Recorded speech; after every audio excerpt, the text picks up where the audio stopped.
A figure steps into the spotlight. Just a guy out for a morning run. His name Ju In-gong. Fun fact that literally translates to main character in Korean. His parents blessed him with that handle, praying he'd grow up to be a big shot. He strolls into a shop where he's basically a local celebrity. Since he was a kid, everyone roasted him for that name. But did he care? Nope. Being the center of attention wasn't his vibe anyway. Turns out he was walking into a gaming den. He told the blonde cashier to quit trolling him and asked if the new drop was in stock. Joke's on him, she already had his copy stashed under the counter. They were geeking out over the Night Saga remake, officially titled Night Saga RE. Classic humans versus demons beef. You pick your fighter, the human hero, Locke, or the Demon King's eldest son, Zephyr Ragnarok. The whole loop is just pure adventure and grinding quests. This dude had speedrun the original over 10 times as a kid. He was a walking wiki for the lore. Plus, it was a flagship title for the new mainstream VR era. In-gong finally touched down at his crib. He immediately unboxed the game card. VR headset secured, cartridge slotted into the console, game on. While the loading screen spun, he planned his session. Just a chill, 8-hour binge to unwind. A few seconds later, reality glitched. He was fully transported. Eyes snap open. Sunlight is piercing through a jagged roof. He wasn't in his room anymore. He was waking up on a cot inside the game world. But something was off. He looked down and didn't recognize his own avatar. Then a gruff voice from outside shattered his thoughts, asking if he was still snoozing. Suddenly, a massive ogre shoved its face through the tent flaps. It barked at him to get moving because their schedule was packed. In-gong was shook by the 4K realism. He hyped up the graphics out loud. The ogre looked baffled. Graphics what? That's when it clicked he could actually communicate with the NPCs. Total mindblower. The trailers never mentioned AI this advanced. He asked the beast for its name. The ogre looked hurt that he'd already forgotten. It's Carrick, he grunted before dropping a bomb. Prince Shutra. Carrick said the squad was waiting.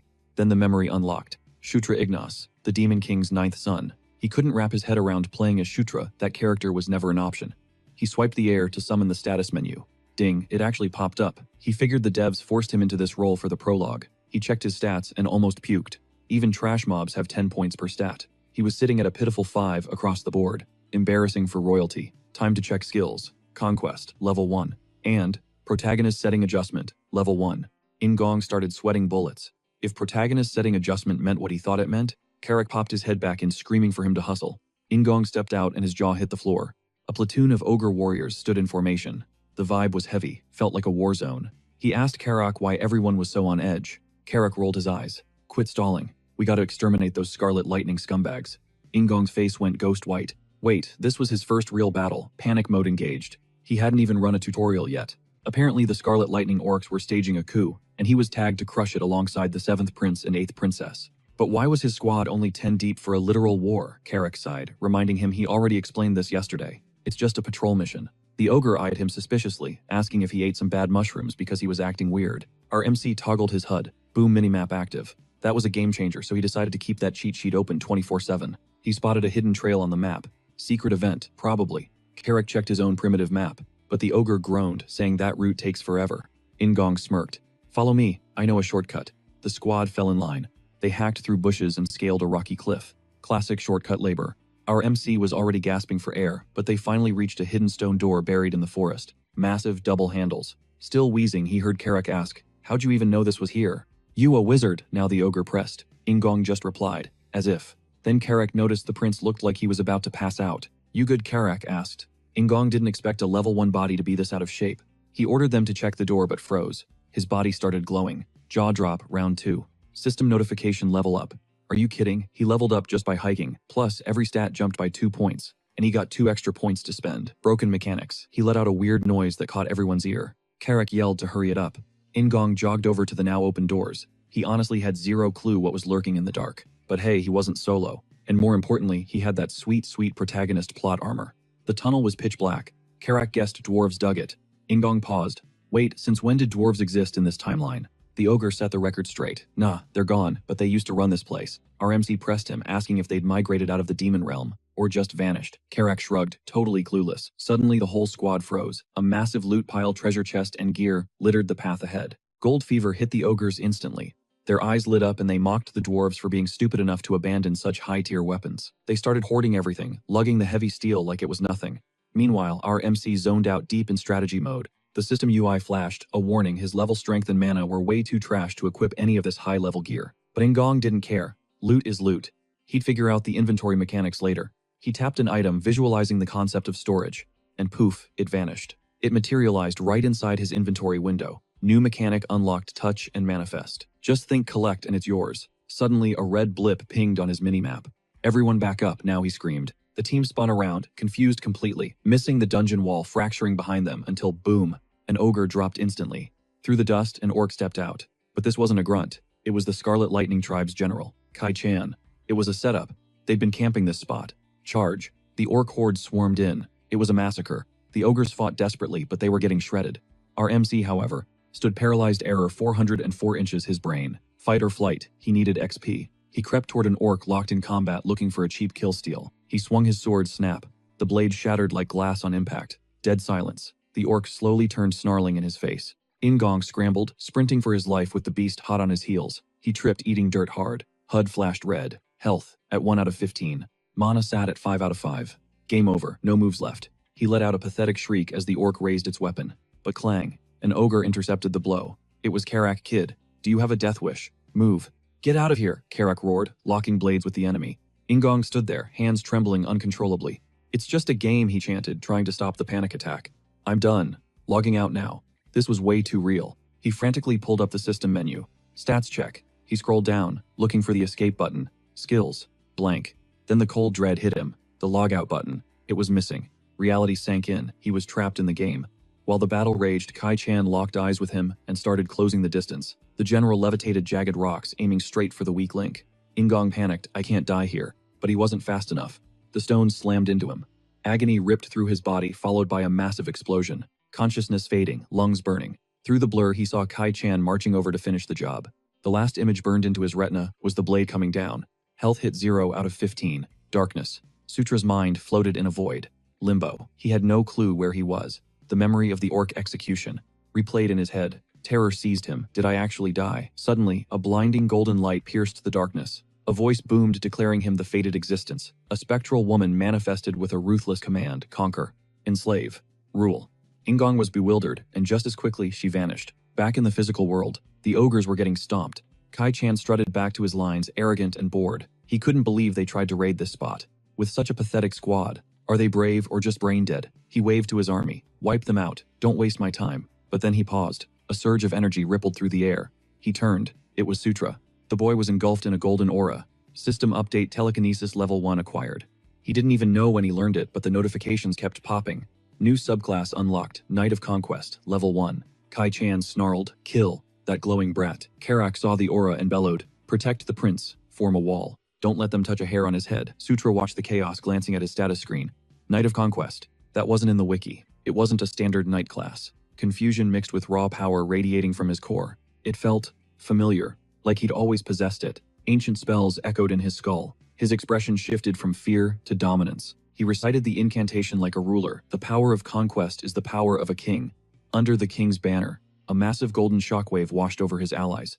Under the king's banner, a level 11 skill. Massive area of effect buff. The ogres roared. They could feel the strength surging through their veins. Morale skyrocketed. It was payback time. Weapons. Who needs them? They tore into the orc lines with bare fists, smashing enemies like ragdolls. Kai Chan stepped back, rattled. What is this power? It made no sense. He glared at the source, Sutra. Die. He hurled another volley of rocks at the prince to break the spell. Sutra didn't flinch. Crash. Karak obliterated the attack mid-air. Those attacks, they weren't even going to graze him. The squad looked hyped about their flawless teamwork. Sutra juiced Karak up with a massive buff and sent him barreling toward Kai Chan like a runaway freight train. Pure terror washed over Kai Chan. Dude didn't even have a split second to dodge. Snick. Karak took his head off in a single brutal stroke. Seeing their leader drop, the orc army's spirit crumbled instantly. They tried to bail, but the ogres weren't having it, hunting down every last runner. No survivors. A system ping flashed before Sutra's eyes. General's merits credited to the king. Then came the dopamine hit, a cascade of notifications, screaming that he'd leveled up. The rush was real. He was grinning ear to ear.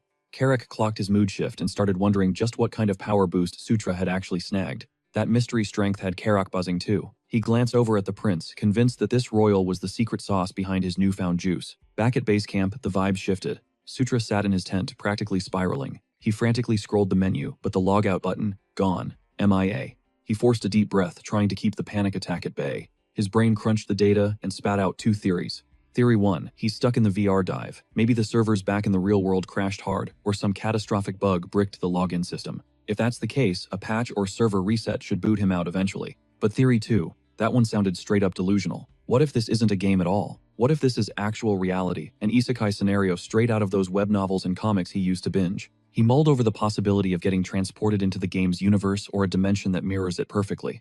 The graphics were too high-res, the textures hyper-realistic, and the NPCs weren't just spouting pre-written lines, they were having full-on dynamic conversations. But the smoking gun, the censorship pixels were missing. He did a quick equipment check downstairs to confirm. Yep, fully rendered.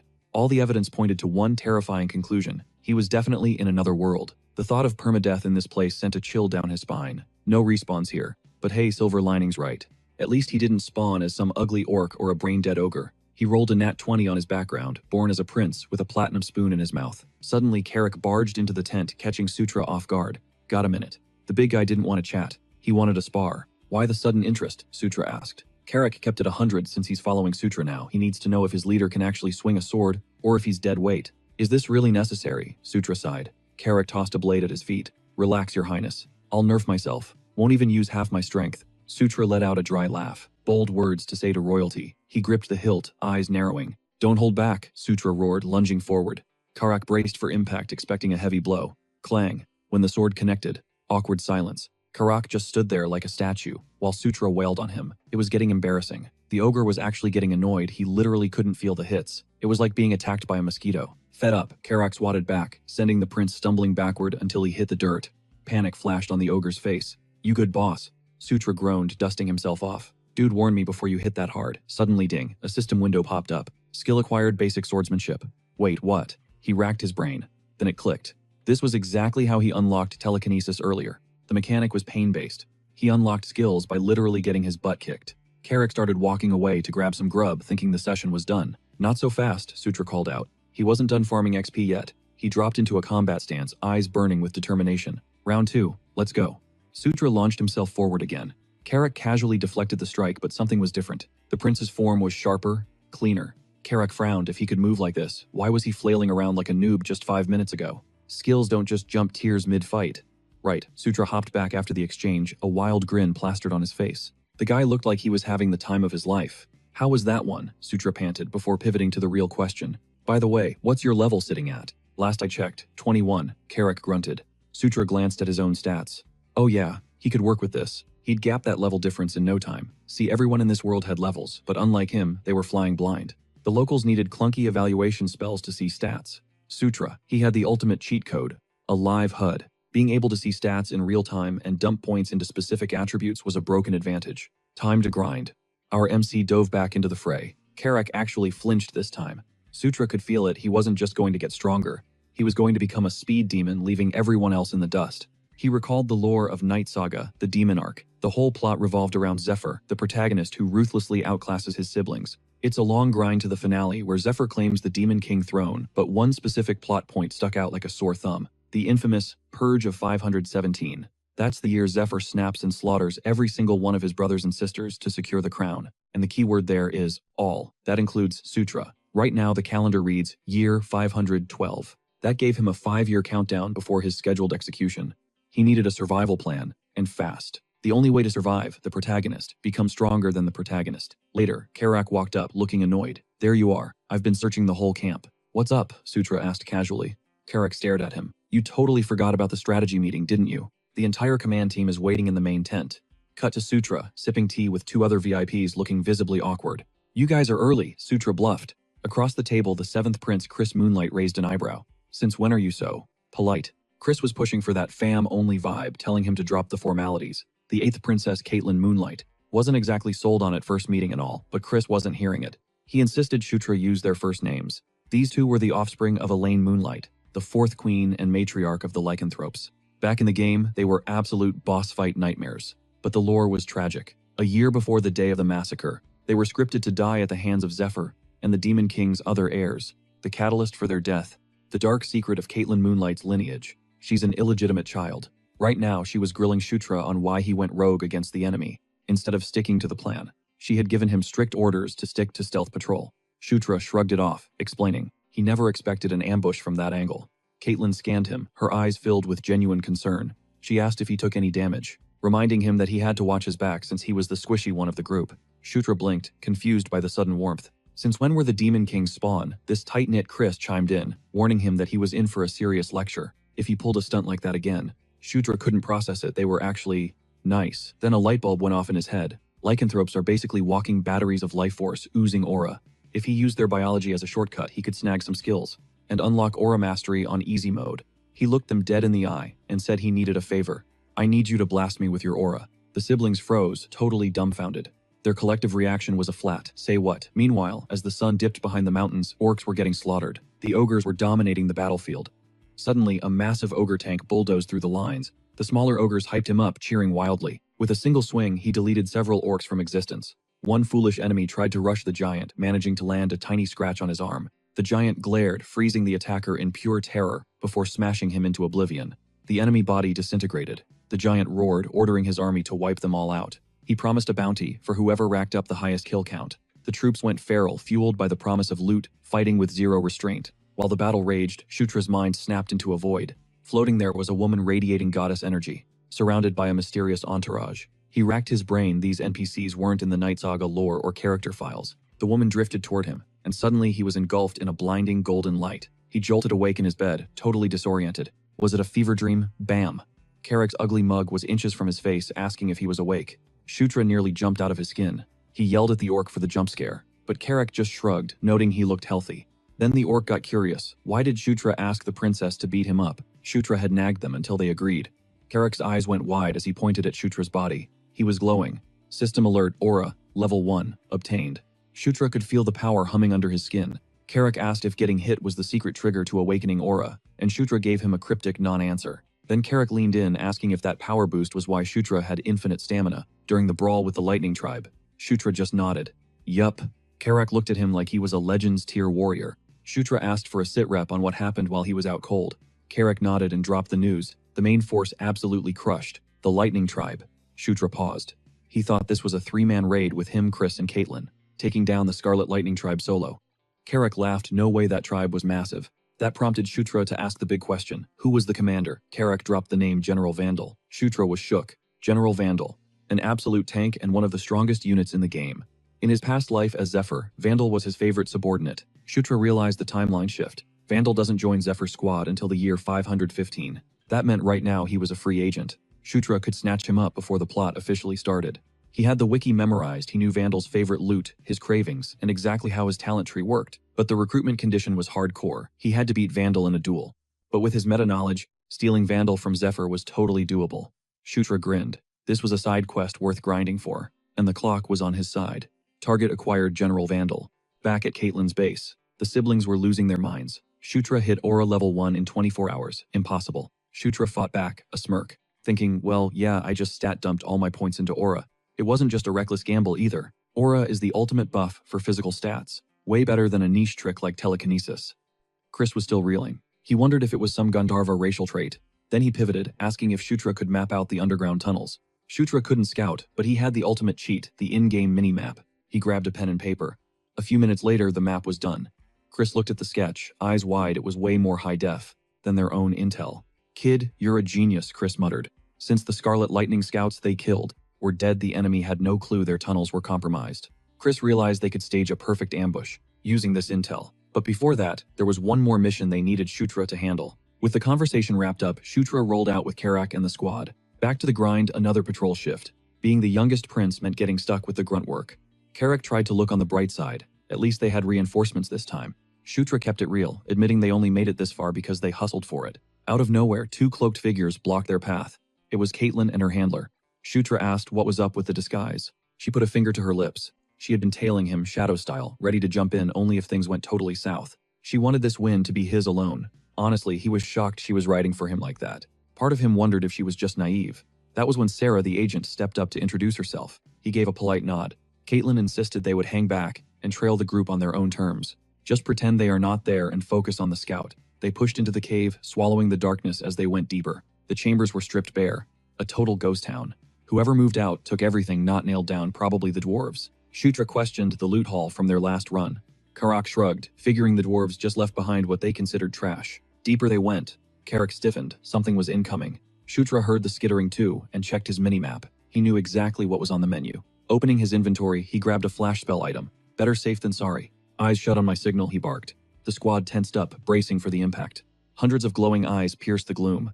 Rock spiders poured out of the cracks, pure nightmare fuel. Classic dungeon trash mobs. They swarmed in dozens and packed a nasty paralysis venom. The second they rushed, Shutra yelled the command. He launched the potion skyward, shattering the vial instantly. Blinding white light flooded the tunnel. The stone spiders shrieked, frozen stiff. Light was their kryptonite. Creatures of the dark cannot handle the flash. Wipe them out, Shutra roared. The ogres went beast mode, smashing through the paralyzed arachnids like wet paper. Shutra observed the chaos. He knew mob logic. Where there is a swarm, there is a boss. He signaled Karak. Time to headhunt the leader. Cutting through the carnage, they beelined for the main threat. There it was, massive compared to the grunts. Karak lunged, slamming his weapon into its skull. Nothing. The orc looked baffled. The thing was built like a tank. Shutra mentally facepalmed. Physical damage won't scratch that exoskeleton. It needed fire, but he hadn't unlocked those spells yet. The beast enraged, rushing Karak. Use fire, Shutra screamed. It is the only way to crack it. Karak looked panic-stricken. He didn't have a lighter. Suddenly, a voice told Shutra to raise his blade. Whoosh. Flame on. His sword was blazing. Magic Caitlin called out, asking if that was enough juice. He nodded, acknowledging the assist. Eyes on the prize. He locked onto the boss, waiting for that split-second opening. Then he struck. He danced around the beast, slashing with the flaming edge. The boss spider screeched as it caught fire. Flames consumed the monster. Ding Shutra's body radiated golden light. Welcome to level 9. Caitlin blinked at the glow. You okay? She asked. Shutra played it cool, claiming it was just a divine blessing. Totally normal stuff. She asked if it was from Gandharva. Yep, that is the one he bluffed. She narrowed her eyes. His reaction time was too pro. You fought these things before. He lied through his teeth. Read about them in a book, he claimed. Truth was, he had grinded these mobs 1,000 times in the game. He knew their mechanics inside out. Before she could press him, Karak pointed. Boss, look at that door. They pushed inside. Shutra's eyes widened. A town portal. Karak gaped, shocked. His prince recognized the tech. Just a hunch, Shutra shrugged. But the architecture, definitely dwarven. In his Zephyr playthroughs, these were rare. But as a hero character, he had seen them plenty. Just needs a mana injection to boot up. He turned to Caitlin. Pretty sure that is a portal. Sarah inspected the design. He was right. Where does it go? Caitlin asked, scanning the walls for clues. Karak spotted some carving and flagged the prince. Shutra and Caitlin stepped up to examine the glyphs. Definitely not demon script. Looked like old dwarven runes. Karak looked at Caitlin. You read this. Why would she know dwarven? She shook her head. Sarah was stumped too. Then a voice cut through the silence. Gishka Mountains portal number 2. Linked to portal number 3. It was Shutra. He stood there, stunned he could actually read it. Ping, the system notification flashed in his vision. Ding, just like that, Dwarven language level 1, unlocked. Honestly, I had no clue the system could just download entire languages into my brain. Wild. Karak's eyes went wide. You can actually read these runes, I nodded, playing it cool. But Caitlin, she was giving me the side eye. Since when do you speak ancient dwarf? Sierra cut in, pointing to the bottom script. Translate that part. I squinted at the glowing text. It says, infuse mana, to jumpstart the mechanism. Caitlin, do the honors, I asked. She raised an eyebrow. Why not do it yourself? Time for a little white lie. My mana control, still trash, don't want to blow us up. Truth is, I have 0 mana. Nada. Buying the excuse, she stepped up. Whoosh. The orb flared to life, spilling blinding light across the cavern. The light coalesced into a 3D tactical map, the Gishka Mountains. A pulsing dot showed us here, while a second marker blinked ominously at portal number 3. That confirmed it. Ancient tunnels ran all the way to the other side. Karak grinned, his tusks showing. Jackpot. The Scarlet Lightning Tribe's main army. They're camped right in front of those peaks. I nodded, locking eyes with him. Which means we can flank them. A total surprise attack from the rear. Caitlin crossed her arms. Let's pause here. I need to strategize with my brother back at base before we make a move. Back at the tent, Chris was losing his mind. A portal, there. He looked at me like I was a saint. Shutra, you're literally a godsend for us right now. Then he got serious. Name your price. Anything within my power, consider it yours. I need to reward you properly, he insisted. Refuse, and I'll actually be offended. I smirked. So, I can ask for something totally unreasonable. Chris leaned in, intrigued. Try me. I dropped the bomb. Teach me the beast god fist art. The air left the room. Chris stiffened, eyes wide. Look, my level is too low to handle real weapons without fumbling. But skills, that's a different loophole. The catch was, the beast god fist is the lycanthrope royal family's crown jewel. We're talking an S-rank martial art. Absolute devastating power. Asking for this, yeah, it was borderline insane. I get it if you say no, I added quickly, reading the room. It's a big ask, probably impossible, so. Done. My jaw nearly hit the floor. Chris nodded. I can't show you the forbidden techniques, obviously, but the core aura that I can teach. He looked anxious. Is that enough? I stood there frozen in shock, which he totally misread as disappointment. You don't like it? No, it's perfect, I stammered. More than enough. Chris's expression softened, shifting into something solemn. Shutra, From today on, can I call you my brother? Brother. That word carried weight in this world. I let it sink in. Honestly, I didn't hate it. Actually, I loved it. I'd be honored, I said, gripping his hand. The tent lit up with grins. Finally, things were clicking. I was genuinely hyped to roll with this crew. Ping, a blue window popped up, alliance established, Chris and Caitlin moonlight. Relationship status normal. For now. Cut to dusk at the Scarlet Lightning camp. The orcs were scrambling. Inside, a brute was looming over their captive, knowing she wasn't just there for a fight. What's your real angle? She was bound tight. The orc sneered, speak princess. What brings royalty to a dump like this? Enter Felicia, Doomblade the 6th princess. Meanwhile, I was obsessing over my status screen. Strength, agility, everything was at 21. Except charisma. That stat was stuck at 17. Weird. Every level up used to boost everything by 2 points, but lately charisma was lagging, only ticking up by 1. Why the nerf, I wondered. In the original Night Saga game, appearance and charisma were two different beasts. Appearance was just your face value, literally. Charisma was the riz factor, how much people actually vibed with you. Whatever.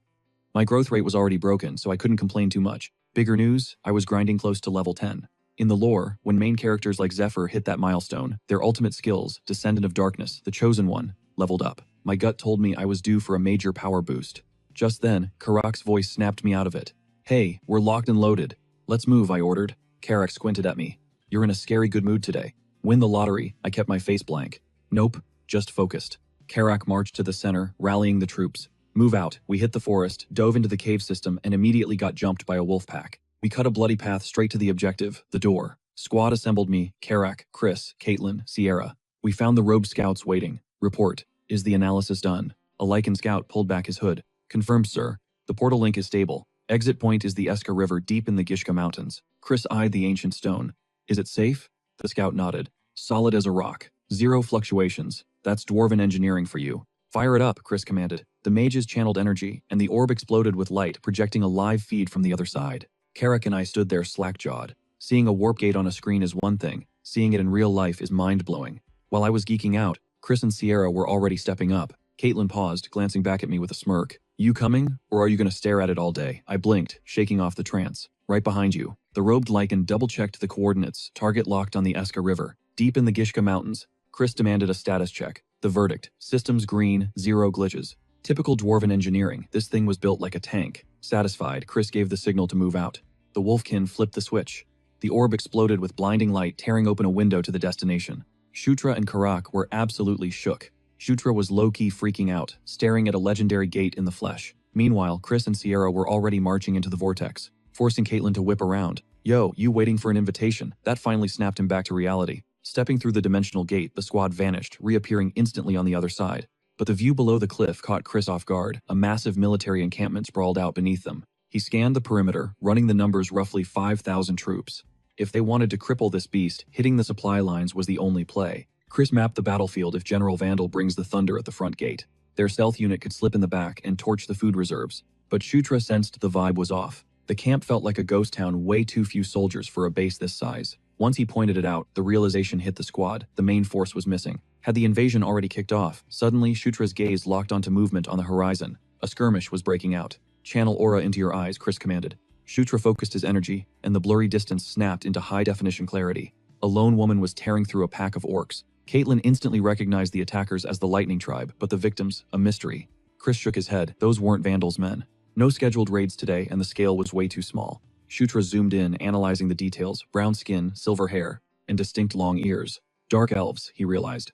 Caitlin needed a double take to confirm, so Shutra pointed out the smaller builds and the drakes they were riding. Suddenly, Chris signaled the unknown unit was breaking formation. Did their leader go down? Chris muttered, watching them retreat at breakneck speed. Karak scratched his head, completely lost. Is the show over already? Shutra's mind raced. Why the hell were dark elves in this sector? As the sun dipped below the horizon, they fell back to base to debrief. They patched a magical comms link to General Vandal. The big boss had already heard the intel about the dwarven portal and was ready to heap praise on Chris. How'd you pinpoint the location? Vandal asked. Chris didn't take the credit, immediately gesturing to Shutra. It wasn't me. It was the 9th Prince. Shutra played the just got lucky card, but honestly, seeing Vandal's face again hit him right in the feels. Vandal grinned, promising that Shutra was due for a massive loot drop back at the Demon King's castle. Before we talk rewards, Chris cut in, keeping it professional. What do you know about that clash outside the Lightning Tribe's base? Vandal's expression tightened. Likely the Dark Elves. Looks like a rogue unit joined the fray uninvited. Chris narrowed his eyes. Why would they do that? You sure they aren't reinforcements from HQ? Vandal admitted the intel was fuzzy, but it looked like a scouting mission that went swiftly down the drain. Then he dropped the bomb. We have a major crisis. The leader of that independent dark elf unit got snatched by the Scarlet Lightning tribe. Is that why they were fighting? Chris asked. Shutra leaned in, needing a name. Who was leading them? Vandal's voice dropped an octave. Someone I know too well. The 6th Princess Felicia Doomblade, your sister. The squad froze. Felicia Doomblade, daughter of the 3rd Queen, Sylvia Doomblade, and the twin sister of the 5th Prince Sylvan. Shutra's internal database began to whir. In the original game lore, Felicia and Sylvan were die-hard loyalists to the 4th Princess Anastasia's faction. That meant one thing to Shutra enemy. So why was she here?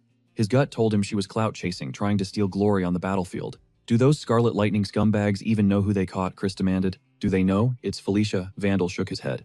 We haven't confirmed if her identity is blown yet. What's the play? Chris asked, eyes sharp. Vandal didn't hesitate.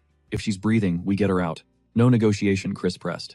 Vandal scoffed. If we hit them first, we can dictate the terms, but I'm not bowing down to trash. Vandal signed off to gather more intel, promising to ping them if the situation shifted. The screen went black. Chris let out a cynical laugh. So, our oh-so-brilliant sister got herself captured. Caitlin shot him a glare. She's alive. We have to save her. Chris shrugged, his tone cold. Ideally, sure, but let's be real, it's not going to be a walk in the park. A botched rescue could wipe us out. But Caitlin slammed her hand down, figuratively speaking. She is family. We go. Chris paused, weighing the tactical nightmare against the moral obligation. He knew she was right, but risking his crew for a rival princess, tough sell. Shutra watched the gears turning in Chris's head. Back at the tent, Chris laid out the game plan. Vandal draws the main aggro, pulling the Scarlet Lightning main force. That's our cue to hit the rear. He pointed to the map. I'll dive straight into the center base, go full berserker to cause chaos. Caitlin Shutra, you lead your squad. And execute the objective. Shutra needed it spelled out. By objective, you mean extracting our sister, right? Affirmative, Chris replied grimly. But we stick to the script. Torch the food, blow the armory first, then grab Felicia. But listen closely, if it goes sideways, you bail immediately. No heroics. We can't bleed out the whole squad just for Felicia. That hit a nerve with Caitlin. Chris cut her off cold. Zip it. He reminded her who was wearing the commander badge. Caitlin wasn't having it. Felicia was blood. She snapped back, refusing to let him talk about family like collateral damage. But Chris stood his ground. He wasn't about to let Felicia's reckless stunt tank the entire operation. Sutra caught the vibe instantly. Chris looked way too chill about leaving Felicia behind. Made him wonder, is there some bad blood there? Nightfall. Go time. The warriors surged forward, ready to absolutely wreck those Scarlet Lightning scumbags. From the ridge, Chris and his squad scanned the scene. The camp looked quiet, but guards were crawling all over the place. He held the line until boom. Explosions ripped through the camp, sending orcs flying. That was General Bandal's cue to rush in. Wipe them out. Meanwhile, Sutra's unit hung back in the shadows. Carrick was itching to move. The fight started. Why are we freezing? Hold for the signal, Sutra murmured. Suddenly, ogres smashed into the orc lines, catching them completely slipping. It was a slaughter. The ogres dominated while General Bandal watched the carnage unfold like a hawk, just observing, until he signaled the retreat. Up on the cliff, Chris watched the chaos brew. Timing is everything. Gear up, he ordered. We stick to the plan. Move out. He, Sutra, and Caitlin launched their assault. The Scarlet Lightning tribe never saw it coming. Total ambush. They crushed the opposition. Watch your six, Sutra, Caitlin yelled. You too, he shouted back. Mid-sprint, Sutra glanced at his minimap interface. Hard left. We're making a beeline for the food storage. Karak roared, kill him, all leading the pack. But a massive orc swung a haymaker right at him. Karak was wide open. Thwack Sutra saved his hide, burying a dagger right in the orc's skull. Skill unlocked, dagger throwing level 1. Bullseye. He smirked, pretty satisfied with that shot. Karak looked at him puzzled. Since when do you throw knives like that? Sutra shrugged. No big deal. Truth is, he'd just been spamming throws last night, and the skill popped up. Suddenly, Karak pointed. That tent looks like the storage. Torch it, Karak asked. Light it up, Sutra confirmed. But then a thought hit him. Felicia. If she's trapped in there, burning it down kills her. Hold up, he told Karak. We need to secure Felicia first. How Karak grunted. Sutra pulled up his minimap. Felicia should show up as a neutral NPC. Looking for a blue or purple blip. Gotcha. This way, he dove into the tent. Bingo. But the room looked empty until a voice called his name. Deep in the shadows, there she was. Chained to the floor inside some glowing magic circle. What are you doing here? She gasped. Save the chat for later, Felicia. Just hold still. Every second here was a gamble. He worked fast to cut her loose. Honestly, he was banking on her owing him a massive favor after this. Felicia kept quiet as they barely made it out. Move it. We need to link up with Chris and Caitlin. That stopped her cold. Chris and Caitlin came for me, Sutra frowned. Yeah, that surprises you. You act like they weren't supposed to save their own squad mate. With Sutra out of the succession game, maybe he missed some internal drama. Felicia opened her mouth to explain, but Karak cut in. Hostiles incoming, Carrick barked. Sutra grabbed Felicia, guiding her. She blinked. He actually used her name. Since when are we on a first-name basis? Suddenly, her eyes went wide. Sutra, behind you. Thwack, agony spiked through him. Then whoosh, flame swallowed him whole. Carrick and Felicia froze, watching the fire rage. Panic set in for Felicia. An orc rushed her, and she braced herself, annoyed, but then a flash caught her eye. Bam, a fireball blasted the orc right in the face. What the? She spun around, spotting a shadow in the smoke. Sutra walked out of the haze like a boss. System mana control, level 1 acquired. Fire arrow, level 1 acquired. He wore a grin that screamed pure confidence. He unleashed hell, spamming fire arrows like a maniac. He went into a frenzy, burning every orc in sight to a crisp. The rush was insane. Level 1 magic. Felt like God mode. Then he sensed it. Ice. A chill ran down his spine. An enemy archer was knocking a frost arrow, aiming straight for Felicia. Felicia ran to check on him. Get back, he roared, shoving her away. She stumbled back, shocked. Thwip, the arrow struck. But he didn't shove her to save her, he wanted to tank that hit. He looked almost manic. The ice slammed into him, kicking up a cloud of freezing mist. The mist cleared, revealing him standing tall. System ice arrow, level 1 acquired, just as planned. 0 expectations, 0 grace. He hit the dirt hard, landing right on his backside as his health points plummeted into the danger zone. We're talking critical condition here. His HP bar was flashing red, 13 out of 95. One more hit like that, and it's game over. Out of nowhere, a voice sliced through the air, calling him a total moron. It was Felicia, bringing the attitude. She demanded to know who authorized this rescue mission. Face flushed bright pink. She started chewing him out, but the vibe was off. In her eyes, he's the runt of the litter, the weakest sibling who needs protecting, not the other way around. She definitely got the wrong idea. Then he noticed the tower enemy was already face-planted in the dirt. Eyes wide, she demanded to know when the heck he learned magic. He stood there stunned. She actually one-shotted that mage. It clicked. She thought he took that hit on purpose to be her hero. Without warning, she yanked the ice shard from his chest. He let out a blood-curdling scream as a vibrant green light erupted. Healing magic. He watched mesmerized as the gaping hole in his chest knitted itself back together. Ping skill acquired. Heal level 1. Just like that, the wound was erased. That's the genius mage Felicia Doomblade for you. She checked on him, asking if his legs still worked. He smirked, telling her thanks to that his blood was fully topped off. Felicia tilted her head, totally lost. What blood? Their little moment got cut short by a deafening roar. The ground shook as a massive ogre came thundering toward them. Felicia panicked, demanding an ID on the beast. He clocked it immediately, a blood ogre, a nasty, mutated variant. Her eyes widened. She realized the only exit was right behind that hulking monstrosity. Yup, he confirmed. The beast closed the gap and unleashed a ear-splitting scream, sending them scrambling for cover. Sutra's mind raced. How do you even damage a tank like that? The blood ogre lunged. For a giant, it moved with terrifying speed. Despite the size difference, it was on them instantly. Felicia shouted, "A plan, buy me time, I'll blast it into orbit." He had zero clue how to stall a monster that big. Boom, the ground erupted. He sighed, guess he's playing bait. He agreed to draw aggro while she charged her spell. She looked at him blankly. Ag, what? Ignoring her confusion, he yelled for Karak. Karak answered the call. He told the orc to run the same play as last time. Get ready to rumble, big guy. Inventory open. He needed the clutch item, the dwarven dagger. He equipped it in a flash. With a grit of his teeth, he stabbed the blade into the earth. Light exploded from the ground as he activated the buff, under the king's banner. The radiant energy surged into Karak, engulfing him in power. The orc roared, feeling the strength coursing through his veins. The blood ogre paused, confused. Karak launched himself at the enemy. The ogre was 3 times his size, but Karak didn't flinch, swinging his axe with enhanced fury. The impact was heavy. The blood ogre buckled under the sheer force. Karak wound up for a second strike, burying the axe into its gut. The monster groaned, staggering back. Suddenly, a shimmering hologram of Felicia materialized right next to the beast's face. While the ogre swiped at the decoy, the real Felicia sprinted in. She cast grease, turning the floor into an ice rink. The giant slipped and slammed down hard. Karak saw the opening. This was the finisher. He channeled every ounce of power into his weapon for one final blow. The axe connected dead center, bullseye. The blood ogre howled in agony before coughing up a fountain of blood. Sutra watched the boss fall. Victory tasted sweet. Sure, there were mobs left, but the raid boss was toast. Suddenly, a golden aura wrapped around him. A system window popped up. Sweet, sweet XP. Ding, level 10 reached. Even better, his protagonist setting adjustment leveled up. He stared at the screen, hyped. Because of the level 2 adjustment, he unlocked a brand new passive skill. He cracked open the gift box reward. Item obtained, battlefield protection level 1. Effect, enemy projectile accuracy severely nerfed. He grinned. He knew exactly what this was, the Stormtrooper effect. Every movie fan knows the vibe. Hundreds of bullets can fly, but somehow the main character never catches a single stray. They all miss by an inch. With this skill, he could literally replicate plot armor. Just in time too, the rest of the enemy horde was charging. Felicia yelled at him to wake up as the swarm closed in. She was done playing nice. Unleashing her rage, she cast Wind Whirl. A violent tornado ripped through the battlefield, sending enemies flying. Sutra analyzed the move. It looked like magic, but his gamer instincts told him otherwise. That wasn't mana, that was a spirit. Corrupted or not, elf blood doesn't lie. Felicia wasn't just a mage, she was a born spirit summoner.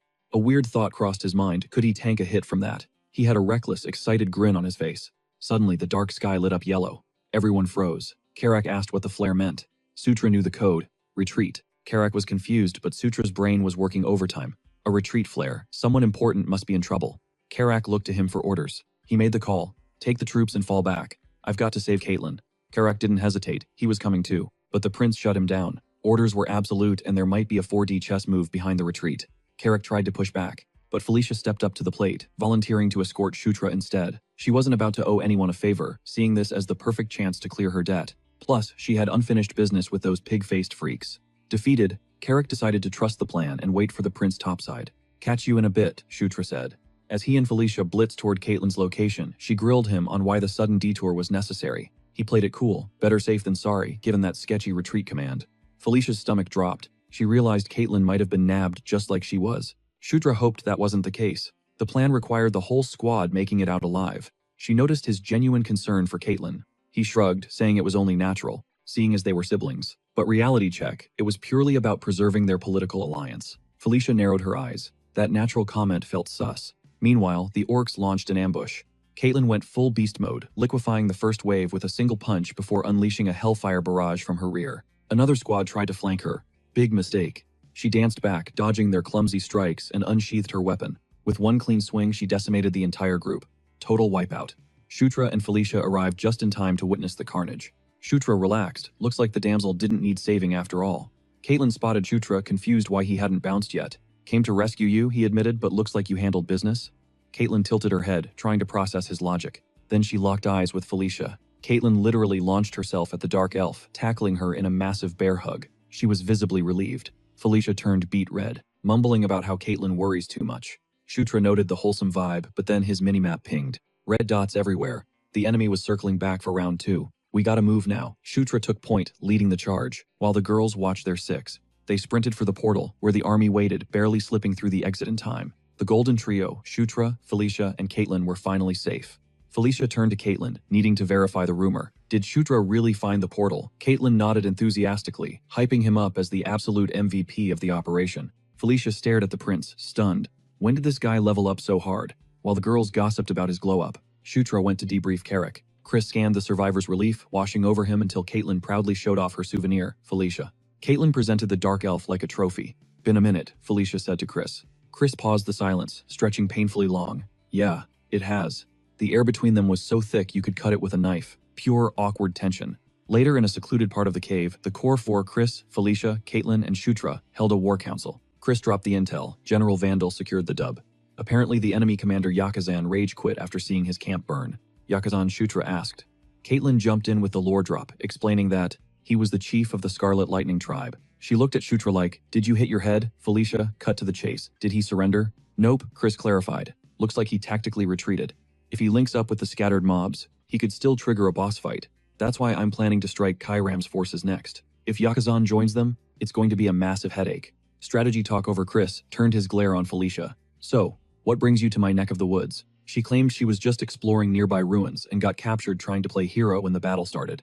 Chris drilled holes into her with his stare. Is that the truth? She shot back immediately. You calling me a liar? Sparks flew. Chris sighed, deciding not to press his luck today. He told everyone to rest up. The orcs feasted like kings, while the wounded patched themselves up. Shutra took a moment to check his stats. The grind was paying off, but, honestly, his combat kit was trash, except for that aura skill. Suddenly a voice snapped him out of it. Felicia. She was looking fresh in a new outfit. Can I come in? She asked. What's up? He asked, checking the time. She walked right up to him, said his name, and grabbed his arm. Shutra froze, especially when she dropped the bomb. Take off your clothes. His face went nuclear red. Shutra panicked. Was this turning into some weird step-sibling drama? Felicia repeated the order. Why, though? He stammered, his eyes accidentally taking a tour of her curves. Do you want treatment or not? She snapped. Shutra blinked, feeling dumb. She explained that what she did earlier was just a quick patch-up.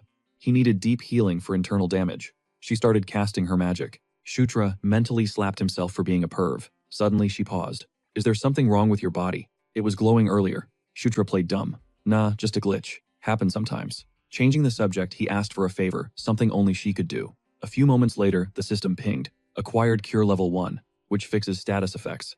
Cure Poison Level 1, for toxins, and Cure Disease Level 1, for sickness. Shutra grinned. Thanks to Felicia being a willing test subject, his skill tree was looking juicy.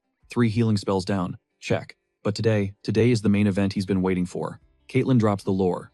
Beast Fist art isn't just one style, it's a massive skill tree.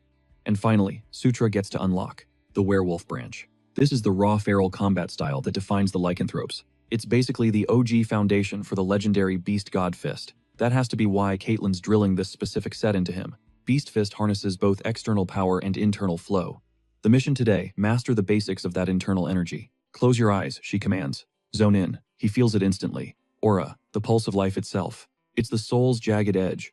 Push that energy to the limit, and it practically becomes soul power manifest. Flash, a blinding light engulfs him. A system window pings, passive skill acquired. Protagonist's physique level 1. Whoa, he didn't see that coming. This skill is a cheat code that skyrockets training efficiency for any physical stats. And as the skill levels up, it unlocks hidden perks. Talk about a broken build. He's stacking the protagonist physique level 1 for muscle gains, the extreme demon's body level 1 for magic buffs, and hero's blood level 1 to juice up his divine power. He's not just keeping up with top tiers like Zephyr or Locke, he's rivaling them. And since traits unlock per level, this system is going to evolve into something monstrous. A grin spreads across his face. This is it. This is what main character energy feels like. He's buzzing with adrenaline. Caitlyn snaps him out of it. He's losing focus. Eyes on the prize, she scolds. My bad. He shakes it off. Time to get serious and actually grind this skill. Boom. Beast Fist art level 1 secured. The kid is a natural. He executes the forms with terrifying speed and precision, even with empty hands. He looks like he's wielding invisible blades. Caitlyn's about to drop the next combo when a wolf scout bursts in. Howling bad news. Chaos erupts. Chris drops the bombshell. Kiram's unit ghosted, vanished into thin air. Kiram definitely caught wind of their play. Caitlyn asks for the move. General Bandle's intel suggests the Yakuza and Kiram are linking up at a specific map coordinate. Given the terrain, it's a setup. Sutra knows they have to roll the dice. Chris makes the call. We merge forces. They're joining General Bandle's main army. It's no longer a skirmish. They're entering total warfare against the Scarlet Lightning tribe. Cut to the main base of the strike force. General Bandle stands there like a mountain welcoming Prince Chris. Chris shoots him a look. The old man hasn't changed a bit. Bandle gives a nod to the princess. It's been a minute since their last reunion. Felicia asks about the troops. Solid, he replies. Sutra watches Bandle, unable to hide a smirk. This guy was his absolute favorite character back in Night Saga. Even that scary, stern face feels nostalgic. Sutra steps up, introduces himself, and shakes the hand of a living legend. Meanwhile, in a dream realm, the goddess returns. But she's not alone. There's a warrior woman in heavy armor beside her. Golden curls, piercing blue eyes, and a face half hidden by a mask. Her armor is full plate and she's wreathed in swirling flames. They lock eyes with Sutra, staring right through him. An overwhelming pressure crushes him. Visions of conquest and war flood his mind. Gasp. He wakes up in a cold sweat. He knows the goddess with the mismatched eyes. But the armored flame girl, total mystery. Carrick rips the tent open. Let's move. We're rolling out. They pile out. The squad is scrambling. Sutra gets assigned to the left flank for the upcoming bloodbath. Bandle holds the center. Chris and Caitlyn take the right wing. The swift Dark Elves form a Spec Ops rear guard. The march begins and hours blur into minutes. Suddenly, he's standing in the mosh pit of war, surrounded by thousands. He's so short he's drowning in a sea of ogre soldiers. General Bandle roars the command. Battle formation. He hypes the boys up. Show these bastards the true meaning of pain. The army charges. The enemy holds the line, their leader smirking like, look at these fools. Boom, a massive explosion rocks the rear guard. Bandle freezes. His eyes go wide. It's a trap. A colossal beast rises from the chaos. A swamp mammoth. Boss fight initiated. Boom, the ground shook as explosions ripped through the battlefield simultaneously. It was a massacre. Troops were getting ragdolled left and right. Absolutely zero time to react.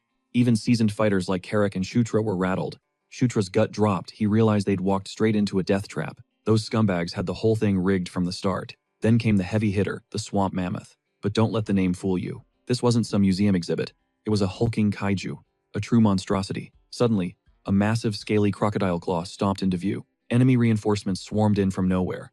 The squad looked back and saw lizardmen closing the net. Chris was seeing red. They had been played like fiddles this entire time. Caitlyn made the call immediately. We need to bail, retreat, and regroup. But Chris clapped back. If they botched this withdrawal now, they wouldn't just lose the battle. It would be a total party wipe. Caitlyn pointed to the battlefield. Bodies were stacking up fast, and the count was only rising. They had to make a snap decision. She pushed hard for the retreat. Chris finally snapped into commander mode. Mages, Form a defensive wall at the rear. Buy us as much time as you can. The rest of the unit scrambled to fall back. It was chaos. Lizardmen were slicing through ogres like butter. One lunged straight for Shutra, but Karak blindsided the beast, smashing it before it could land a hit. He screamed at Shutra, "Wake up, kid. One slip up here, and they're all dead meat." Shutra snapped out of it, realizing this wasn't a game simulation anymore. It was real life. Chris was drowning in a sea of enemies hacking away. He roared his final order, "Survive, I command you to come back alive. Don't you dare die on me." Back at base, the lucky few who survived the ambush were getting patched up in the triage tent, while the brass, Chris, Caitlin, Felicia, Shutra, and General Bandal huddled for a high-stakes emergency meeting. Chris owned it immediately. "My bad. I should have seen it coming." General Bandal cut him off. No use crying over spilled milk now. They had two options left: pack up and go home, or beg the Demon King's castle for backup. Chris nodded grimly. He wasn't about to let his ego get the rest of his subordinates slaughtered for some pointless pride. He was about to call it quits when Felicia slammed the brakes. "Wait," she said, eyes lighting up. "I've got an idea." She spilled the tea. The only reason she was out here in the boonies was to raid a specific ruin. Her target, the tail end of the Gishka Mountains. Look, Felicia might be an S-tier mage, but in Night Saga, she's a total nerd, not a combat unit. All her stats are dumped into research and archaeology. She slapped a map onto the table. She'd been obsessing over a lost ruin, rumored to have been hidden in those mountains for 1,500 years. The name Enkidu, the Earth Dragon's lair. Enkidu, a dragon born from straight magma, hired an army of guardians to watch over his legendary loot hoard. We're talking about the dwarves of Gishka. Enkidu geared them up with insane weapons, just to guard the stash. The holy grail of items, the anvil that gives birth to thunder. This relic doesn't just let you control the Chimera Guardians. It lets you cast army-wiping magic. Felicia hit the table for emphasis. If we want that W, our only option is to find that anvil. That was her whole mission from day one. General Bandal narrowed his eyes. "Do you have the coordinates?" She admitted she didn't. That was the limit of her intel. Chris scoffed. "Useless. That wasn't tactical info." With enemies breathing down their necks, he wasn't risking his men's lives on a wild goose chase. He dismissed it as a foolish treasure hunt, which really ticked her off. But then Shutra dropped a bomb. "The anvil is there. 100%. Felicia blinked, totally stunned by his confidence. He knew it because he'd raided that dungeon as the hero lock back when he played the game. But aloud, he spun a lie. "I read about it in some ancient dwarven texts." Then he added the kicker. "And honestly, I trust Felicia." Her jaw dropped. She was visibly touched. But to him, this was just farming relationship points. Chris wasn't buying the power of friendship speech. "I don't care about trust, I care about time." Shutra was getting annoyed at how stubborn Chris was being. Shutra doubled down. "Even my tribe, the Gandharva, has legends about this spot. There's a high probability that the entrance is close. If I go scout it, I guarantee I'll sniff it out. If I screw up, put it on my tab. I take full responsibility." He looked Chris dead in the eye. "Trust me, just this once." Since Chris was being a brick wall, Shutra had to go all in. That night, they saddled up on Felicia's summon, the Phantom Steed. Who was getting airborne? The squad included Felicia, Caitlin, Shutra, Karak, and 2 extra grunts. Shutra was absolutely vibing on the success of the anvil mission. He was mentally planning his next move when Karak let out a blood-curdling scream. The orc was freaking out on the Phantom Steed. Shutra shouted back, "Hang on tight, big guy, or you're gonna become roadkill." Shutra assured him he'd survive. He had total confidence in the ride. Why? Because he mained Zephyr back in his gaming days. He glanced at the holographic minimap. Cruising at this velocity, they'd hit the ruin entrance in about 1 hour. And with his cheat code map, pinpointing the loot was the easy part. The real headache was guiding the party there without blowing his cover. He racked his brain for a solid excuse but drew a blank. He decided to just procrastinate until they landed. Trusting his gut to wing it, they touched down. He started spouting some nonsense about portal mechanics. He pretended to analyze the tunnel geometry. "See, there's a consistent mana flow in these layouts. Combine the terrain with the tunnel signatures and boom, I can basically triangulate the anvil." He peeked at the group to see if his technobabble landed. They just stared in total confusion. He prayed they wouldn't ask follow-up questions. Felicia sighed. "Whatever, just lead the way. I'm assuming you know your stuff. Take point." He couldn't believe that weak bluff actually worked on her. He marched forward, oblivious to Felicia's pouty face behind him. They trailed the prince until they hit a dead end. Karak gave him the side-eye. Boss, you sure this is the spot? Looks like a solid wall to me." Shutra smirked. "Who said anything about a door?" Caitlin smashed this open. Caitlin blinked, totally caught off guard. "Give it your best shot," he urged. Felicia's eyes widened. She realized the thunder-birthing anvil must be buried deep inside the cliff. Shutra's logic. If they bust through here, they skip the annoying dungeon guardians entirely. "Break the wall, Caitlin." Felicia snapped. "Are you delusional? You expect her to punch through a mountain? She's a fighter, not a siege engine." Shutra froze, realizing he had no backup plan for the wall. Felicia summoned a swirling vortex in her palm. Rookie mistake. Every ruin explorer, miners in demolition, and explosives. She hurled the wind blast at the cliff. Boom, the rock face crumbled, revealing a hidden tunnel. She couldn't believe her eyes. Speedrun strats. Is the anvil inside? That half-dome. Shutra nodded. It's the final lock. The prize is inside. Karak cracked his knuckles. So we break it. Shutra panicked. Do not smash. One wrong hit and the loot is toast. He frantically searched for a switch. Felicia watched him like a hawk. Then the statues caught her attention. Something was sus. Out of the 9 figures, 3 were armed, 6 were empty-handed. Caitlin pointed it out. Maybe we need to gear up the others. Felicia frowned. It's not that simple. Those statues are holding authentic dwarven steel, which means we need matching dwarven blades. Where are we going to find 6 of those in the middle of nowhere? Shutra suppressed a grin. Funny story. I actually have 6 right here. He pulled them from his inventory. He'd stashed them ages ago because his level was too low to equip them back then. Grabbed them as spares on the last run, he lied smoothly. Karak's jaw hit the floor. You carried 6 broadswords in that bag. He was sharp. Shutra was starting to hate how perceptive this ogre was. He waved it off to avoid the question. Here, hold this, Karak. It was heavy. Karak whined about his frail back. As they slotted the swords, the statue's eyes flared with light. A mechanical grind echoed, and the half-dome split open. The suspense was killing them. Shutra gasped. It was real, the Anvil of Thunder. Felicia cut the celebration short. Wait, the records say we need an activation ritual. She barked orders. Shutra, Karak, stay put. Everyone else take positions at 3, 6, and 9 o'clock. On my signal, pump mana into the disc. I'll kickstart the flow from here. And the rotation began clockwise. They needed to ramp up the mana output slow and steady. Everyone was locked in position. She barked at them to focus. As the energy released, she ordered Shutra to dig deeper, push the mana harder. When the levels hit the sweet spot, she commanded him to freeze it right there. One slip in concentration, and it was over. They held the line. Waves of mana slammed against the anvil. Shutra was fighting with everything he had to keep his footing. He was hitting his limit when boom. A pillar of light pierced the heavens. Thick smoke choked the entire chamber. Shutra blinked through the haze, totally disoriented. Suddenly, he was surrounded by warriors, and a beast. Legions of creatures all marching in perfect sync. He was completely lost in the chaos. A voice boomed like thunder. My vassals heed my words. Shutra snapped his gaze skyward.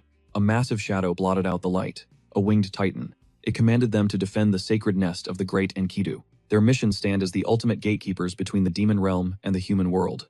Then, snap. Shutra was back. He was heaving for air, lungs burning. No doubt about it. That was a black dragon. Had to be the earth dragon Enkidu. Felicia, looking pale as a ghost, asked if he witnessed the nightmare too. She described a colossus of black scales with veins of molten lava. Karak nodded grimly. He saw it too. Was it a shared hallucination? Felicia had a hunch, but the puzzle pieces weren't fitting just yet. She eyed the artifact. The anvil holds the truth. She hesitated for a split second, then slapped her hand on the metal. Blinding violet light erupted. Black mist coiled around her hand like a viper. She was losing control. Shutra lunged to stop her, shock written all over his face. Suddenly, Felicia let out a blood-curdling scream. Caitlin and Karak watched in horror. Now Shutra was screaming too. A voice echoed in his skull. Conquer the earth dragon Enkidu. A mana trial for the unauthorized. To conquer means to dominate. No mercy. Caitlin and Karak froze. Shutra stood there, body radiating light, gripping a pitch-black hammer. But he looked wrong. Possessed. His right eye was an abyss of black. Meanwhile, back at the base camp, an enemy scout peered over the cliff edge. The camp was sitting ducks between the canyon walls. The enemy smirked, total amateurs, thinking they were safe. Please. An orc grunt asked for the play, waiting on Lord Yakuzan's signal. Yakuzan surveyed his troops. Gear up. We're wiping out the leftovers. Down in the camp, the ogres spotted a flare tearing through the night sky. It wasn't a star. It was a bombardment. Fireballs rained down, obliterating tents and soldiers instantly. Then came the ground assault. Enemy forces led by a massive swamp mammoth crashed in. Chris was caught flat-footed. Panic set in. No Caitlin, no Felicia. They were staring down the barrel of total annihilation. Explosions rocked the valley, while Yakuzan watched from the ridge. He laughed, mocking the demons for their stupidity. They don't know their place. Destroy them all. Suddenly, an enemy mage froze up. Down below the swamp, Mammoth started glowing. Its eyes shifted color. It spun around and trampled its own masters. Yakuzan's smile vanished. What is happening? Chris watched from a distance, jaw on the floor. The cause. That black hammer. They actually found the artifact. Shutra was wielding it. Chris stammered. What is that thing? Felicia, weak but conscious, whispered, the thunder hammer. Mate to the anvil. Enkidu has chosen his champion. An elf propped Felicia up. Shutra stared at his hands in disbelief until Felicia shouted, use it. He gazed at the weapon. The dragon's mana flooded his mind with instructions. The command echoed, conquer, subjugate, obey. This was the anvil's true power, the birth of thunder. He hoisted the thunder hammer. Target locked the swamp mammoth. A violet beam erupted from the anvil. The beast was bathed in purple light and went berserk. The orcs were losing their minds. Why are they attacking us? To make matters worse, they were encircled. Vandal launched his counterattack. Vandal saw the mammoth crushing the Scarlet Lightning tribe. He grinned. The prince and princess actually pulled it off. He roared to his troops, "This is it, slaughter them, no survivors." They clashed in a frenzy of steel and blood. Yakuzan watched his plan crumble. Why is the beast betraying us? His adjutant was trembling. Someone's controlling it with god-tier mana. Yakuzan gritted his teeth. Pull back. We wait for the next opening. But Yakuzan wasn't having it. His face twisted in rage, but before he could move, boom! A massive explosion ripped through the air right behind him. The smoke cleared, revealing Chris. Chris stared him down ice cold. Game over, Yakuzan. Surrender now and I'll make your end quick and painless. Yakuzan didn't surrender. He spat a curse and lunged, screaming like a maniac. Chris just sighed, brows knitting together in annoyance. Beast God fist art. He moved faster than a heartbeat, a blur of lethal motion. Squelch. Yakuzan's head hit the dirt before his body even realized it was dead. The enemy adjutant and mage watched in horror, then scrambled, screaming, "The chieftain is down. Run." Absolute panic took over the enemy ranks. They were terrified. Now it was just cleanup duty for Chris's squad hunting down the stragglers. Chris exhaled, the adrenaline fading. He knew if it wasn't for those 2 reinforcements, his team would have been toast. He glanced up at the sky, praying the other front was holding up. Meanwhile, a magical HUD projected the battlefield chaos. Karak watched, jaw on the floor. He couldn't believe the point of view. They were seeing literally through the eyes of the swamp mammoths. Felicia, looking pale, explained, "With the anvil, I'm the puppet master. I can override every treasure guardian in range." She smirked weakly. With this kind of firepower, the Scarlet Lightning tribe is cooked. But the mana drain hit her hard. Her knees buckled. Thump. Luckily, the elf had reflexes of steel and caught her mid-fall. "Hey, you good?" Felicia waved it off, voice trembling. "Just, battery low. I need a recharge, I'll be fine." The soldiers looked around, nervously suggesting, "Maybe we find a safer spot to camp." But then the vibe shifted. Someone realized there was a void in the group. Shutra had ghosted them. Cut to Shutra, chilling in a quiet corner, finally catching his breath. Ding. The system went crazy with notifications. Level up. His stats were skyrocketing. Had to be the perks of controlling the relic of Enkidu. That XP gain was insane. Another ping flashed on his retina. Conquest skill leveled up. He swiped open the interface. Even his Under the King's Banner skill had hit the next tier. It seemed linked to Conquest. He didn't have all the specs yet, but the synergy was obvious. If his main skills were buffing each other, that was a massive win. Then he noticed a new entry, King's Knight. King's Knight, huh? Sounded like a summon class. Before he could theorycraft, a familiar voice snapped him out of it. Caitlin. Oh right. He dipped without saying a word. He opened his mouth to apologize. Whack, she delivered a solid knuckle sandwich right to his skull. "You idiot, you don't just vanish like that," she hissed. He rubbed his head, muttering a "my bad." Seeing he was in one piece, she sighed and let it slide. But the mission wasn't over. "We gotta bounce back to the group," she said. "Looks like we're camping here tonight." Shutra tilted his head. "Thought we were heading straight back to base," Caitlin grimaced. "Change of plans. We hit a snag." Shutra raised an eyebrow. The snag, Felicia was down for the count.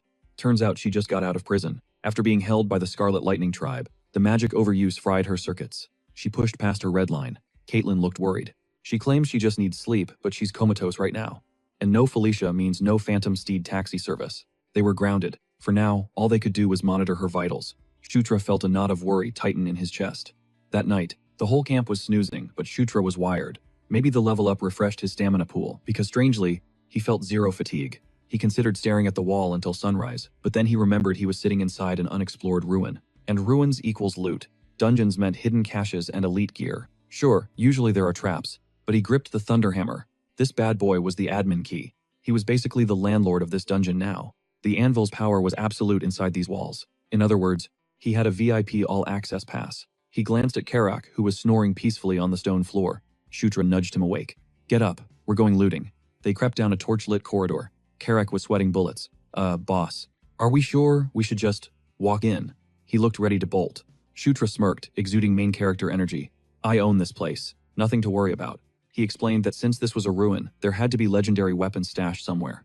That woke Karak up. He pushed open a heavy stone door and froze. Gasp. Standing there was a nightmare made of stone.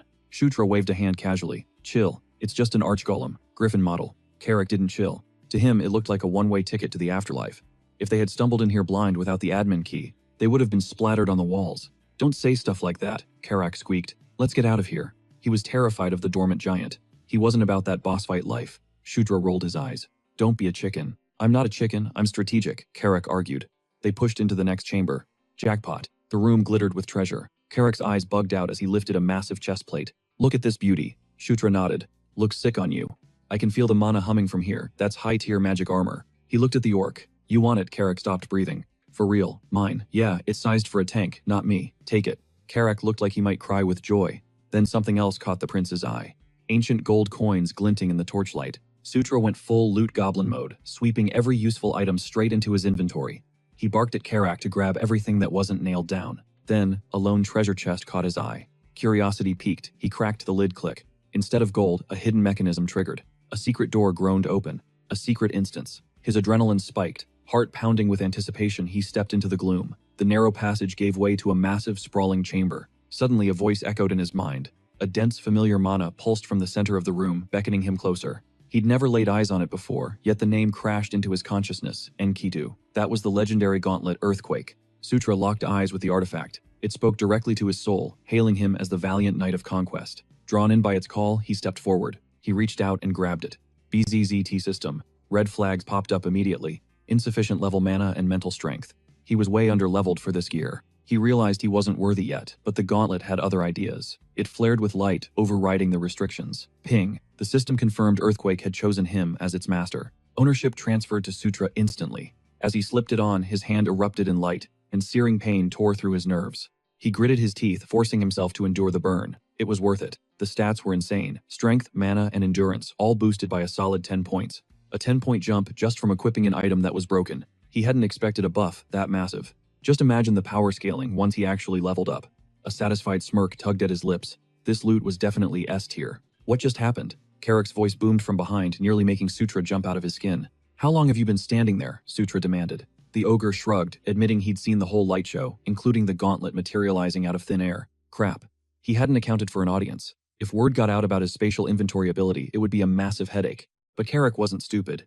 He knew that kind of power attracted the wrong kind of attention. He swore to keep his mouth shut just between bros. The ogre vowed to take the secret to his grave. Sutra felt a rare moment of genuine gratitude. We got what we came for, Karak grunted. Let's bounce. This place gives me the creeps, Karak muttered, scanning the shadows. Bad vibes all around. Sutra nodded in agreement. They started trekking back through the treasure room, but suddenly something glittered in his peripheral vision. Hold up, Sutra commanded. The ogre groaned. What is it this time? Sutra just pointed silently toward a corner. Karak squinted, looking confused. Sutra smirked. That right there, that's exactly what we've been looking for. Cut to later, Sutra tipped a glowing potion into Felicia's mouth. Light enveloped her body as her eyes fluttered open. You with us? He asked, while Caitlin practically collapsed with relief. What happened? Felicia murmured. Caitlin explained. Sutra came through. He brought back a mana recovery potion. Where did you even find that? She asked weakly. Sutra raised an eyebrow. Did you guys forget where we are? They were in the ruins. And he was the ruler of the ruins, remember? He told her to chill and rest up. By the time you wake up, your mana will be topped off, he assured her. Felicia looked at him, eyes soft. Thank you. Sutra didn't catch it the first time. She repeated it louder, cheeks turning pink with embarrassment. Sunrise broke as they marched back into camp. Bandel threw his arms up roaring. They're back. He was beaming, claiming he knew they'd crush it all along. While Bandel praised the squad, Chris awkwardly cleared his throat. Sutra caught the vibe immediately. The guy was blushing and trying to speak. Chris turned to Felicia. You did. An impressive job. Felicia flipped her hair, acting cool. Naturally. Sutra watched the sparks fly, a knowing smirk plastered on his face. Go get some rest, Chris told them, regaining his composure. We'll handle the cleanup. Sutra blinked. Wait, it's not over. Chris explained that the remnants of the Scarlet Lightning tribe were still lurking around. Give us half a month, Chris said. We'll have this place fully secured by then. Sutra's eyes lit up. 2 weeks of downtime, vacation time, but Caitlin leaned in her voice dark. Vacation. In your dreams, she whispered, getting way too close. Sutra flushed. With her own cheeks turning red, she reminded him, you and I still have unfinished business. Cut to a beautiful sunny day, and Sutra getting absolutely decked by Caitlin's fist. Focus, she yelled. Get it together or you're gonna hurt. Get your ass up now. He groaned, barely able to twitch. He knew the beast fist art training would be tough, but this was torture. That unfinished business she mentioned, yeah, it was just her beating the crap out of him for training. For the first 5 days, he was basically a punching bag. It took a full week before his eyes could even track Caitlin's lightning-fast strikes. Day 11. He squared up against her. This time he wasn't just taking hits, he was reacting. Caitlin noticed the shift immediately. Not bad, she thought. Took me long enough, he panted, wiping blood from his lip. All those brutal beatings were finally clicking into muscle memory. Thanks to the hellish daily grind, both his beast fist, art, and aura had just hit level 5. Caitlin nodded, satisfied. You're ready. Time to learn the beast god fist art. Sutra's fatigue vanished, replaced by pure hype. I'm impressed, she admitted. I've never seen anyone learn this fast. A massive proud grin spread across Sutra's face, realizing he'd finally unlocked the secrets of the lycanthropes, the ultimate beast god fist art. It was time for Caitlin to show him a whole new way to channel aura. She gripped his hand tight, warning him to pay close attention and match her flow. "You got this?" she asked. "Yeah." Boom. Their hands lit up, and that blinding blue energy swallowed him whole. He could feel Caitlyn's energy surging through him, guiding the way.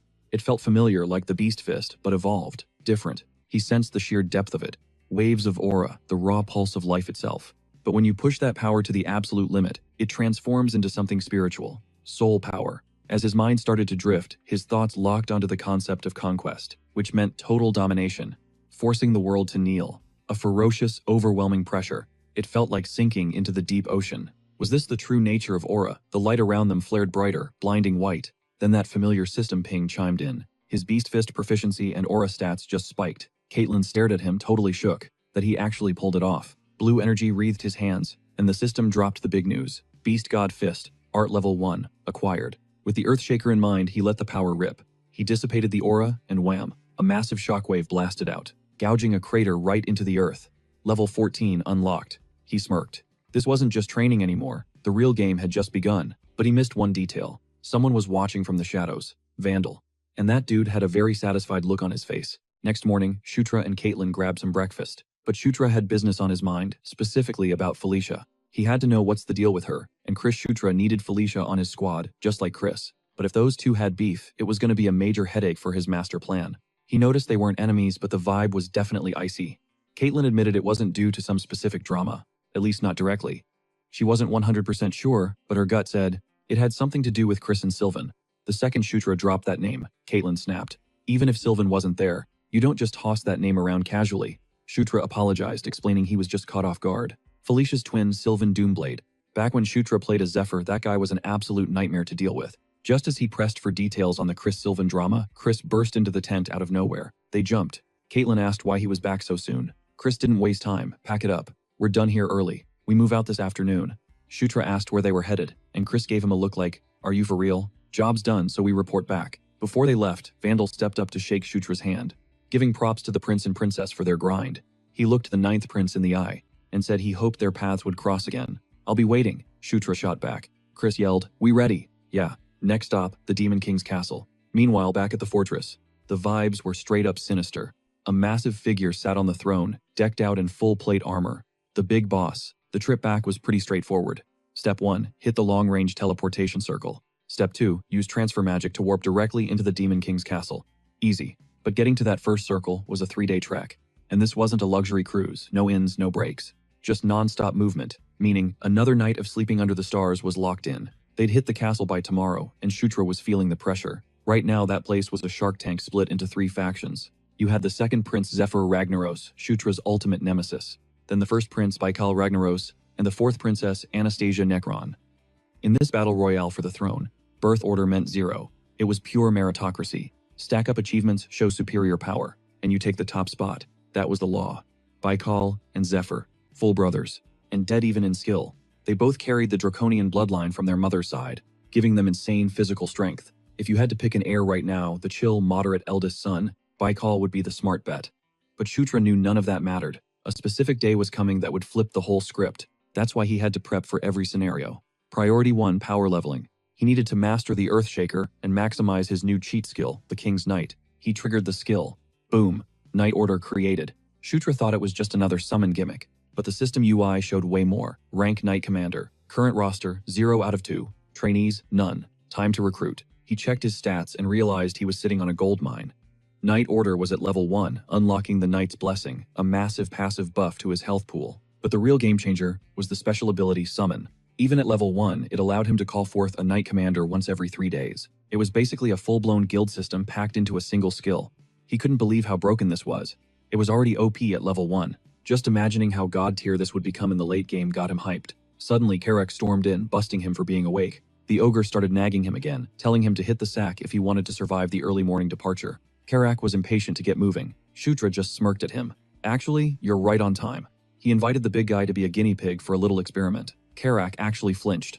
What experiment? Karak grunted. Under the pale moonlight, Shutra raised his sword and spoke with authority. Mighty ogre warrior, Karak. He formally appointed Karak as his knight. A strange light engulfed the ogre's body. Karak felt a shift deep in his gut. His loyalty stat was skyrocketing. Boom. Karak level 24 instantly evolved into a knight commander and a rank 1 soldier. The experiment was a total success. Shutra was beaming. Karak flexed, confused by the sudden overflow of power, but definitely not complaining. Shutra grinned. You want to become the strongest ogre in history. Caught up in the adrenaline, Shutra started rambling about raising him into the legendary ogre emperor from the Night Saga lore. Karak squinted at him with pure suspicion, asking if he was running a fever or just losing his mind. The next morning at the tower, Chris and the squad approached the teleportation gate. He looked back at Shutra. You ready for this? Let's do it, Shutra replied. They stepped into the magic circle and zap, a pillar of light blasted them straight into the sky. Transition to the other side, Shutra felt his stomach drop, terrified he was free-falling face first into the abyss. But he stuck the landing perfectly. You good? Caitlin asked, checking on him. Yeah, I'm solid, he breathed. Suddenly, a voice shouted Lady Felicia. Her personal entourage had been camping out for her return. She dove into the chat, soaking up the attention. To Shutra, it looked like a literal fan club. He realized those were her subordinates. Then a delegation marched over to officially welcome Chris and Caitlin. Shutra looked around crickets. There was nobody for him. The Dark Elves started whispering, snickering as they eyed him. The message was loud and clear. He was at the bottom of the food chain in the Demon King's castle. He shrugged it off. He knew the score anyway. He turned to his partner. You ready, Karak? Because this was ground zero. From here on out, they were going to flip the script on this entire castle, one move at a time. They were led to their new digs, a dusty, glorified broom closet that looked like a storage unit. This was home base. Shutra was just grateful to have a roof over his head. Karak started unpacking but paused, realizing something. The official event schedule didn't kick off until tomorrow. That meant free time. Shutra sighed. Doesn't feel like freedom when we're left to rot in a dump like this. Suddenly, a sharp knock echoed on the door. It was Flora 7's ward from the castle's real estate management bureau. Shutra raised an eyebrow. Why is a high-ranking official visiting a hole in the wall like this? She smiled professionally. Your public merit level has spiked. You are now eligible to upgrade your residence immediately. Then Isabella from the Office of Public Merit strolled in. Is it true? Shutra asked. Can I really move? You came to the right place, she replied, swiping open a holographic interface. Ding. Conquest complete. His merit level had officially hit level 5, racking up a total of 15,000 points. The system started scrolling through his highlight reel. Discovered the dwarves' secret mine and portal check. Crushed the Scarlet Lightning Tribe's chief check. His elite unit executing the mission flawlessly. Done. Saving the 7th princess. Big check. Rescuing Felicia Doomsblade. Leading the frontal assault and claiming the legendary Thunderbirth Anvil. And finally bringing the entire Scarlet Lightning Tribe under his banner. The rewards were instantaneous. Restricted sections of the Demon King's castle were now unlocked, and his monthly allowance just went vertical. It jumped from a pathetic 5 gold to a staggering 500. He was the first prince in history to bag this much loot on a debut mission. Show me the mansions. Now. Later that day, Karak's jaw hit the floor. He couldn't believe this was their new crib. Flora bowed to them. We prepared this early for you. It is an honor to serve. Effective immediately, Flora was functioning as his headmaid and butler. She was a devout follower of Camilla, the goddess of dreams and shadows. Karak scratched his head. Wait, didn't you say you worked in real estate? I hired her using merit points, Shutra explained. It was basically premium currency earned by being a total boss. He didn't bother explaining the mechanics. No need for Karak to get a headache over the details. You're speaking gibberish again, the ogre grumbled. The next morning they were decked out in formal wear. Karak shifted uncomfortably. I keep feeling like I got a leak. Is it just nerves? He asked. That's gross, dude, Shutra sighed. Just go handle it already. He ramped up the tension by announcing a sudden arrival, only to hit them with a massive compliment. You guys look fire. Turns out Felicia had styled their entire aesthetic personally. Caitlin didn't miss a beat. I'm the best, aren't I? She chirped, noting that the grind finally paid off. She turned to Shutra, grinning. And look at you. Sharp as hell. He got flustered, stammering out a thank you before shooting the compliment right back. You both look stunning. That got them cheeks flushed red instantly. Then Chris rolled up. He clocked that this was Shutra's big debut at an audience ceremony. He clapped a hand on his shoulder. Today, you're the main character. Go out there, Chris urged. Make everyone in the Demon King's castle acknowledge you. Shutra straightened his back. Count on it. He knew the whispers were already starting. The doubters who chalked his wins up to dumb luck. As he scanned the room, the heavy gaze of the vassals bore down on him. But Shutra wasn't backing down. Watch me, he thought. Soon you won't be able to look away. The doors groaned open and the royal siblings strode in. He was ready to force them to reevaluate the worthless prince they'd written off. In unison, the siblings dropped to one knee before the ultimate power. The Demon King sat on the throne, a looming shadow. Chris broke the silence, voice booming as he introduced himself to the absolute ruler of the demon realm. Demon King Mitra peered down at them, golden eyes piercing through the gloom framed by brown hair and a thick beard. Surprisingly, his features were almost human. Beside him, an aide stepped forward, ready to list the siblings' accolades one by one. This was the patriarch, the father of every demon, prince, and princess standing in that hall. Shutra had momentarily forgotten the golden rule. In this castle, Mitra was the one entity you never ever underestimated. Kneeling there, the pressure was crushing. Physical, heavy. Just existing in Mitra's presence felt like his body was being ground into dust. Then the goddess's voice cut through the fear. Conquer. A warm golden light ignited in his chest. Remember, she whispered, you are a king too. She urged him to fight back, to take that suffocating gaze and crush it under his own will. The golden glow surged outward from his core, the power of conquest. Fueled by it, Kshutra lifted his head, locking eyes with the monster on the throne. Mitra met his stare and spoke his name. The room went dead silent. Jaws hit the floor. Kshutra didn't flinch, holding the gaze even though his heart skipped a beat. Then the unthinkable happened. I look forward to your future achievements, Mitra rumbled. Pandemonium in the throne room. Confusion rippled through the crowd. The Demon King never addressed the princes directly. Not by name. Not in a formal audience. So why him? Why the ninth prince, the invisible nobody? The words were basic, but coming from the Demon King. It was unprecedented. A historic anomaly. That made the praise priceless. Kshutra bowed low. I will do everything in my power to exceed your expectations. And just like that, Kshutra Ignis crushed his debut audience, searing his image into the minds of everyone present. Crack of dawn. Kshutra blinked awake, groggy and confused. Karak, what's going on? The sun was barely up. Karak held out an envelope. Letter from the Office of Public Merits. Just got here. Kshutra took it, mind racing. Why now? He tore it open and his eyes widened in surprise. Karak leaned in, dying of curiosity. Well, read it. Kshutra hesitated, a weird mixture of dread and excitement settling in his gut. It was a direct order, a personal mission from the Demon King himself. Later, Kshutra debriefed Chris and Caitlin. Subjugate the Cassius herd. Translation, go exterminate a bunch of monsters. That means you're headed to the Anger Plains, Caitlin noted. Kshutra nodded, Centaur territory. Chris and I trained there once, she added. Apparently wiping out the Cassius herd was practically an annual tradition for the royals. Chris looked ready to gear up, but they had their own grind to handle. Caitlin smiled warmly. Don't worry, Kshutra's got this. Solo mission. But Chris frowned, voice lowering. People are watching you now. They're going to try to get close. Or they'll be watching for a mistake. Watch your back. Kshutra knew he was right. Even Zephyr had mentioned the anomaly. Getting name-dropped by the king changed the game. If things get hairy, come to me, Chris said seriously. Kshutra nodded, grateful. Thanks, brother. Oh, and see Felicia before you bounce. She's got something for you. By the time Kshutra packed up, the sky was still gray. Felicia was waiting. She knew trekking through Centaur lands was a nightmare, so she hooked him up with top-tier mounts. Kshutra thanked her, but she wasn't done. She held out a shimmering gem, a dark elf's tear. Kshutra froze. She was handing over a sacred racial treasure. Under normal circumstances, you'd have to kill Felicia just to get your hands on one of these. We dark elves are proud, she murmured. We never forget a kindness. Or a grudge. Then she pulled him into a tight hug. Come back in one piece, okay? Kshutra blinked, face heating up. He hadn't expected the affection. He opened his mouth to reply, and she shoved him away. Hard. She looked away, flustered, realizing she might have let her guard down too much. Kshutra and Karak loaded the mounts onto the teleportation circle. As the magic hummed to life, he waved. Stay healthy, Felicia. See you soon. Then a flash of light, and he was gone. Felicia watched the empty space, a soft smile on her lips. Okay. Ingle Plains. Boom. Kshutra Karak and their mounts materialize out of thin air. Karak scans the horizon, making sure the teleportation actually stuck. Suddenly, a presence hits them from the 6 o'clock position. Greetings, Ninth Prince. It's Karma, the ranger assigned to be their GPS in this wild territory. Kshutra takes a sec to process the visual human from the waist up, pure beast horsepower from the waist down. He keeps it smooth. Pleasure to meet you. She bows, dropping a humble brag about it being an honor despite her monstrous form. Kshutra just nods. He knows a centaur when he sees one. No time for small talk. They launch immediately, tearing across the plains at breakneck speed. Kshutra and Karak are barely holding on to their mounts. Mid-gallop, Karma drops the ETA. It's going to be a grueling 2-day sprint to hit the main centaur settlement. Her plan? Full throttle, minimal stops, just pure endurance. Kshutra doesn't even blink. Lead the way. She glances back, doing a quick head count. Where's the army? Kshutra shrugs. Emergency deployment. Just us two for now. Karma doesn't panic.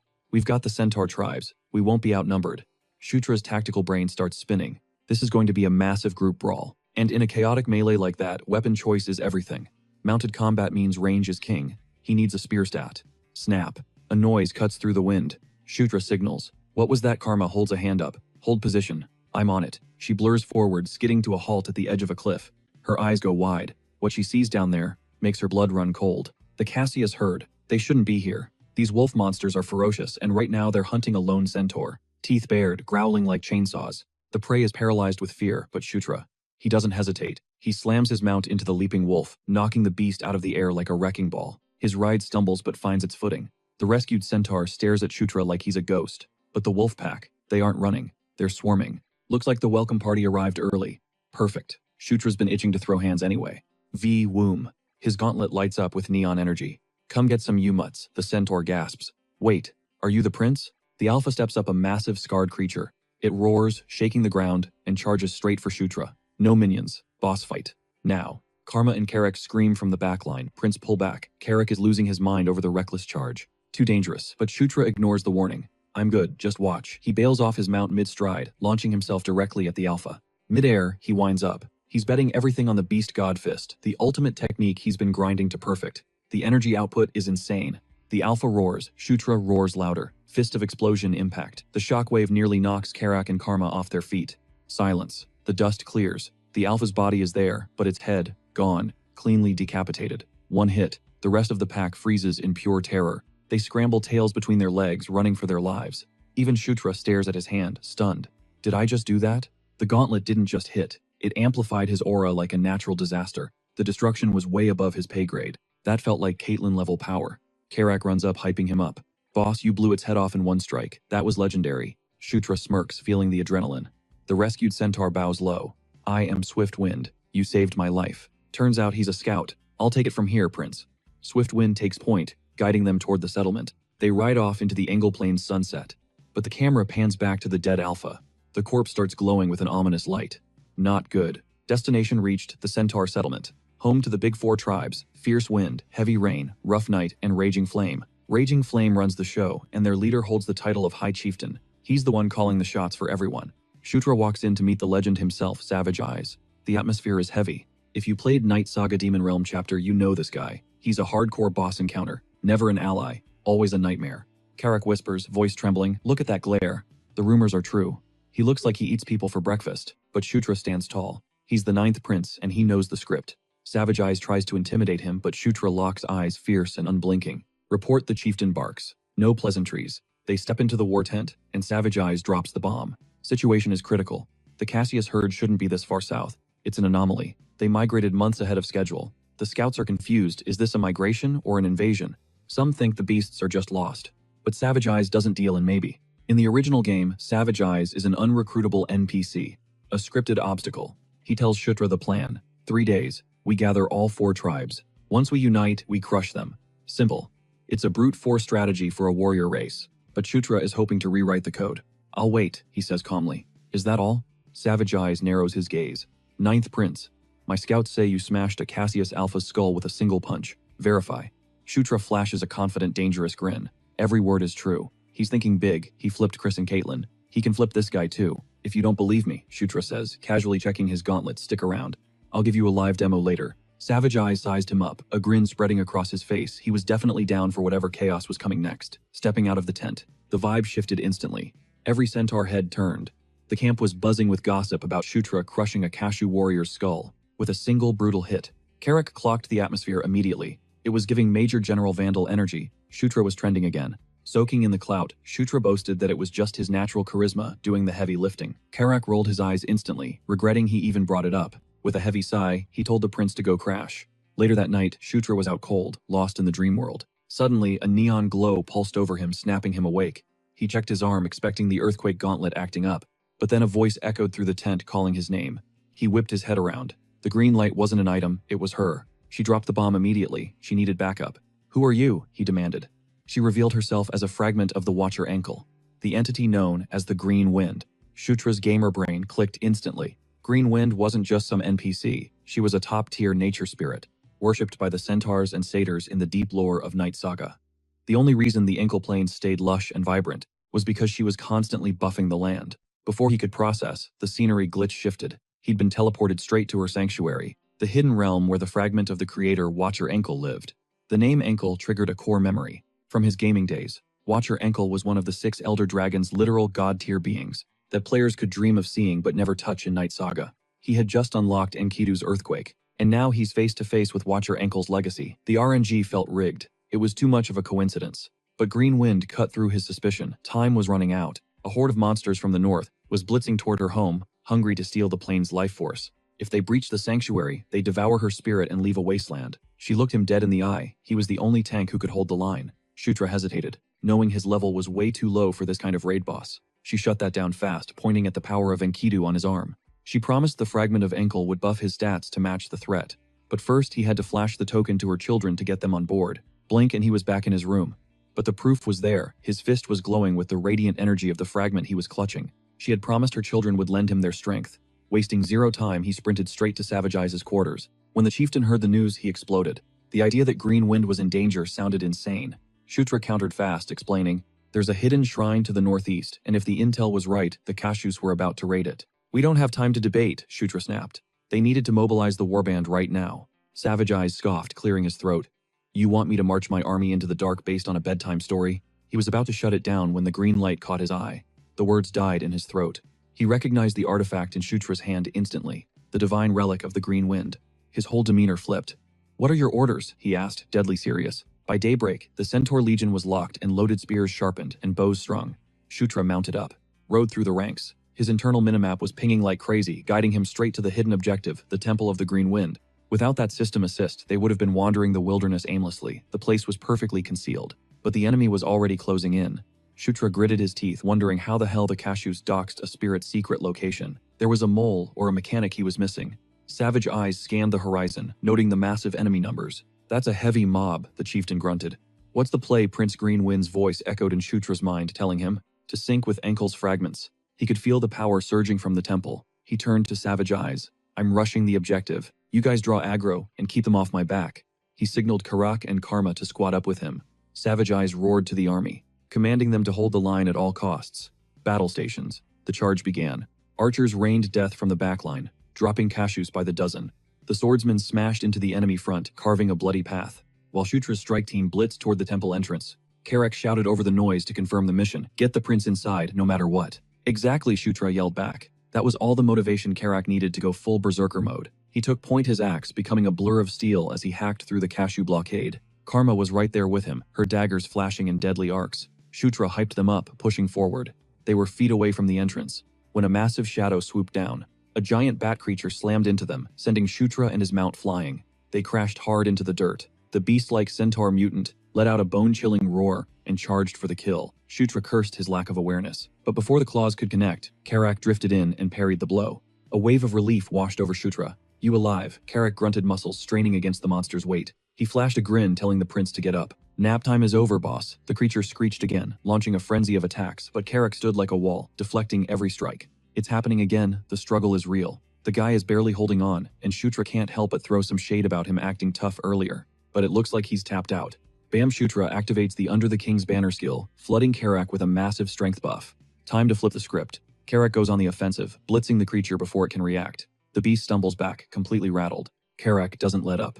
He chases it down, channels every ounce of power, and slashes deep across its chest. The monster spews black blood everywhere. Going for the kill shot, Karak smashes its head with everything he's got, sending a shockwave of dust into the air. He screams at the prince to go. "Leave this mess to me." Shutra knows Karak's got this, so he bolts, sprinting toward the temple like his life depends on it. He bursts through the doors and hears a voice echoing, "Hurry, it's Green Wind." Her gauntlet pulses with light. She tells him Enkidu's artifact is the compass. He feels the energy signature, pulling him deeper into the temple's core. He follows the flow until he hits a dead stop in front of a colossal ancient tree. Suddenly, the vines come alive. It jump scares him for a second, but they gently lower a glowing object. Shutra's eyes go wide. No way. It's a dragon heart, the ultimate mana source for every dragon species. A literal dragon heart. It clicks. This is the fragment of Enkidu everyone was talking about. Green Wind manifests and drops some lore. The Enkidu plains have stayed chill for ages, strictly because of the Watcher Enkidu's magic. And this temple, it's the anchor. It was born from Enkidu's fragment, and if this place falls, the piece shatters instantly. She begs him, "Wake up the old magic. Stop the destruction." Meanwhile, outside is a total war zone. Savage Eyes is barking orders, refusing to give an inch. They cannot let the enemy breach the gates. Karak is brawling like a demon, and Karma is right there with him. Inside, Green Wind pleads with the Ninth Prince to save her children. Shutra grabs the dragon's heart, and zoom, he's warped into a spirit realm. He's disoriented at first because he's staring down a literal dragon.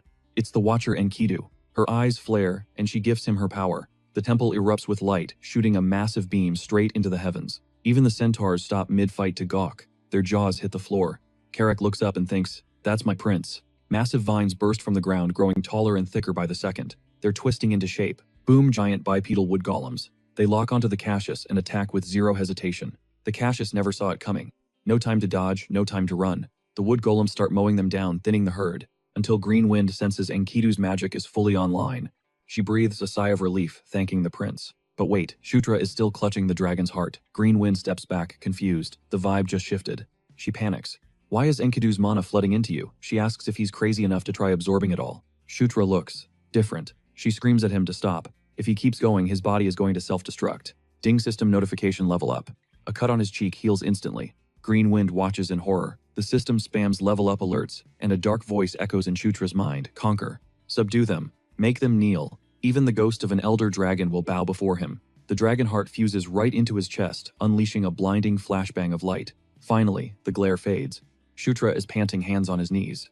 The glow dims, and when he looks up, he's got a new title, Knight of Conquest. He unlocked the passive skill, Dragon Body level 1, and acquired Dragon Blood, plus immunity to all poisons level 1.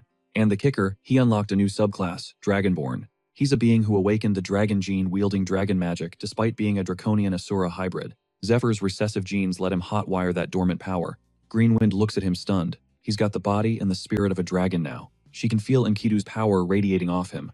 But she's not mad. This power has been locked away for a millennium, untouched. She bows her head. Successor of Watcher Enkidu, I have one wish. Protect the plains. And protect my children. Shutra flashes a confident grin. You got it. Outside the temple, the wood golems are cleaning house. Most of the Cassius are down, but the vibe changes again. Crack. A massive Cassius cleaves a wooden golem in half and roars like a chainsaw, shaking the centaurs. Shutra spots it from the roof. That's the boss unit. He dives down, landing next to Karak.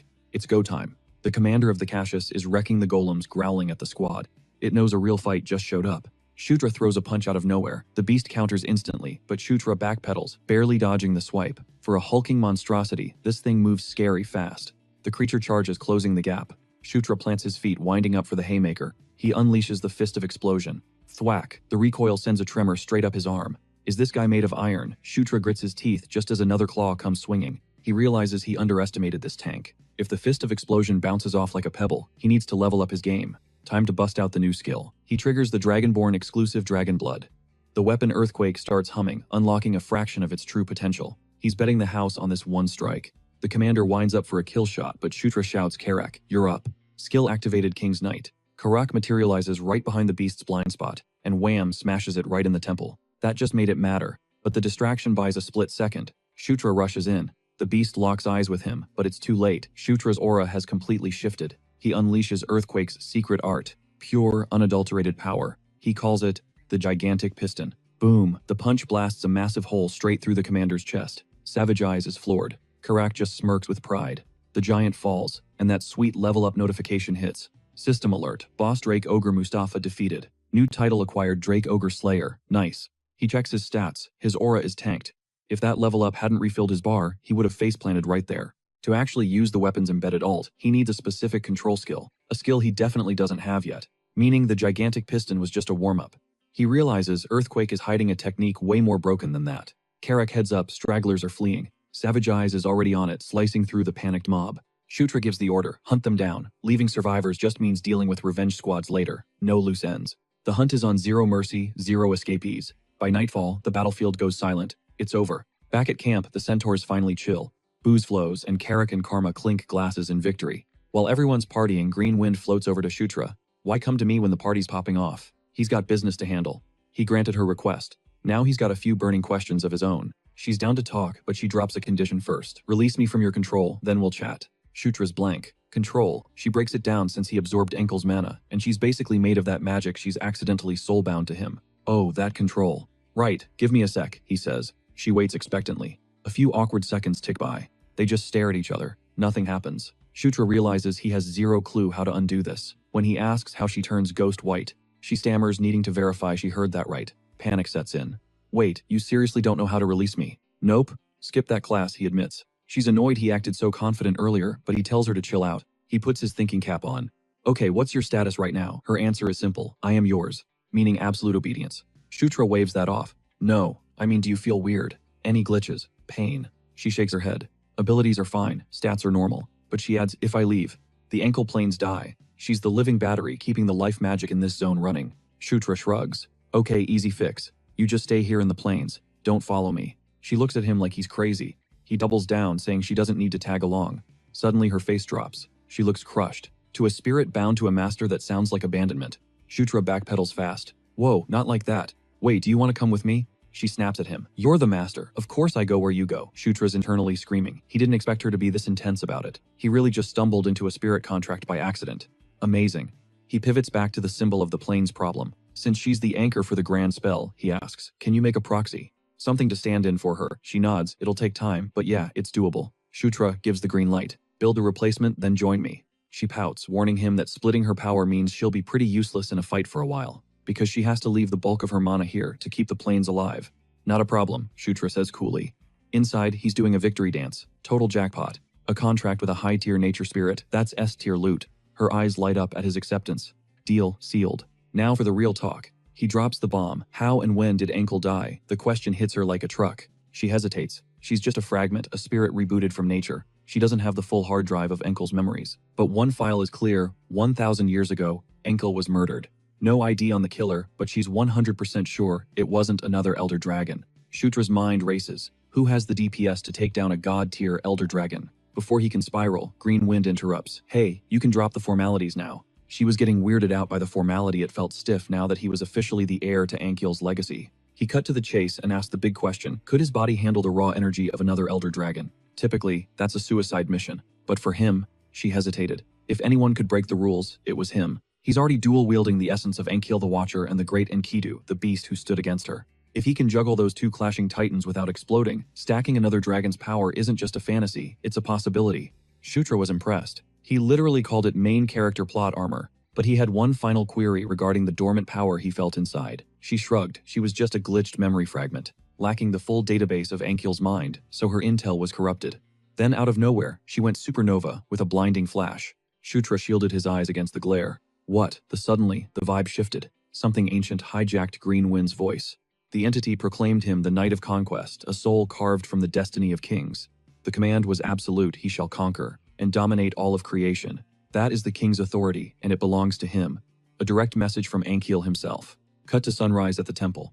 Shutra was passed out on the ground until the morning light slapped him awake. He sat up groggy. What just happened? The last thing he recalled was the conversation with Green Wind. She materialized to check his vitals. She wasn't sure why, but it seemed Uncle's core consciousness had surged through her last night, causing a system overload that knocked him out cold. The memory of that voice flooded back. Conquer and rule all creation. The power of the king. It clicked. Ankiel already knew exactly what kind of monster Shutra was becoming. Green Wind dropped the pledge he was her master for eternity.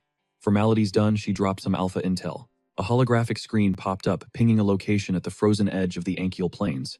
There lies a relic of the Watcher. Just like his Earthquake Gauntlet, this was an artifact juiced up with Elder Dragon energy. The Shield of Life. Rewind 1,000 years, Watcher Ankiel gifted this Aegis to the wildest, most righteous centaur warrior in history. This unit of a warrior led his squad against the northern hordes, stacking up victories, without taking a single scratch. But he wasn't immortal. His one fatal flaw. He didn't sleep with his gear. One night, a rival sent a honeypot assassin to warm his bed. Distracted and defenseless, the legend was shanked in his sleep. The Shield of Life was soul-bound by Uncle himself. That meant nobody but the true owner could even lift the thing. His followers buried the epic loot alongside him in a northern tomb. Centuries rolled by, and history turned into myth. The centaurs rebranded the artifact after the warrior himself, White Suri. Shutra's internal gamer screamed. He knew that name. It was a lore-only item from the Night Saga backstory. Mythical gear that not even the sweatiest veteran players could locate. The server's best shield. And it's an Elder Dragon artifact. Green Wind asked if he recognized it. He was hyped. Where's the dungeon? Drop the coordinates. She pointed north, way north. She could track it, but first she needed to craft a body double to guard the temple. As soon as they wrap this up, she starts the process. He checked the timer. How long we talkin'? She calculated that thanks to the mana boost from the protection spell, she'd only need 2 days. 2 days, he could work with that. It was a trek, but totally doable. He clenched his fist. He was going there, no excuses. With White Suri in his inventory, the difficulty setting of his life would drop significantly.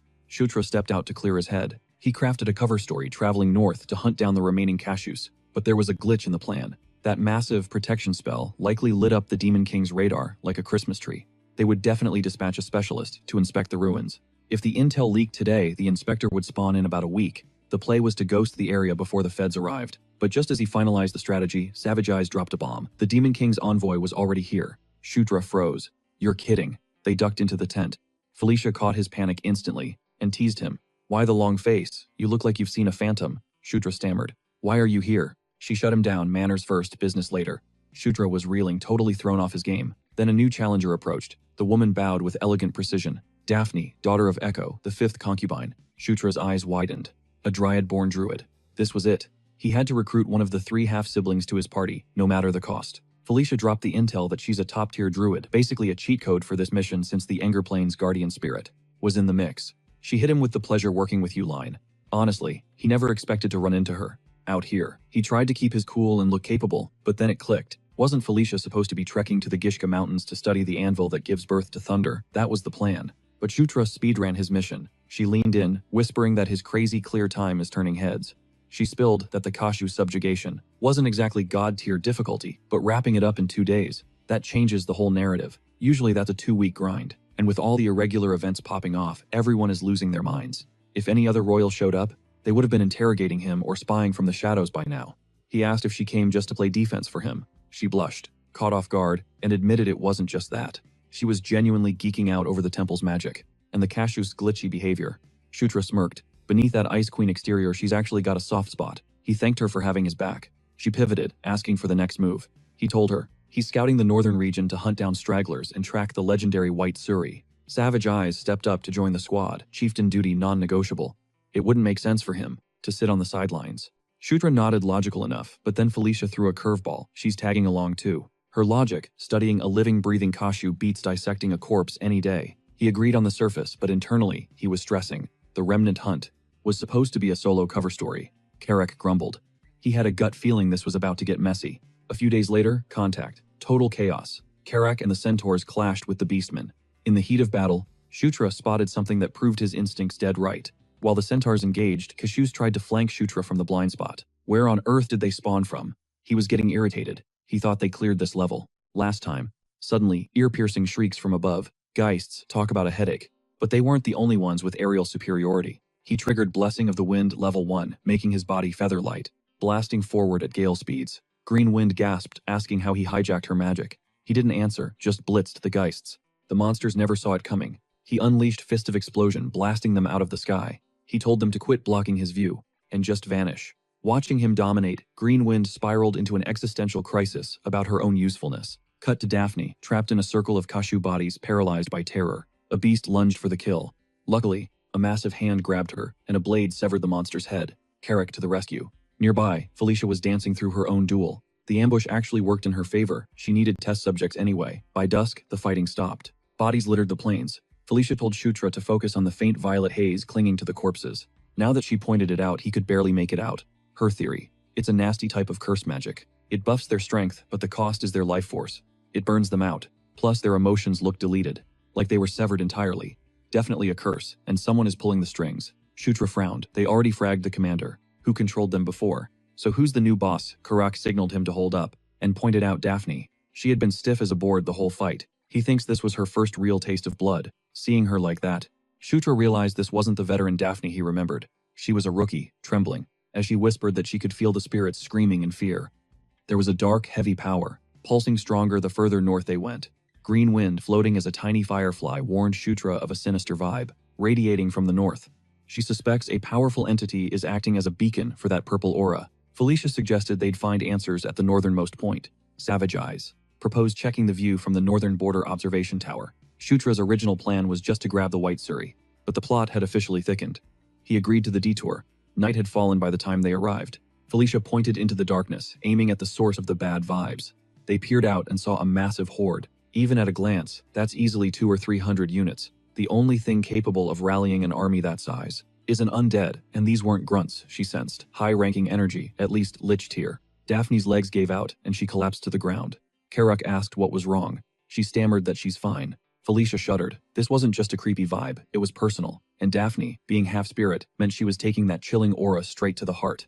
If they were dealing with a high-tier undead boss, their squad was toast. Felicia made the executive call. We need to bail. Now. But then her eyes went wide. Panic mode. Something was incoming. Who is it? Shutra started to ask, but chaos cut him off. Ping, the system UI screamed surrounded. Karak pointed a shaky finger at the sky, screaming as a massive fireball hurtled straight for their faces. It's a trap, Shutra cursed, realizing they'd been played. Move, get out. The tower groaned, then crumbled into dust. Pure chaos. Screams tore through the air as they sprinted for their lives. Above the wreckage, dark silhouettes with nasty auras took to the skies. Felicia didn't hesitate. She snapped her fingers, wind control active. A gust swept everyone up, launching them clear of the inferno just as the tower blew. They hit the dirt hard but safe. She immediately scanned Shutra for injuries while Sylvan gasped, "Thank you, Sixth Princess. That was close." Her magic was the only reason they were still breathing. But she waved off the praise. "Save the gratitude," she snapped. One look at the horizon told her why. It was a sea of enemies. Endless. "We have to run," Felicia urged. But Shutra's gut sank. He could see the circle closing in. They were totally boxed in. "Buy me a few seconds," she pleaded. "I'll find an opening." Seeing her determination, Shutra felt a spark of respect. She wasn't giving up. "You got it," he grinned. "I'll hold the line." He triggered. Under the king's banner, and the centaurs roared as raw power flooded their veins. Sylvan looked at his glowing hands. "What is this magic?" Green Wind hovered close, whispering urgently to her master. "Are you seriously going to fight?" she asked. "Damn right," he replied. Their only play now was to bet everything on Felicia. Shutra clenched his fist, knuckles white. Battle stations. The mood shifted instantly, no fear, just steel. He refused to give an inch. Beside him, Karek, Sylvan, and Karma dove headfirst into the slaughter. Shutra was a machine blasting through ranks with fist of explosion. Boom bones went flying, but the skulls just floated there, mocking him. He was panting already. And the worst part, the bones clicked back together. Click, clack. Good as new. This is endless, Shutra realized. They had to decapitate the snake. Find the summoner, end the spell. It was their only shot. Flash blinding lights tore through the sky, hammering the centaur lines with devastating precision. Karek grabbed a zombie, using it as a meat shield. What the hell was that? Then the pile of corpses shifted. Something groaned deep and low. A massive skeleton hauled itself up from the dead. Full plate armor, a rusted crown. Bingo. Shutra locked eyes with the boss. Sylvan went for the backstab, blocked. The boss swatted him like a fly. Karek swung next, his weapon clanging uselessly against the heavy armor. The impact just sent shockwaves up Karak's arms. The skeleton barely moved, then shoved him back. Crunch. Karak hit the dirt hard. "My turn," Shutra leaped into the fray. He was actually glad the big guy stepped up. Time to wrap this up. He unleashed a point-blank fist of explosion. Nothing. Not even a scratch. The boss casually tossed him aside like a rag doll. Shutra stared, stunned. This guy was a tank. They were completely out of their league. "Step back," Felicia's voice cut in. "You've done enough." Even the Skeleton King tilted its head, curious about the new challenger. Shutra was confused, but Felicia stepped in front of him. "I'll handle this," she smirked, glaring at the monster. "Come, get some bonehead." Magic crackled in her palm. Boom, a direct hit. The Skeleton King actually groaned in pain. Now it looked pissed. It swung a massive fist, but Felicia was already gone. She danced away, riding the air currents with wind control. It tried to crush her, but zip, she triggered, Blink vanished into thin air, and reappeared right behind the oversized skull. Pew, pew, 2 magical beams drilled into its back. The boss staggered. Shutra watched, jaw dropped. She was on another level. He never thought she'd be soloing a boss that just wiped the floor with the rest of them. Suddenly, a soft light bloomed behind Shutra.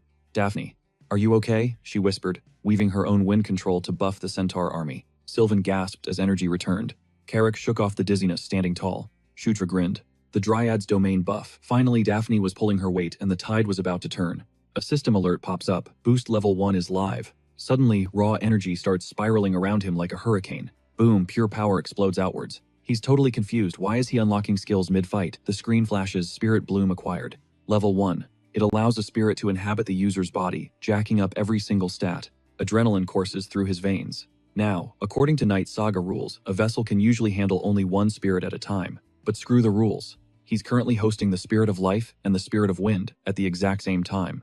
Just as he figured perks of having that broken protagonist build, Felicia unleashes hell on the undead leader, but her stamina is tanking fast. She takes a hit, panics, and snaps Blink to teleport away. She's sick of this guy. Just die already. But the undead leader reads her like a book, predicting exactly where she'll materialize in the backline. He catches her completely flat-footed. Suddenly, Karek feels a surge rushing in to aggro the boss. It works, the monster pivots attention. Out of nowhere, Shutra slides in next to Felicia.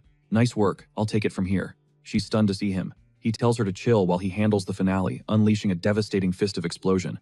The impact slams the undead leader into the dirt. Karek grins, thinking this is the good game moment. Shutra jokes that he did all the heavy lifting. Karak decides to play along and goes for the kill shot, aiming to decapitate the beast. But the second he gets close, an ominous purple glow lights up the corpse. It's a trap. Karek gets swallowed by the energy.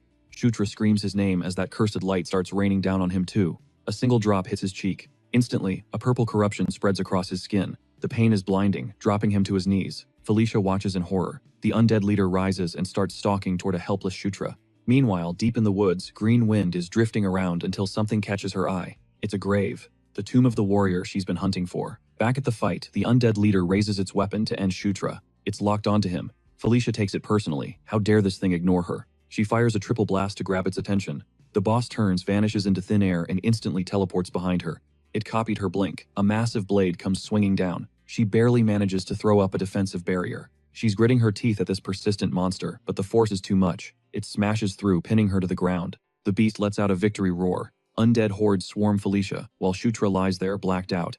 Green Wind's voice cuts through the darkness. Wake up, no time for naps. You need to awaken Ankle's power now. He's groggy. What power? How do I even do that? Green Wind starts glowing intensely. Look inside, you already know the answer.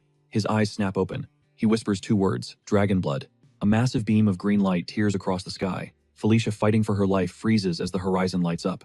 It moves at light speed, incinerating the mob around her in a single strike. She looks over at Shutra, face down in the dirt. The energy is pooling around him. He lifts his head, and his jaw drops. Standing right there is the legendary White Suri. How is this even possible? He gasps. Green Wind explains she spent the battle hunting for the warrior's grave. Leaving him vulnerable was a gamble, but it paid off. She found the beast and forced it to recognize a new master. Shutra smirks, impressed. She cuts him off sharp. Save the applause. Survive first. Right. Boss fight time. The undead leader charges, landing a hit that launches Shutra into the sky. That hit should have killed him instantly. Instead, Shutra flips mid-air and stabilizes like a pro. He spots the enemy charging a beam attack from its mouth. The speed is insane, he barely has time to react before it fires. Felicia screams. Smoke swallows the impact zone, but then a blinding light erupts from Shutra's shield. He can feel the surge. Green Wind confirms it. Ankle's fragment has officially evolved him into a dragonborn. But that's not all. A secondary power source just came online. Can you feel that? She asks. It's 5,000 years of Ankle's magic stored in the White Suri. His gauntlet starts vibrating in resonance. Oh yeah, he grins. This feels absolutely insane. Even the undead leader senses the shift in power. Shutra taunts the skeleton. Keep acting tough, bonehead. I'm about to turn you into dust. He grips the White Suri shield and hurls it. It tears through the undead mob, bouncing between them like a deadly pinball. Felicia watches in awe. The undead leader roars in frustration as the shield curves back, locking onto its final target. White Suri took the bait, lunging forward before snapping its massive wings open and rocketing into the sky.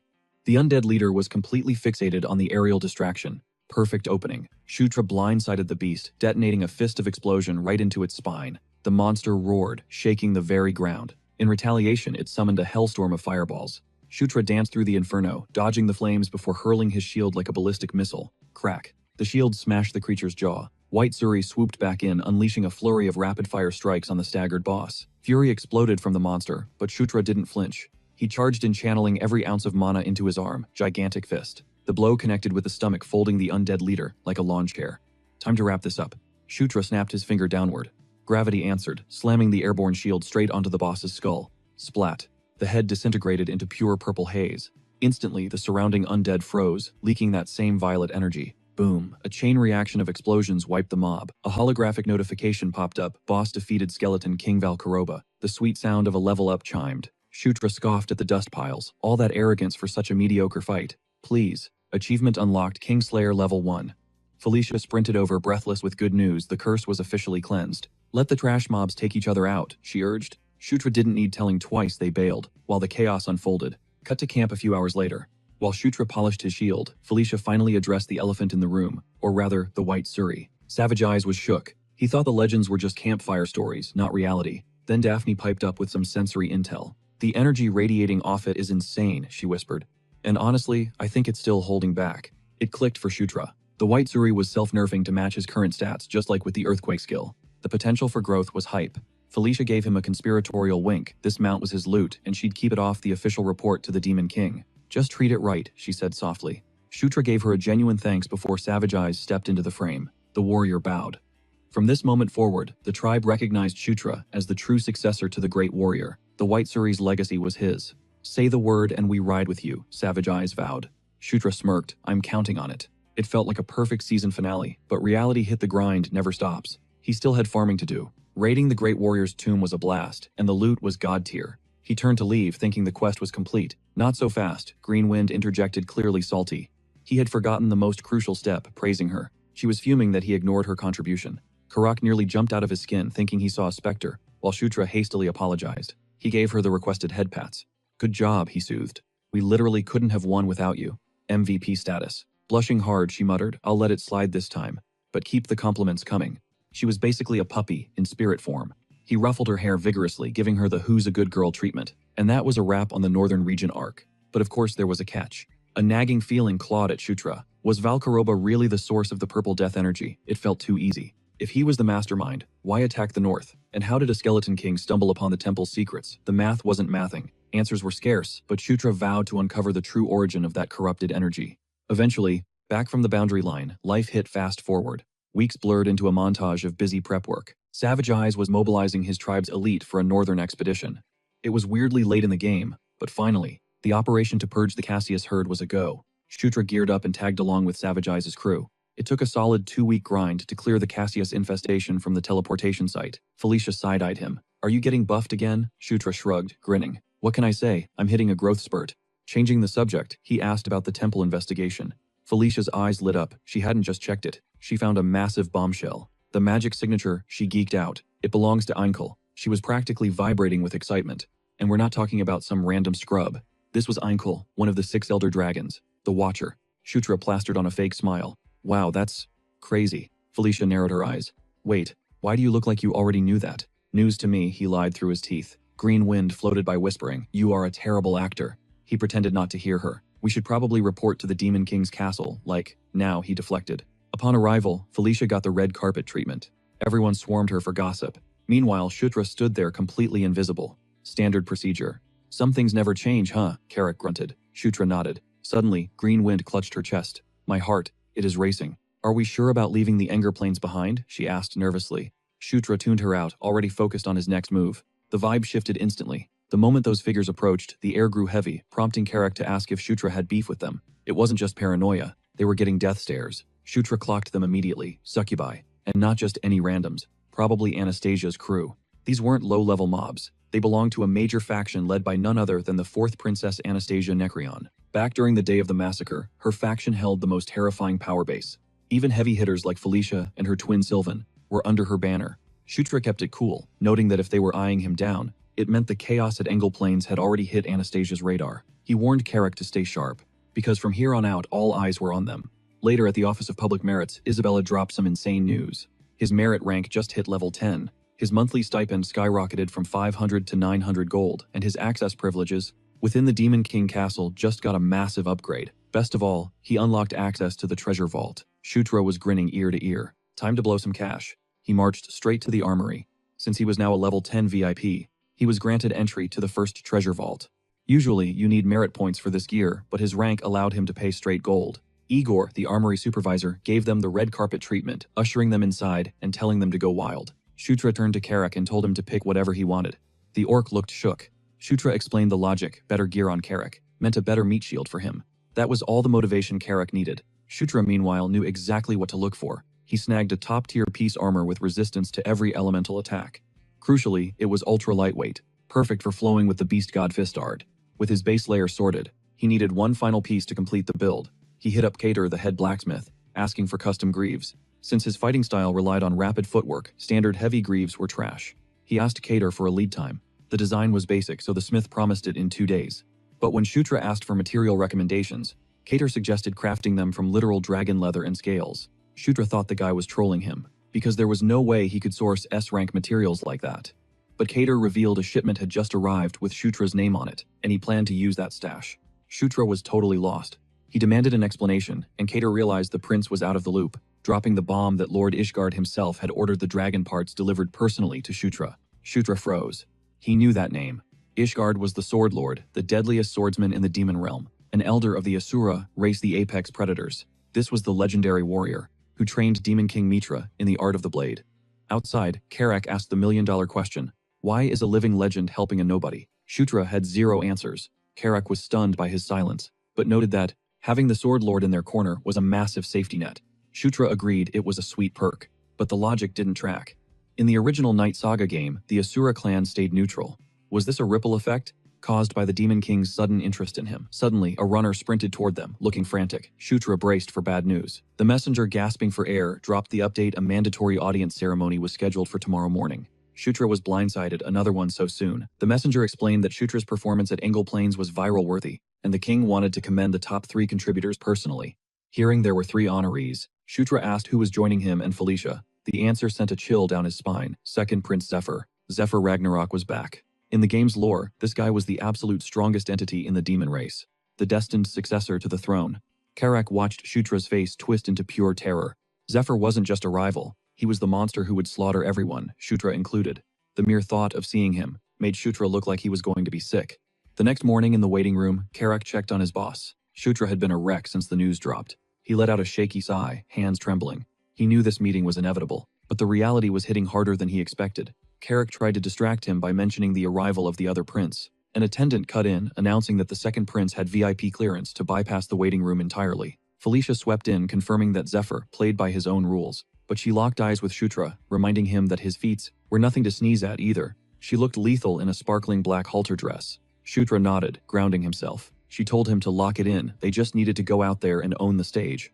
The ceremony kicked off. Demon King Mitra loomed on his throne as Felicia and Shutra made their entrance, their names echoing through the hall. Shutra's pulse was already redlining. If he cracked now, he wouldn't stand a chance against the hellstorm waiting on the other side. He marched toward the obsidian throne. High above, on the second level, a silent figure loomed on the balcony, her gaze locked on him like a sniper. She stared right through our MC with dead eyes. Shutra dropped to one knee before the Demon King, crushing his fear down into the pit of his stomach. This was the boss fight he couldn't skip.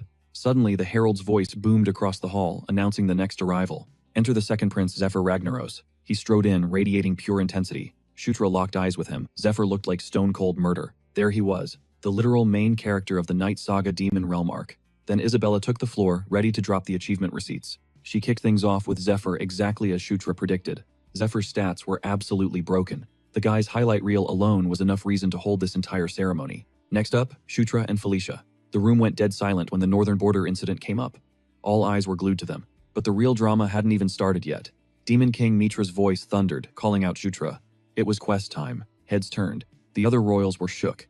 This kind of direct order was unheard of, and Shutra was left reeling. The king himself just dropped a personalized quest in the middle of the ceremony. The objective: infiltrate the Thunderdoom Fortress. Deep in the Dwarven Kingdom, miners had cracked open a forgotten tunnel leading straight to that cursed stronghold. His orders were clear: secure the breach and map out the belly of the beast. Departure in 7 days. A chill ran down his spine. He knew this map.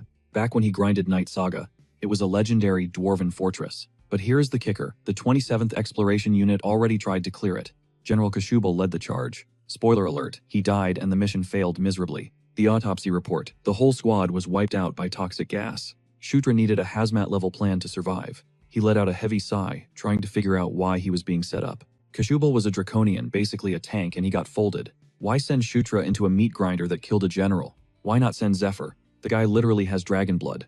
Felicia sensed the vibes were off immediately. Did you tick off Dad or something? She whispered. Shutra looked blank, so she spelled it out. Usually Zephyr handles the heavy lifting. Karak chimed in, realizing that if a general got wrecked, this was a suicide run. Felicia was convinced this was way above Shutra's pay grade. You realize this is insanity, right? Before he could even respond, she made the call. I'm coming with you. We are doing this as a duo. She spun it like she was doing him a favor despite her packed schedule. Karak, being the buzzkill, tried to interrupt, but the prince didn't ask. Felicia snapped. Zip it. Orc Shutra nodded, agreeing to the team up. Thanks, I owe you one. Suddenly, a new player entered the chat, volunteering to join the party. Is there room for one more? Ninth Prince. Felicia's eyes widened. It was Kadyrov. Shutra shut him down instantly. Sorry, roster is full. Kadyrov took the hint and dipped. Once he was gone, Felicia turned on Shutra. Are you crazy? Why did you bench him? He is a male siren with confidence to spare. We could use that firepower. Shutra knew she had a point. Kadyrov was an S-tier magic user. Meanwhile, the guy used Blink to teleport straight to his true boss. Shutra already knew the lore. Kadyrov was a secret simp for Anastasia, a total fanatic. His kit was built for spying and infiltration. He reported back to Anastasia. The fact that she sent him meant one thing. They were watching Shutra closely. Anastasia realized the Ninth Prince was playing 4D chess way more cautious than she thought. Back at base, the team huddled up. So, what is the intel on Thunderdoom Fortress? Shutra leaned back. All I know is that some hardcore dwarves used to fight dragons there. Karak scratched his head, looking confused. I thought dwarves were just treasure hoarders for Enkidu, Felicia sighed. There is not just one dwarf faction genius. The High Kingdom built that fortress to throw hands with dragons. They fought to protect their loot and their lives. They actually clapped a few dragons too. But keep in mind, a regular dragon and an elder dragon are in completely different weight classes. Karak grilled her. So could you solo a dragon? Felicia smirked. With enough prep time and mana? So that is a no, Karak grunted. Felicia bristled. Excuse me, dragons aren't just high-level mobs you can farm. Look at the history books. Even the Dwarf High Kingdom got wiped off the map by them. Karak chuckled. You are like a walking encyclopedia. Felicia tossed her hair back, oozing confidence. It made total sense she was obsessing over it, considering the Thunderdoom Fortress was basically the holy grail of dwarf lore. We're talking legendary relic duties here. If they excavated this right, they were looking at a lottery win. You could practically see the dollar signs in her eyes. Carrick watched her virtually drool over the potential payout. Meanwhile, Shutra was deep in his own headspace, cross-referencing his game knowledge from the Night Saga. He knew the Thunderdoom Fortress was a notorious honeypot dungeon famous because ancient battles with dragons had wrecked the place, leaving parts of the fortress in ruins. But inside, pristine, high-tier loot and treasures were just waiting to be claimed. But Shutra wasn't there for gold. He was hunting a specific item he desperately needed, a weapon designed for one thing: slaughtering dragons. It was a specialized anti-dragon armament absolutely fatal to anything with draconic lineage, the legendary Dragon Slayer sword. To stand a chance against Zephyr, who has dragon blood running through his veins, Shutra had to secure that blade. By the next day, the squad was geared up and ready to roll. Shutra equipped his A-rank dragon scale greaves. The stats were insane. Fire resistance level 3, fire absorption level 3+, plus 5 strength, a % boost to kick technique damage, and plus 10% agility. It even came with the fire enhancement skill. He did a final gear check with the team. The lineup included Felicia Carrack, Karma Daphne, and their Dark Elf Navigator. Everyone masked up to hide their identities. Mission start. They breached the cave entrance, following the elf as she tracked their route on the map. Carrack noticed the visibility dropping. The fog was getting dense. Felicia corrected him immediately. That wasn't fog. It was toxic gas leaking from the mines, and it was way nastier than she predicted. Since there was no timer on the mission, she called for a slow, tactical advance. Shutra agreed, better safe than sorry. But then Carrack spotted something off. The gas was shifting colors. It was supposed to be yellow. Before Shutra could even ask, the big guy started groaning. In a split second, both Carrack and Karma hit the floor. Shutra demanded a sit rep. Felicia panicked and flared her magic, realizing the chemical composition of the gas had suddenly mutated. She blasted wind magic to clear the area, but it backfired. Her wind slammed into something unseen, triggering a violent explosion, sending a shockwave of concentrated toxin right at them. Shutra felt his strength drain instantly. He shouted for Felicia, but the gas was relentless. The whole team went down. That's when the ambush sprung. Monsters emerged from the shadows, growling as they stalked toward the unconscious bodies. Suddenly a voice cut through the darkness, admitting guilt. It was Shutra. He wasn't out cold. He was just playing dead. He realized these were the same assassins who took out General Kashabal. While the monsters were locked onto him, they failed to notice the white Suri flanking them. It tore through their ranks from behind, slicing their torsos cleanly in half. Green Wind chimed in sarcastically, noting that his fainting act was Oscar-worthy. Shutra told her to zip it. The white Suri was on a rampage, bisecting monsters left and right. One creature shrieked, seeing death approach, but it couldn't outrun the blade. Job done. The white Suri returned to Shutra's side. Total team wipe for the bad guys. Those scumbags had used some seriously high-level poison. Shutra had barely scraped by. Lucky for him, his protagonist's physique level 2 granted him level 1 immunity to all poisons. But the chaos wasn't over. A massive crack splintered the ceiling. Suddenly, the tunnel collapsed right behind Shutra. What the hell was that? These enemies had an endless supply of dirty tricks. He ordered Green Wind to shield the rest of the party. She obeyed instantly. Shutra didn't know the full situation, but priority 1 was getting his team out of this death trap. He activated his Dragon Blood ability to boost his strength, scooping up both the elf and Felicia, and sprinted forward. He spotted the target location, the entrance to the Thunderdoom Fortress. Green Wind was fighting hard to keep everyone safe. Using the white Suri for cover, he doubled back. She yelled at him to hustle because the structural integrity was failing fast. Next, load Daphne and Karma. He told Karak to hang tight, he was coming back for him. Shutra moved at Godspeed. The ground literally crumbled beneath his boots with every step. He reached the safe room and dumped Daphne and Karma, next to Felicia and the elf. He was already strategizing the rescue for Carrack when a thunderous crash made his blood run cold. The tunnel had caved in. The path was blocked by tons of rubble. He screamed Carrack's name. Green Wind told him to get a grip. Panic started to set in. Karak was trapped on the other side. Then she reminded him of that one spell from the Angel Plains. It clicked. He cast it immediately, summoning the King's Knight. A spatial rift tore open above him, and Carrack's head popped through the portal, followed by his massive body. He face-planted onto the floor. Shutra rushed over, heart pounding. Miracle of miracles, the big guy wasn't critically hurt. Shutra let out a breath he didn't know he was holding. But this whole operation was foobar. And those monsters, he was baffled. He had played the entire Night Saga and never seen creatures like that before. Felicia started hacking up a lung. Shutra sighed, snapping back to crisis mode. First priority, detox the squad before the poison became permanent. But the universe wasn't done with them. More of those weird creatures materialized. Shutra cursed under his breath. The swarm launched an attack. He unleashed a fist of explosion, blasting the lead monster backward. Shutra was officially pissed off. He was busy enough without this extra headache. In the distance, the monsters roared a guttural sound that shook the air. He glared daggers at them, snapping, "Shut your traps," before launching a blitz attack. No time to play games. As they rushed him, he cocked his arm back, knuckles cracking. Bam! He unleashed the fist of explosion, right in their ugly mugs. White Suri was a blur of motion beside him, claws flashing. It carved through the beasts like butter. Anything within striking distance dropped dead instantly. Shutra went full berserker mode. Once the dust settled, he switched gears to medic, purging the toxins from the group. Felicia blinked her eyes open. "You good?" he asked. She looked around at the massacre, monster corpses piled high, and stammered. What just went down?" "Don't sweat it," he shrugged, cool as ice. "Just a little warm-up." With the detox finished, they were back in business. Time for the main event, a full-scale raid on the fortress. Target locked the Thunderdoom Fortress control room. A fork in the road stood between them and the objective. Left path, long, boring, safe. Right path, a suicide shortcut packed with enough traps to kill an army. Felicia looked at him. "So, which way, boss?" Logic said. They should play it safe and take the scenic route. Boom. A massive crash echoed through the halls. He froze. Playing it safe was officially off the table. "What the hell was that?" Carrick yelled. The dark-haired elf turned pale. An alarm. The ruin's core facility is under siege. Translation: "We've got company. Someone else is trying to clear the dungeon right now." Who else is crazy enough to be here? Felicia wondered. Shutra didn't hesitate. He grabbed Carrick's shield up. "Big guy, you're taking point." Carrick blinked, blindsided. "Say what?" Shutra gripped his shoulder. "Trust me. Do exactly as I say, and you won't get toasted." They stepped forward, and a dragon head mounted on the wall roared to life, spewing a torrent of flames. Whoosh! Carrick's shield ate the fire, keeping the squad safe in his shadow. Next up, a spike pit. Carrick squealed like a pig, barely balancing on the edge. Then came the spears flying from every angle. Clang, clang. He deflected them all, sweating bullets. Meanwhile, the rest of the team just strolled behind him untouched. By the end, Karak was wheezing, looking like a wreck. "Good hustle," Shutra smirked. Karak glared. "I almost died, man." Shutra just pointed ahead. "Yeah, but look, we speedran the way to the control room." The elf frowned, scanning the area. "Something's wrong. The gargoyle guards, missing. Ghost town vibes." They breached the door. The room was a disaster zone. Then Shutra spotted a familiar tragedy. He motioned to Felicia. Slumped against the far wall was a skeleton, the last lord of Thunderdoom Fortress. The guy had stayed behind, going down with the ship so his people could escape the chaos. Absolute legend. "Hey, check this out," the elf called out. In the center of the room sat a massive, ominous black sphere. Felicia geeked out, inspecting it. Dwarven tech. But it's dormant. She tapped her chin. "It needs a trigger." Shutra knelt by the dead lord. "I think our friend here has the answer." He snagged a key from the skeleton's neck. Click.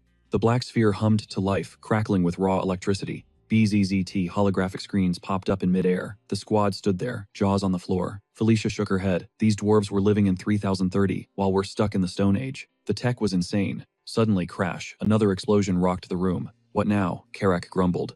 Daphne pulled up a feed on the screen.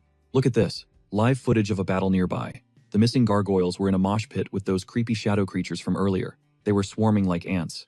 "Those black scumbags again," Shutra realized. "They're the ones raiding the fortress." But what were they after? Then Carrack squinted at the monitor. "Is that a freaking dragon?" Where Shutra leaned in heart pounding. His eyes widened. Sticking out of the beast, a weapon glowing with holy light. He couldn't believe it. Destiny calling. It was the holy grail of weapons, the Dragon Slayer Spear Ascalon. Enter Black Dragon Partisan. Massive, greedy, and pure evil. He was the heavyweight champ in the war against the Dwarf Kingdom. Partisan and his goons had hammered the Thunderdoom Fortress relentlessly. Finally, they smashed through the outer walls. The fortress was breached. Partisan, cocky as hell, led the charge, flexing his full power. But that ego, that was his fatal error. One moment of arrogance. That's all it took. Tiny Spark, the fortress's MVP, saw the opening. He didn't miss. Shunk. He drove the Dragon Slayer Spear Ascalon straight into Partisan's chest. But when the boss died, his minions went berserk. The dwarves had to bail, leaving the fortress to become a massive tomb for everyone. A graveyard for a dragon and an army. Carrack pointed at the screen, trembling. "So that's Partisan, and that spear is Ascalon. Were entombed side by side."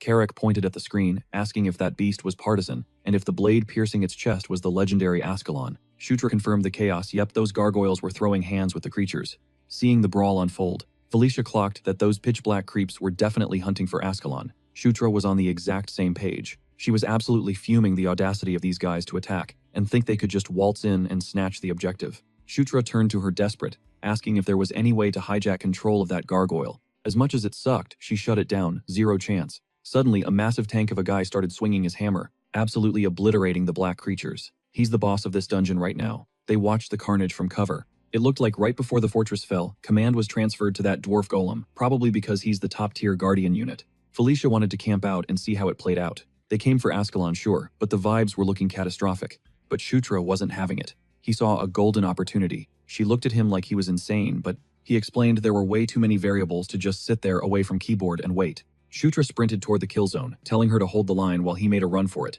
He kept his eyes glued to the map. The strategy was simple: secure Ascalon first and they profit no matter how the battle turns out. If the Dungeon Guardians clap back and win, Shutra's team doesn't even need to fight. They could just hunt down the leftovers of those pitch-black freaks. But if the enemies win, they assess the damage and either throw hands or bail. He pushed forward, spotting Partizan in the distance. The minimap was clutch, but it didn't warn him that the dwarf golem was already breathing down his neck. Bam! The golem smashed the ground, sending Shutra flying. It kept charging. Shutra tried to talk it out, but the golem answered with another lethal attack. The machine waited for the dust to settle. It paused, confused, realizing nobody got squashed. Instead, something zoomed right past it. It was Shutra, surfing on his shield like a pro. "Nice timing, GW," he shouted. Greenwind snapped back. "Stop calling me that," but he argued that abbreviations are the meta these days. She screamed. She didn't care about trends. They were almost at the target. Shutra hopped off the shield. Standing right in front of it, the artifact was even more blindingly epic in person. The Dragon Slayer Spear Ascalon. He thought it was in the bag, but surprise, surprise. It wouldn't budge. It was insanely heavy. Desperate, he dumped every single unspent point into strength, and yanked it again, roaring at the top of his lungs. The dwarf golem froze, alarmed by what this human was doing. Shutra screamed, putting his entire soul into the pull, and finally pop. He ripped it out. Instantly, a golden beam pierced the sky. It blinded the dark monsters, while Felicia and the squad stood there, jaws on the floor. Even the viewers on the screens were losing their minds. Nobody noticed the hooded figure lurking in the shadows. Ascalon wasn't just a weapon, it was the masterpiece of the Dragon Slayer series. This was the gigantic lance that pierced the heart of the Black Dragon Partizan. It was fueled by the grudge, determination, and pure rage of every dwarf who lived in the Thunderdoom Fortress. Shutra was hyping himself up on the win, but then the ground shook. The hooded figure activated his powers, forcing the dragon under his command. Black Dragon Partizan roared back from the dead. An undead dragon just joined the lobby. Shutra couldn't process this. Partizan died hundreds of years ago. How is he moving? He spotted the hooded man and wondered who the hell that was. Suddenly, gravity kicked in as the dragon took flight, charging energy in its maw. Shutra realized it was that nasty purple death energy. Partizan unleashed a nuke-level attack, wiping out the pitch-black creatures and cracking the earth itself. Shutra deployed White Suri just to survive the blast. Chaos everywhere. He couldn't wrap his head around why Partizan was spewing purple death energy. He flinched when he saw the dwarf golem rushing him. But unexpectedly, the tank ignored him completely. Its target was Partizan. Smash. It hit the dragon with its hammer. Shutra was bewildered. Why are the bosses fighting each other? Felicia, Carrick, and Karma rushed to Shutra's side. She screamed over the noise. "I thought that dragon was dead. What is happening?" Shutra clocked it immediately. Someone revived Partizan with dark sorcery. She asked who and why, but he was clueless. The only thing Shutra knew for sure was that it was the same purple death energy they dealt with back on the Angle Plains. No time to chill. They had to speedrun this kill before the dragon reached full power. Felicia sensed the mana was glitching out, but she had zero idea how to take down a beast that size. Shutra locked in. "It's a zombie dragon," he explained. "There has to be a core controlling the mana flow. We smash that core, we win." Shutra didn't even get to finish his warning. The dragon's maw glowed, charging a nuke. This was bad.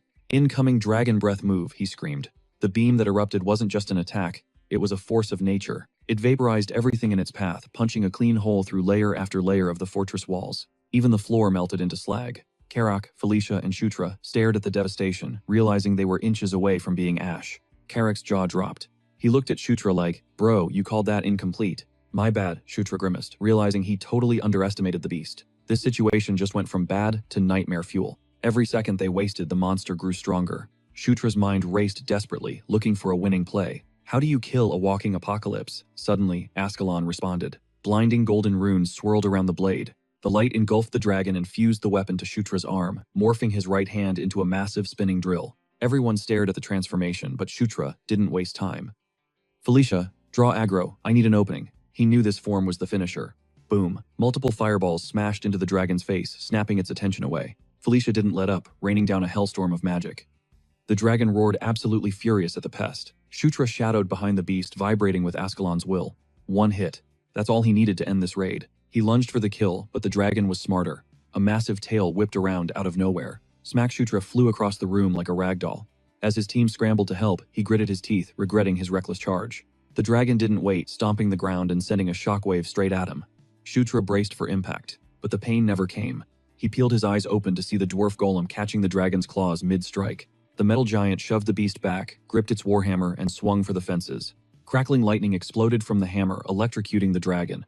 Partizan shrieked and charged up another breath attack in retaliation. The golem held the line, trading blows, while green wind floated over to Shutra. Master status report. Felicia slid in, casting heals while chewing him out. I can end this, Shutra insisted, wincing as his HP restored. Yeah, look where that got you, she snapped. She wanted to retreat. This boss was clearly out of their league, but Shutra wasn't hearing it. Battered and bruised, he still saw a path to victory. Stop playing hero, she yelled. Shutra nodded. I know. I rushed it. I messed up. But we're past the point of no return. I need you, Felicia. One more time. I won't miss. Before she could argue, he was already moving, diving back into the fray. He jumped on his shield, surfing through the chaos to circle the dragon and stay in its blind spot. Green wind synced up with him. Meanwhile, Partisan shattered the golem's arm and opened its maw for another blast. The golem took the full force of the beam, disintegrating instantly, but its sacrifice bought them a split second. Felicia detonated a massive firestorm. Through the flames, the dragon spotted a blur zipping past. Shutra became a streak of light striking from every angle, circling faster and faster to build up kinetic energy. Partisan, totally done with this, charged another breath. Now Green Wind signaled. While the dragon stared up at a decoy, Shutra activated Dragon Blood and surged from below. He came up from the blind spot. No rushing this time. He had one shot to make this count. The dragon looked down too late. Channeling an old technique from Tiny Spark, Shutra unleashed everything. Boom! A violent pillar of energy erupted upwards, drilling straight through the dragon's torso. The beast shrieked as its insides were liquefied. The force shattered the monster from the inside out. Ultimate move, Gigantic Piston. Felicia watched, mouth wide open. He actually did it. The massive dragon collapsed. Ping A system notification popped up. Target eliminated zombie dragon Partisan. Levels rained down on him. Shutra gripped the Dragon Slayer spear, feeling the rush. He unlocked the Dragon Slayer title, but the celebration was cut short. I can't believe it, a voice echoed. Shutra spun around. A mysterious figure stood there analyzing him. You actually killed it. Talk about a miscalculation. The stranger seemed disappointed it wasn't the second prince. Shutra realized instantly this was the guy who rezzed the dragon. Whatever, the stranger scoffed. He raised a spear, wreathed in blue fire, and flicked it at Shutra.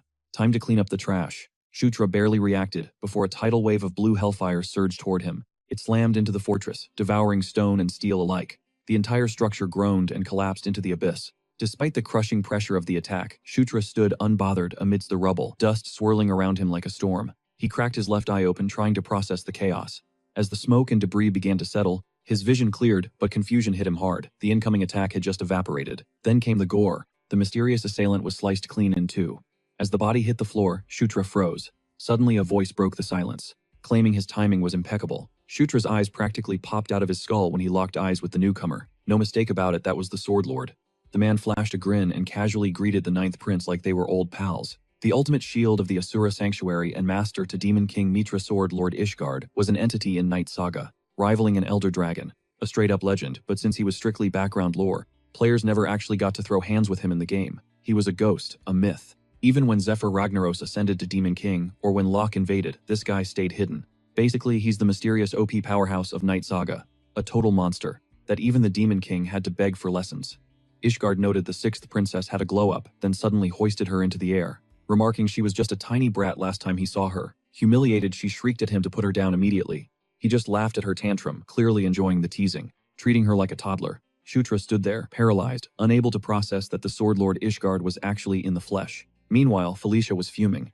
Ishgard ignored her, asking the ninth prince if he liked the present. Shutra clicked, he meant the dragon hide. He nodded his thanks, mentioning it crafted some insane gear. He completely missed the monsters creeping up behind him. Mid-sentence, a blinding flash caught our boy's eye. Shock hit him as the energy spiked wildly. A chain of massive explosions ripped through the air. Karak yelled, asking what the hell was blowing up. Shutra was clueless too, screaming for everyone to bail. The earlier attacker started glowing before detonating.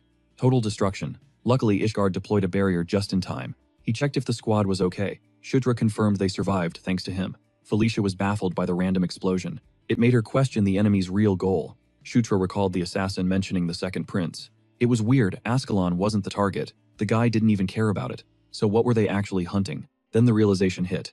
Our MC's face went stone cold. He told Felicia their actual mark might be the second prince. That threw her off completely. She asked where that theory came from. He explained the spear wielder mentioned they were watching, specifically because the second prince didn't show up, plus attacking now. Exactly half a month after General Kashaval failed, Shutra realized they were lying in wait for someone specific. Her face fell as it clicked. They took out General Kashaval from the jump, just to use him as bait for the second prince. Felicia added that Zephyr was usually the go-to guy for these missions, so the assassins assumed he'd be the one responding. But who and why would anyone target Zephyr? Shutra noted the enemy was terrifyingly thorough. They literally blew themselves up, just to destroy any evidence. Ishgard chimed in, saying the plot was getting spicy. Felicia snapped, yelling that this wasn't a game. He shot back that he was dead serious too. She let out a defeated sigh. Then she pressed him on why he was even here. He revealed the Demon King was obsessed with the 9th prince, so Ishgard came to scope him out personally. Shutra was floored. The Sword Lord was there just to spectate him. He added that the Demon King never makes a move without a cause. If he acted out of character at the ceremony, there was a major reason behind it. And now, standing face to face with Shutra, Ishgard could figure out exactly what the Demon King was thinking. Shutra felt the atmosphere heavy up. Then Ishgard dropped a bomb. Want to learn a thing or two? Both Shutra and Felicia were shook. Ishgard clarified he wasn't taking him on as a formal disciple. He wasn't in a spot to raise a student anyway. Besides, Shutra had already mastered the Beast God Fist art. Felicia's jaw dropped at that info. She demanded to know when Shutra picked that up. Shutra asked Ishgard how he figured it out. Ishgard smirked, noting his body was a cocktail of different energies right alongside the Beast God Fist art. He couldn't pinpoint every specific detail, but the aura was unmistakable. He could feel the sheer power radiating from them. Instead of clashing, the energies were vibing together, fusing into a state of total harmony. The Sword Lord saw the potential. He wanted to drop some personal wisdom on the 9th prince. He asked for Shutra's take. Shutra froze. This was absolutely unprecedented. Aside from Demon King Matira, the Sword Lord never offered free tutorials to anyone. Shutra immediately said yes. You don't ghost a legend. Ishgard looked hyped at the answer. The plan was to teach basic aura control, but he knew Shutra's talent would remix it into something entirely different. He placed a hand on the prince's shoulder, and boom. Shutra lit up like a golden flare. Class was in session. That golden glow was pure Ishgard-style aura. Shutra closed his eyes to lock in. This hit different than the Beast God Fist. The Sword Lord's power surged through every vein in his body. Ding, the system signaled the arrival of the Asura cultivation technique. He was speedrunning the levels Asura Wind God level 11, Great Mountain level 11, and Lightning level 11. Ishgard was shook. The kid was mastering skills faster than humanly possible. Suddenly, gold and blue energies collided, triggering a supernova of blinding light. Shutra vanished into the flash, leaving even the Sword Lord frozen in disbelief. Felicia and the crew were losing it. Terrified for Shutra, Ishgard stared blankly. This wasn't in the script. The blue and gold swirled together, fusing into a single radiant core. Then the system went wild. First, the Asura technique and Beast God Fist were syncing up perfectly. Second, the protagonist's physique stats skyrocketed. On top of that, immunity to 100 poisons leveled up. Once that resistance hits level 3, it could evolve into the legendary immunity to 1000 poisons. He unlocked Harmony, level 1, and the S-rank Beast God Fist evolved instantly. A massive golden beam shot into the sky, shaking the fortress foundation. Shutra emerged from the pillar of light, hovering like a deity as the energy coiled around him. Eyes closed, body steady, he had completely tamed the power. When he finally opened his eyes, he had unlocked the SS-rank Asura Divine Fist. The light faded and thud, he collapsed on his butt. Carrick and Felicia scrambled over demanding answers from the Sword Lord. Ishgard explained that. He only meant to teach the basics, but Shutra accidentally remixed the Beast God Fist and the Asura cultivation into a brand new power. He did it on pure instinct. Historically, the only SS-rank art in the entire Night Saga lore was the hero's sword art, the signature move of the hero lock. But now, Shutra's Beast God Fist had mutated into the Asura Divine Fist Strike, sitting at the same god-tier SS rank as the hero. Ishgard admitted the kid was way more of a monster than he thought. He decided not to interrogate him. No explanations needed. He was just impressed by Shutra's existence. He asked if the new move had a name. Shutra nodded and dropped the title Asura Divine Fist Strike. Simple, but effective. However, Ishgard warned him to keep this on the down low. Shutra was already trending too hard. No need to make the royal court even more paranoid. Shutra agreed that staying low-key was the smart play. Now that the main quest was done, it was time to secure the bag and rest. Felicia looked confused about what to pack. Ishgard asked if she was a newbie at raiding. He suggested stripping the dragon for parts before the scavengers showed up. The siblings looked horrified. He proposed a three-way split of the loot. Then he asked the big question, where were they going to craft this stuff? They planned to dump it at the Demon King's castle forge. Ishgard nodded, not a terrible plan. But with materials this god tier, he suggested a personal contact. He swore by this smith's skills. He asked if they knew the name Amita. Felicia shook her head, never heard of it. But Shutra geeked out, screaming, Amita Ignacia, the legendary blacksmith of the demon realm who wields the last flame. Ishgard realized the prince knew his lore. Shutra was buzzing, this was a true hidden gem. Even in Night Saga, Amita Ignacia was a mystery, sometimes male, sometimes female. Rumors said they were a shape-shifting mage. Or maybe Amita wasn't a person, but a code name for a whole secret clan. Meeting Amita was like winning the lottery. Shutra had only found them 3 times in 10 full game clears. Ishgard looked relieved to skip the long-winded explanations, cutting straight to the chase about their hideout. That news was music to Shutra's ears, but there was a catch. Ishgard warned that this guy bounced around like a nomad, meaning Shutra had to move fast. This mystery figure was a total hermit who hated visitors. But dropping Ishgard's name, that was the golden ticket for a face-to-face. Shutra was buzzing. Not only had he bagged in double S rank martial art, he also secured Amida's coordinates. Talk about an insane loot haul for such a short run. After a quick breather, the squad headed down a spiraling staircase to the lower levels. With the treasure vault picked clean, their next stop was the archives. Felicia practically dragged them there, insisting it was non-negotiable. As soon as they stepped inside, Shutra started hacking up a lung. The place was a dust trap. Felicia shot him a look teasingly, asking if his legendary curiosity was really getting defeated by a little dirt. Karak scoffed, pointing out that the Ninth Prince didn't give a damn about dwarven culture to begin with. Inside the main chamber, Felicia was in heaven. Her eyes literally sparkled as she shoved a book toward Delia, the dark-haired elf. She was geeking out over how pristine the records were, praising the dwarves' obsession with detail. Shutra just watched her live her best life. While Delia hauled stacks of books and Karak passed out cold on the floor, Shutra wandered off. Wondering just how ancient this place was, he spotted records carved into stone tablets. Suddenly, one of them clattered to the ground. He scooped it up and froze. The carving depicted a group led by a mysterious woman standing before a gathering of dragons. It triggered instant déjà vu. That was definitely Enkidu, flanked by the 6 elder dragons. His eyes shifted to the other side. He knew that woman. She was the entity who commanded him to conquer, the one who promised the world would kneel. A chill ran down his spine. It was Conquest herself. But why was she in a 1,000-year-old carving? The timeline didn't add up. This artifact was ancient, yet there she was, one of 4 figures facing down 6 legendary beasts. What the hell kind of connection brought that specific group together? Suddenly, green wind popped into view, hanging upside down right in his face. Why so serious? She chirped, nearly giving him a heart attack. She demanded he follow her, claiming she'd done something amazing. Shutra composed himself and glanced at the book lying on the nearby table. His eyes widened. Green wind puffed out her chest, proudly presenting her find, a detailed chronicle of the elder dragons. It listed their monikers based on personality. Enkidu, the avatar of destruction, was branded the Tyrant. Ankal, the benevolent protector, was the gentle mother. Quinn, the intellectual, was the sage. Then there was Kelton the warrior. But here was the twist. Despite his fiery intensity, his nature was closer to ice. A cold flame. A silent killer who kept his blade sheathed until the absolute last second. But the moment he drew steel, he'd burn the entire world to ash. Shutra noticed the bulk of the text focused on Kelton legends, feats, and most importantly, the coordinates of his lair. One detail on the map popped out, a mark right over the Lake of the Sunday. Who would have guessed a fire dragon hid under a lake? No wonder the veteran hunters never found him. Green Wind started fidgeting, waiting for her praise, but Shutra's brain was working overtime, connecting the dots. The lair was right next to Amida's hideout near the spider forest, exactly where the Sword Lord sent them. Plus, it bordered the lycanthrope region. He could swoop in, grab Amida, and check on Caitlin and Chris all in one trip. Perfection. He finally gave Green Wind a solid head pat and told her she did a killer job, leaving her beaming. The roadmap was set. Secure Amida, then snag Elder Dragon Kelton's legendary armament. This next trip was shaping up to be a total jackpot. After wrapping up, the crew camped out at the Thunderdoom Fortress for 4 days. Felicia's stamina was terrifying. Shutra was stunned right up until the moment they packed to leave. She hadn't shown a single ounce of fatigue, burying herself in the archives. Shutra had joined her for most of it, scouring the shelves for more dirt on the Elder Dragons. Unfortunately, the intel was dry. Nothing on anyone except Kelton. But hey, silver lining, Karak had leveled up. Shutra triggered the King's Knight promotion and asked how he felt. Like a beast, Karak grunted, throwing a punch that snapped the air. He admitted that all the hellish training Shutra put him through was actually worth it. Knight Captain Karak, now officially a barracks commander. The next morning, a fresh mission briefing from Felicia landed at the Demon King's castle. But it came with a dark report. General Kashbal's death wasn't just an accident, it was likely a massive trap. Sun blazing directly overhead, the perfect bait to lure out Zephyr.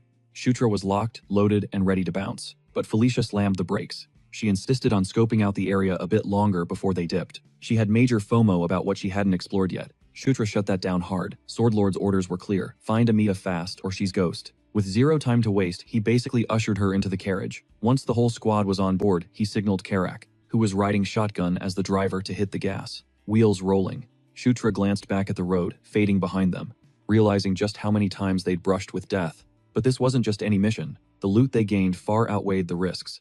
He was actually hyped to see Caitlin's reaction when he unleashed the Asura Divine Fist Strike. He was itching for that reveal. 3 days later, a fresh expedition team assembled to hunt down the assassins who targeted Zephyr. Shutra stepped up to take the helm. Meanwhile, Zephyr hit the archives. Inside, he spotted that ancient stone tablet Shutra had snagged earlier. He clocked the symbol for famine instantly. Death was chilling there too, alongside war, but the woman leading them was a total mystery. This was the figure Shutra identified as Conquest. Cut to a magma chamber, where a dragon came face to face with a woman. The dragon gave the green light to begin. He addressed her as the Knight of Conquest. This was the exact same warrior from our MC's nightmare, if y'all recall that flashback. He fired an arrow, but only a pathetic spark fizzled out, pulled a U-turn, and scorched him. Karek was baffled. He'd never seen a training regimen that brutal in his entire life. He was terrified. Shutra was destroying his own physique. Felicia dropped the plot twist though. He's actually Gucci. Shutra self-regenerated the burn. His fire arrow stats, heal ability, and mana control proficiency had all leveled up. Shutra was gasping for air, but his eyes were manic with excitement. One more rep. Karek muttered that this kid was a freak of nature. But since the magic gains were undeniable, Felicia suggested letting him cook for now. They embraced the grind at night and traveled by day, aiming for the spider forest, the hideout of Amita Ignazia. To speed-run the journey, they decided to slice through lycanthrope territory. Suddenly screeching halt. The road was on total lockdown.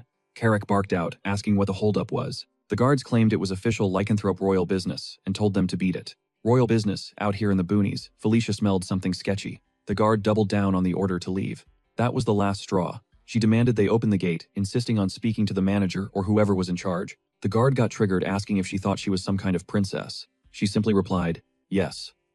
The guard went, wait, what? She repeated it deadpan. The guard started sweating bullets as he tried to process what he just heard. She hit him with an icy glare and dropped the yes for a third time. Cut to the camp, those guards were paying the price. Kneeling in the dirt with their hands in the sky. Caitlin was beaming when she spotted Felicia and Shutra, sprinting over with Chris shadowing her. She asked what they were doing here.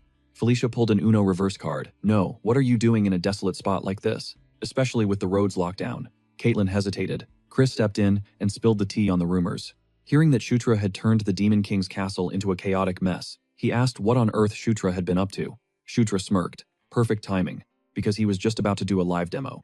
He told everyone to clear the area, a safe distance from the tents. A massive explosion detonated. Shutra and Caitlin were sparring, and neither was holding back. Dead serious. Shutra channeled raw power into his fist. When they collided, the shockwave was seismic. The ground shattered, and the surrounding trees were reduced to splinters. Caitlin instantly sensed this wasn't the standard Beast God Fist art. She demanded to know what that move was. He revealed it, the Asura Divine Fist Strike. Felicia explained the lore. It's a hybrid technique fusing the Beast God Fist with the Asura cultivation that the Sword Lord personally taught him. Chris was floored by the fusion and the fact the Sword Lord was his tutor. Why would he teach him? Felicia shrugged. Because he's a prodigy, obviously. Caitlin was awestruck. She asked if she could learn it. Shutra apologized. It wasn't a structured textbook move, so he couldn't exactly teach it. It's a lost art that even the original creator couldn't pass down. Chris commented that Shutra's existence was absurd. Shutra took it as a compliment. But deep down, Chris was terrified by that growth rate. If he didn't want to get left in the dust, he'd have to train like a maniac. With the power showcase complete, it was time to get down to business. They ducked inside the tent to talk strategy. Chris dropped a disclaimer heavy enough to crush the mood. Everything from this point on was strictly classified top-secret intel. The shift in his vibe was so intense that Felicia immediately knew this wasn't just small talk. He dropped the bomb. A prisoner from the Grey Tower's basement level had broken out. Shutra's gut tightened. Everyone knew the Grey Tower was basically a holding cell for the most depraved lycanthrope monsters. And if this escapee came from the lowest floor, Shutra didn't need a name to know the threat level. Then Chris said it anyway. Gerard Moonlight. And get this, he's their maternal uncle. Felicia was completely blindsided. She had no idea that branch of the family tree even existed. Chris broke it down. Gerard was thrown in the hole 20 years ago, way before her time, so her ignorance was valid. Legend says he was once the lycanthrope royal family's MVP, a warrior without equal. If he hadn't gone totally unhinged, he would have been sitting on the throne right now instead of their mother. But the guy was thirsty for power like bottomless pit levels of obsession. Mastering the Beast God Fist art wasn't enough for him, so he started dabbling in forbidden heretical dark arts. Predictably, he snapped. Gerard's madness wasn't just a mental break, it was a natural disaster. We're talking hundreds of lycanthropes sacrificed, just to put a leash on him. The only silver lining was that the carnage was contained within the palace walls, allowing the royals to sweep the whole bloody mess under the rug. Felicia needed to double-check, was he saying? That a walking nuke was currently loose. Caitlin chipped in with the intel report. Looks like Gerard booked it toward the east. Chris tried to downplay the panic, claiming Gerard lost half his aura in the escape battle, so he's basically nerfed right now. Plus, the east is totally the opposite direction from their current spot. Shutra pressed for details on the jailbreak. Chris admitted it was sketchy, but all signs pointed to an inside job. This triggered a memory for Shutra, a specific side quest from Night Saga involving Zephyr Ragnaros. The objective was to bust Gerard out to destabilize the lycanthropes. Shutra's mind raced. Had that plotline actually been triggered? That night, the scene shifted. A man gasped for air, a hand crushing his windpipe. A rugged figure gave him a simple choice, talk or die. This guy had already zeroed the rest of the squad. He demanded the location of the Moonlight Herb.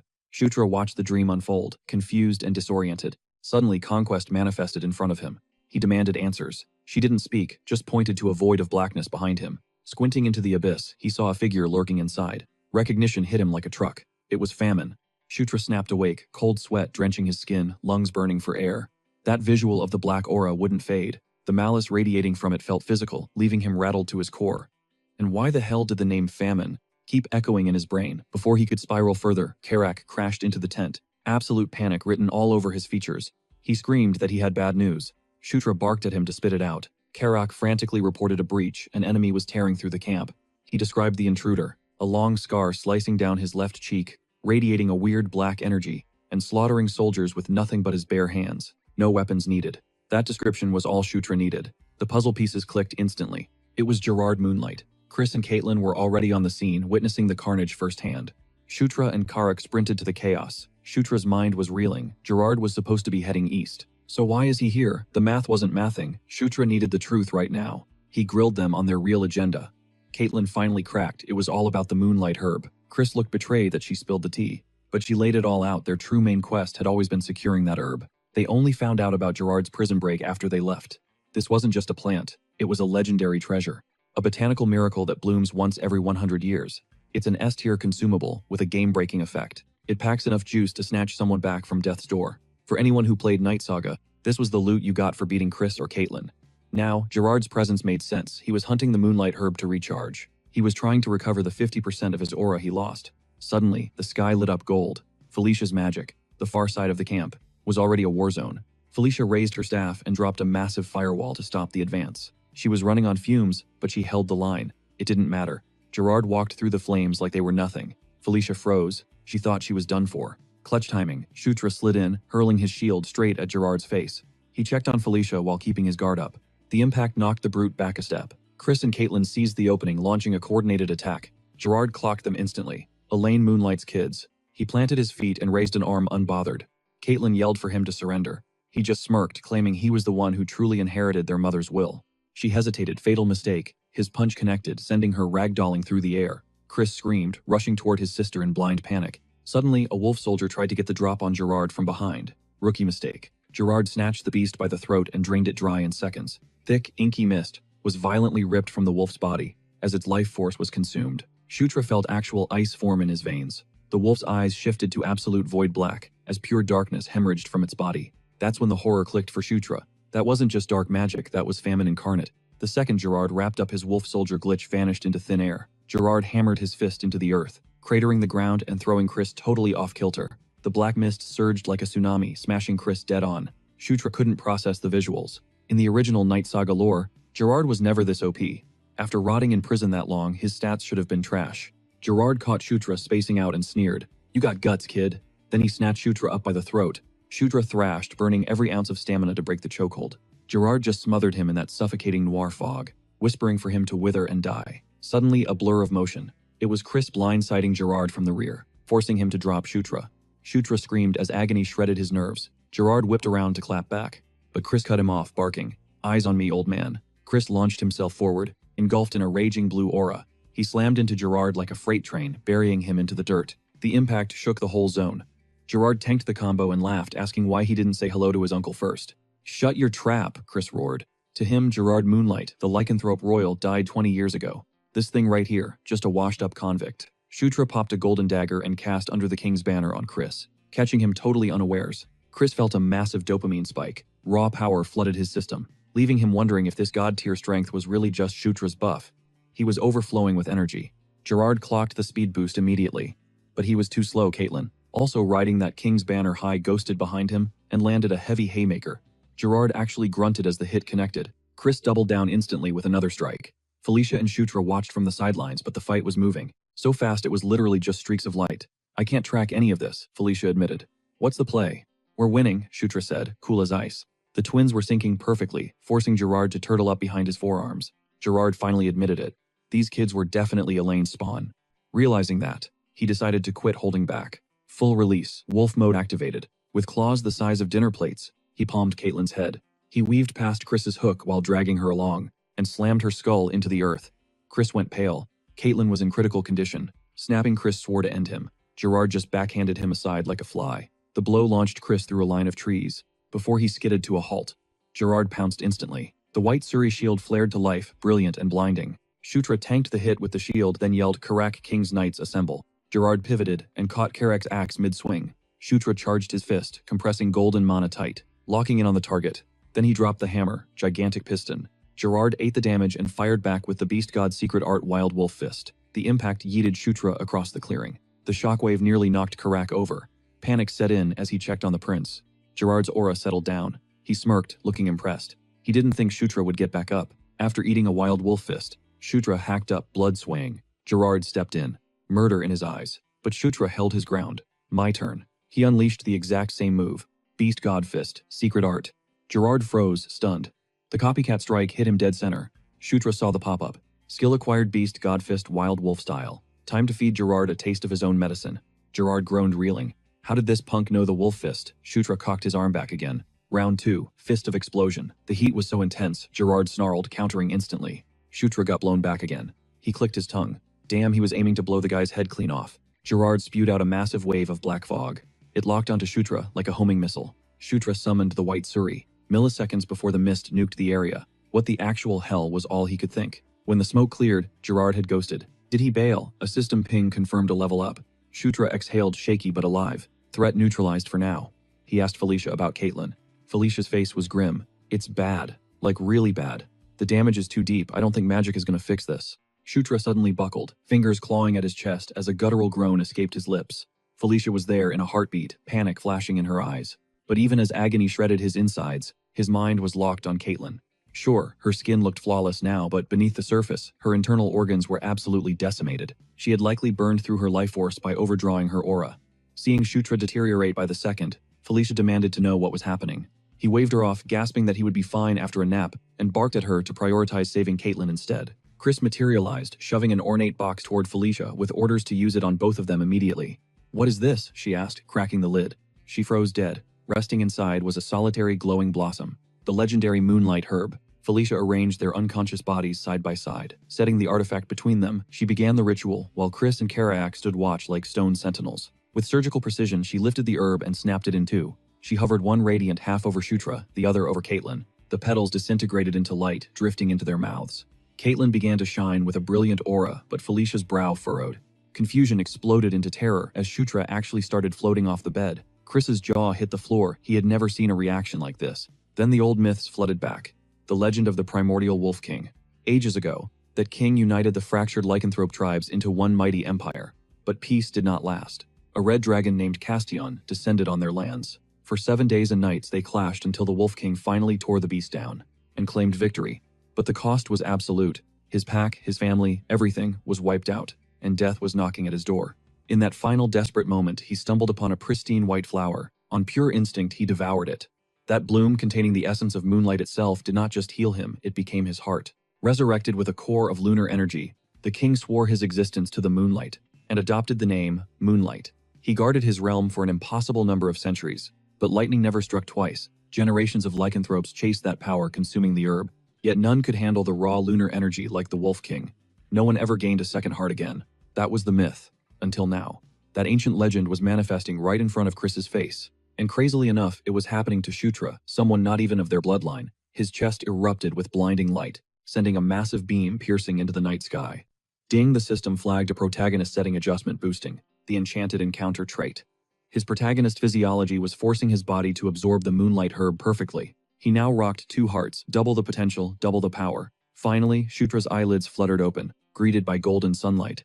Then he felt a presence, Caitlin, sleeping right next to him. He bolted upright, face burning red. Disoriented, he looked around, fancy decor, royal vibes. Before he could process, a sharp knock echoed from the door. Troops marched in, flanking a woman with an overwhelming aura. "Sleep well?" she asked, voice smooth but commanding. She called him out, 9th Prince Shutra Ignis. It clicked immediately. He had seen that face 1,000 times in-game. Elaine Moonlight, the 4th Queen, ruler of the lycanthropes, and more importantly, Chris and Caitlin's actual mom. "My children are alive because of you," she stated, asking how she could possibly settle the score. Shutra kept it humble, insisting it was just the right thing to do. "Don't sell yourself short," she countered. "You earned this." He nodded his thanks, but then the vibe shifted. Dropping the pleasantries, she locked eyes with him and went for the jugular.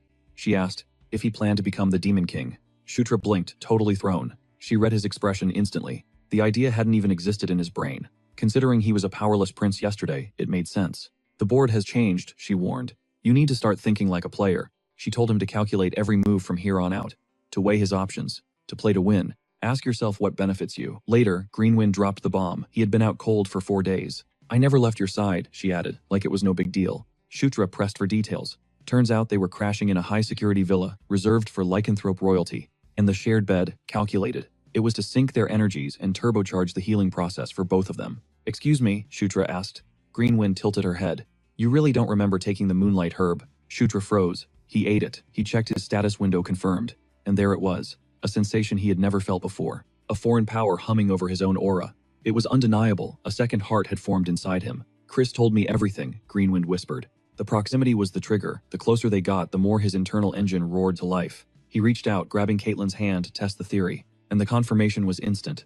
Pure, raw energy electrified his veins. It was a rush so intense it almost knocked the wind out of him. Greenwind dropped the lore that Moonlight Herb had synced their souls. They were tethered now. Later, the mood in the hallway turned heavy. Shutra got the sitrep. Gerard was officially MIA. Chris didn't sugarcoat it. The battlefield was a mess.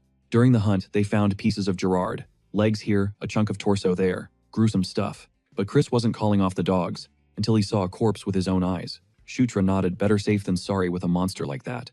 Then Chris pivoted to the real topic. Mentioning the offer his mother put on the table, Shutra didn't need a diagram to connect the dots. They were talking about the endgame, the Demon King's throne. Chris kept it real. He was strong, sure, but he wasn't top tier.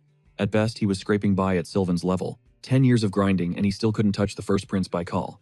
The skill gap was just too wide. And the second prince. That guy was a literal anomaly, a monster in human skin. Comparing them was a waste of breath. But Chris saw something else in Shutra. He was betting on the dark horse to gap all of them and snatch the crown. Shutra was visibly shook.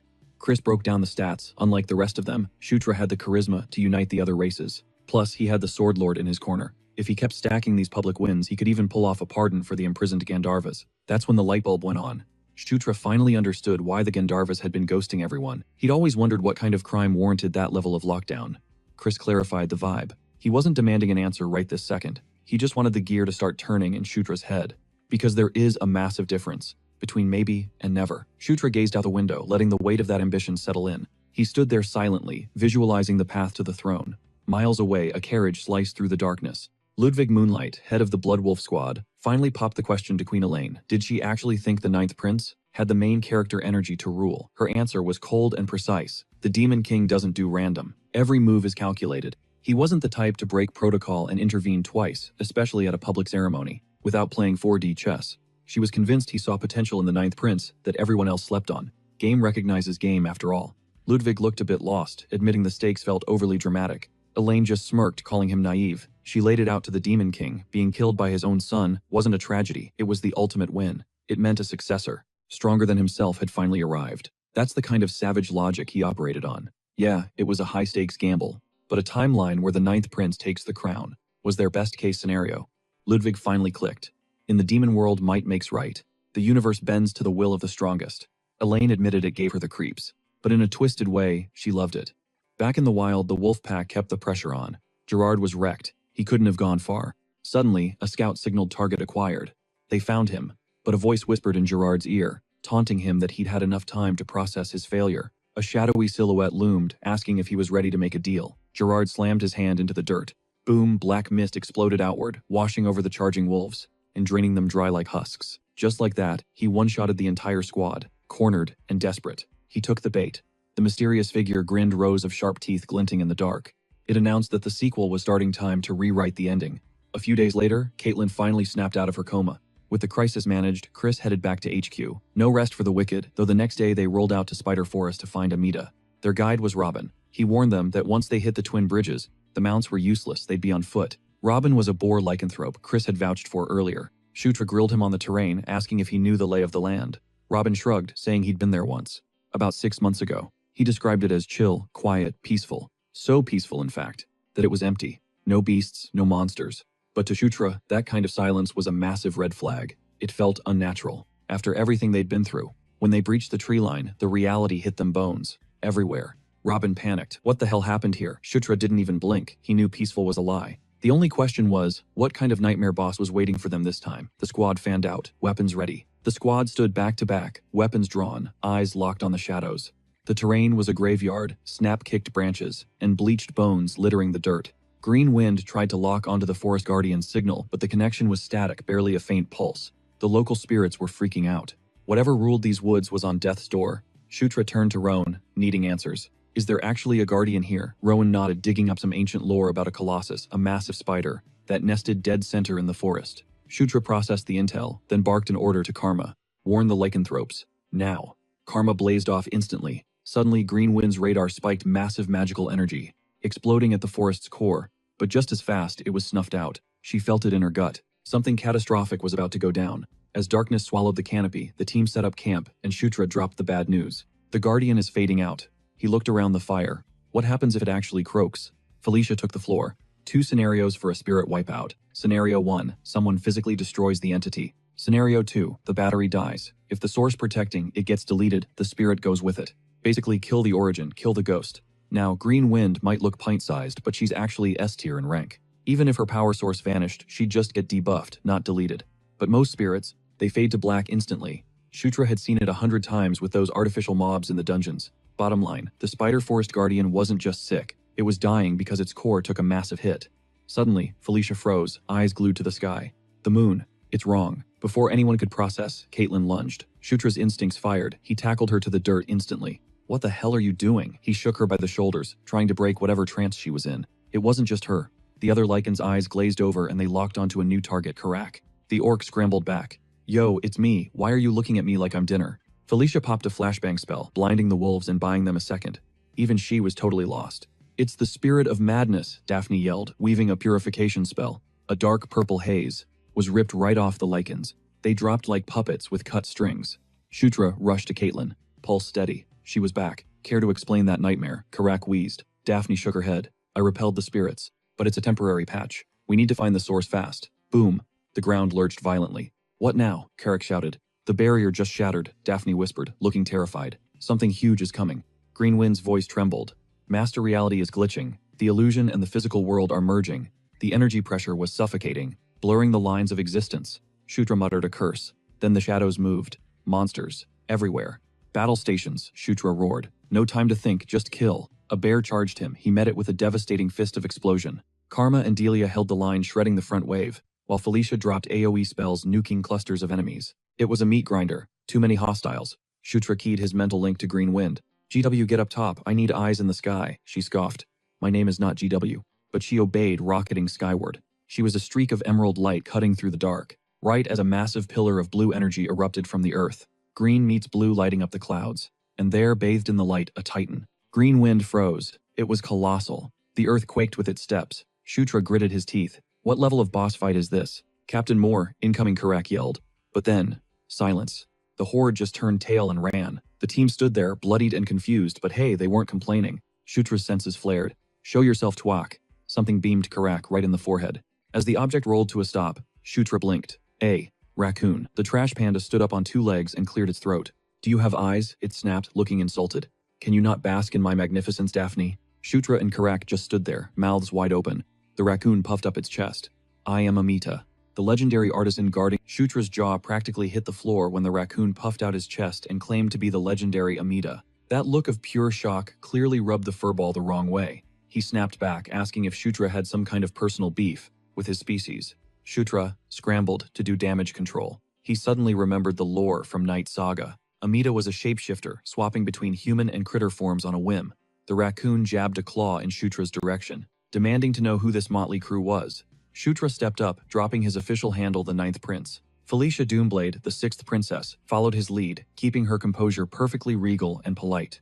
She flashed a disarming smile, explaining they were tracking him down on a direct tip from the Sword Duke himself. Softening her tone, she apologized for the earlier mix-up and cut straight to the chase. So what exactly is the situation here? The raccoon huffed, crossing his arms tightly across his chest, his furry cheeks flushing a bright, angry red. Seeing no way out, he sighed and agreed to spill the tea.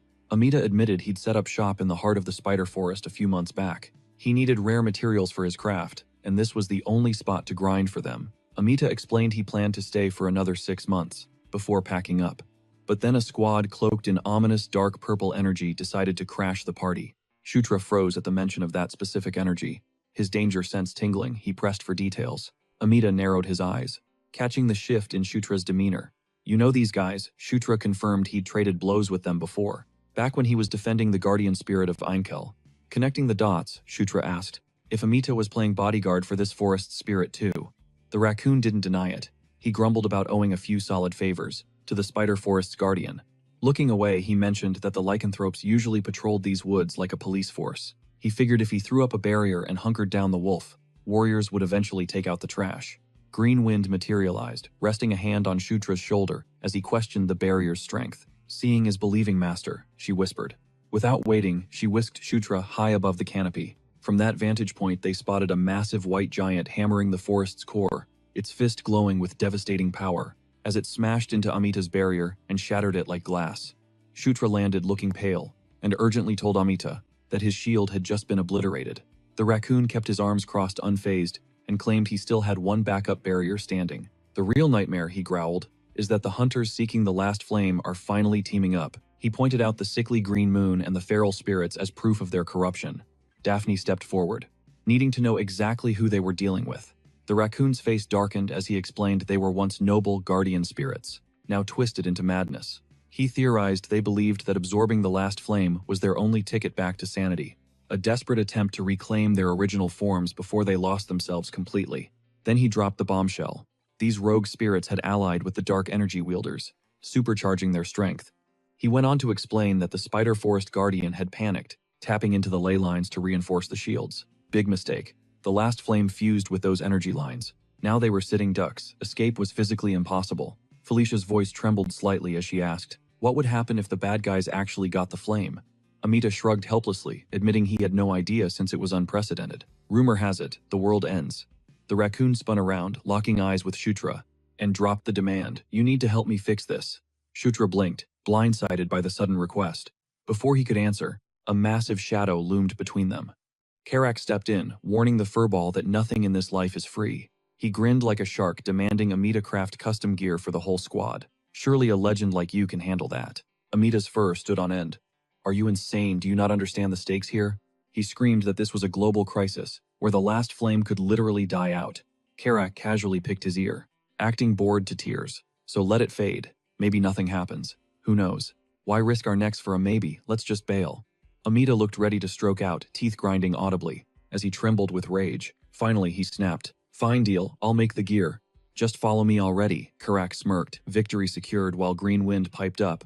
I would also like a shiny weapon, please. The next morning, Shutra gathered the 3 recovering lycanthropes to drop the heavy news. Caitlin and Chris sat there in stunned silence, horrified by the chaos they had missed while they were out cold. With Karma out of the picture, Shutra makes the call to send Robin packing as well, ordering him to sprint back to base and alert the lycanthropes. They need reinforcements yesterday. Meanwhile, the squad huddles in the dense tree line, strategizing their next move, with Amita taking the lead. The raccoon lays it out straight. The enemy isn't just attacking blindly. They are following a ruthless 2-stage playbook. Phase 1 is absolute chaos. Beasts corrupted by the spirit of madness throw themselves at the barrier like living battering rams. He clarifies that it is exactly as ugly as it sounds. Mindless, raw brute force designed to crack their defenses wide open. The bad news, the lycanthropes are sitting ducks.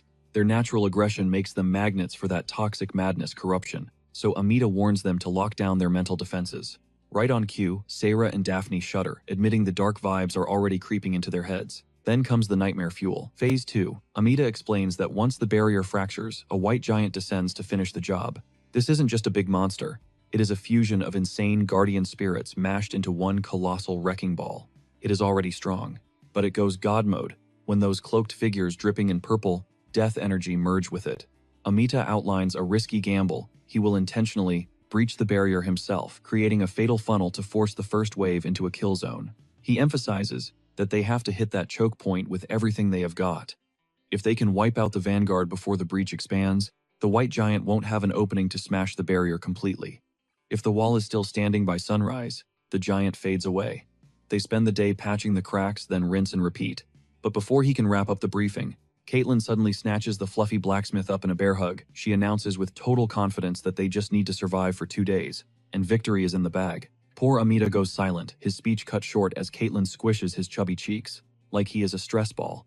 Karak leans over to Shutra, whispering that the raccoon does not exactly look thrilled about the cuddle session. Shutra smirks, whispering back a tease, wondering if their little blacksmith might have a soft spot for gorgeous ladies. Felicia, sitting right next to the Fluff Fest, cuts in to ask if his master plan really hinges on reinforcements arriving within 2 days. Amita manages a strained smile, arms crossed while his face gets kneaded. Backup is just a bonus, not the cure, he wheezes. Even as Caitlin keeps tugging at his face, he reveals the ace up his sleeve, a super weapon charging right now at the heart of the last flame.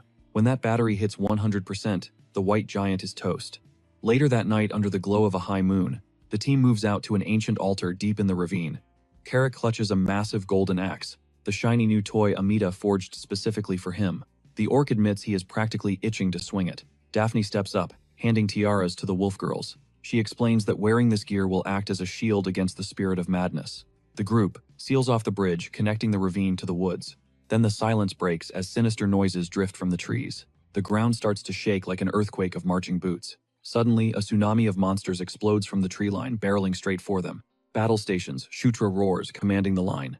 Nobody gets past us. He drops into a combat stance, shouting that they only need to hold the line for 2 days to claim the win. The horizon is just a wall of teeth and claws surging toward the bridge. The first defender steps up, raising a magical staff to unleash hell. Felicia wields Amita's gift, calling down a fierce thunderstorm that tears lightning into the front ranks. She stalls the initial charge, but the massive mana drain makes her heave a heavy sigh. But then, a memory sparks in her mind. The raccoon blacksmith's voice echoes. He told her that when she truly grasped the flow of power, she should try the staff he lent her, promising she would cast magic that makes her old spells look like party tricks. Trusting the blacksmith, the elemental mage grips the red crystal staff, squeezing her eyes shut. When the incantation snaps into place, she screams, "Burn!" A cannon blast of pure flame erupts from the tip, obliterating the barricade and everything behind it. The inferno swallows the bridge, vaporizing the monster swarm in a blinding, massive explosion. "Nice shot," Shutra cheers, wasting no time as he dives straight into the smoke. With Caitlin right on his heels, hunting for targets her sister missed. The dragon gauntlet hums with power on Shutra's fist. He channels energy, charging forward and shouting, "From here on out, it is all up to us." Explosion punch. He connects, and the first beast disintegrates into mist. Beside him, Caitlin matches his energy, executing the beast god fist. But the danger spikes immediately. Giant insects dive bomb her from above, stingers and claws poised to pierce. But she is not fighting solo. Thanks to the tiara from Daphne, Sierra triggers her transformation without losing control. Going full beast mode, she shreds the monsters that dared to get close. Karak crashes into the melee too. The orc lets out a savage roar, slamming his axe into the earth with earth-shattering force. Boom! That shockwave detonates, vaporizing every mob in the vicinity. Energy crackles off his axe like static electricity. And get this, after a hit that massive, the blade is pristine, not a single chip. Karak is hyping it up, realizing that Raccoon didn't hand them a toy. The brawl keeps going with Shutra and the squad holding it down on the front lines. During a split-second breather, Shutra turns to Daphne and hits her with some praise, telling her they're absolutely killing it out there. Amita's ears perk up. So the prince's name is Shutra, huh? Watching the guy fight like a demon while wearing trash-tier equipment changes everything. The raccoon actually starts feeling some respect for the kid. He makes a mental note if they make it out of this alive, he's definitely crafting the prince at least one piece of god-tier gear. They wipe out the first wave, and an eerie silence falls over the battlefield as they pull back. Amita drops the warning, the white giant is incoming. He yells for everyone to scramble behind the barrier, which shoots up instantly. A dome of energy locks them in. Simultaneously, the white giant starts to stand up and the moon flips its color palette. It turns sick green. A blinding light erupts from the forest's core, and the white giant fully materializes. It's standing right in front of their faces. Seeing it, in real life, Shutra finally understands the sheer scale of this monstrosity. Zero hesitation. The giant winds up and drops a massive elbow strike straight into the barrier. Karak looks up terrified, admitting that thing could flatten them like pancakes. But Amita isn't sweating it. He swears the shield is unbreakable. The plan, just chill until the big guy despawns. The giant isn't quitting though. It starts body-checking the dome with its full weight. Inside, everyone's watching the show, but Shutra gets a bad vibe. He tells them this isn't a replay of yesterday. Felicia gives him a confused look, so he breaks it down. Last time, the giant didn't have that ominous blue aura. That energy starts pooling into the monster's palm for a supercharged strike. Bam! The hit lands and the barrier shakes violently. Spiderweb cracks start spreading fast. It's failing. That aura-infused smash was too much. Chunks of the energy dome start raining down on Shutra's squad. Amita's jaw drops. He's staring at that power, wondering if he's looking at death personified. As the shield crumbles, our MC reacts instantly, summoning the white shield Shuri. He screams for everyone to duck and cover. Shutra plants himself at the very front, making himself the #1 target. The giant's fist connects dead on. Even with Shuri's defense, Shutra gets ragdolled across the map. He slams hard into the altar stairs. Felicia and Karak scream his name, watching him get wrecked. Shutra coughs up a lung but forces himself to stand. He looks up just in time to see the giant charging up another blue blast. Suddenly, Karak points at the sky. Yo, there's a ship hovering over the giant. Shutra glances up and immediately knows who it is. Only one person has a ride that flashy. The dark elf sword that splits the heavens. Felicia looks up, and her face lights up with pure joy as she spots the guy on the deck. Arms crossed, looking down like a boss, it's her brother, the fifth prince, Sylvan Doomblade. The sky pirate locks his red eyes on the target and gives the order. The massive airship surges forward and slams straight into the white giant's back. The monster stumbles from the impact. Then it's go time. The ship unleashes hell, raining down attacks in a fierce aerial bombardment. Another heavy hit connects, and the white giant goes down. Massive chunks of its body start breaking off. Felicia is staring up, totally stunned by the level of destruction her brother just dropped. Explosions echo across the forest, kicking up a massive wall of white dust. The battleship descends and touches down right in the safe zone, next to Shutra and the gang. But as Shutra looks at the giant's remains, things get weird. Those solid chunks melt into goo, then rise up, morphing into new spiritual entities. Daphne, clutching the raccoon, walks over to Shutra and drops some lore. Those are guardian spirits. She says they've gone insane, but they're definitely the real deal. Amita starts celebrating, thinking the nightmare is over. The moon's green glow fades out and the illusion breaks. As the moon resets, the spirits fully solidify, catching everyone off guard. From Daphne's arms, Amita freaks out, shouting, "Wait, what are those things? This nightmare should have been over by now." Shutra felt a sick, pulsing energy rolling off them, deep violet and suffocating. The sheer pressure of their aura paralyzed him. They weren't just surviving, they were evolving, unleashing power they'd kept hidden for the kill. The vanguard spirit let out a bone-chilling roar, coiling to strike. Felicia didn't blink. She snapped at Daphne, ordering her to get Amita to the forest temple now. "Battle stations," Shutra bellowed to the squad. "Round 2 starts now." Without hesitation, he and Felicia launched themselves into the fray. They clashed with the horde flanked by Karak and Caitlin. But amidst the chaos, one entity stood dead still, arms crossed, unbothered. It watched the carnage like a bored spectator.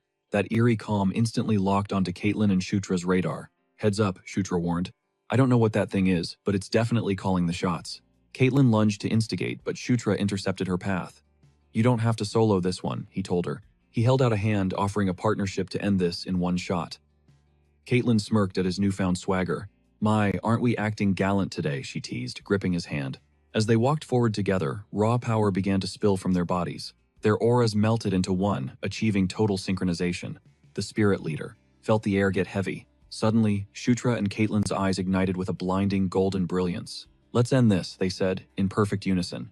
Hands released. Fists flew. Dual impacts collided squarely with the Great Spirit. The entity's liquid form rippled violently like a disturbed pond.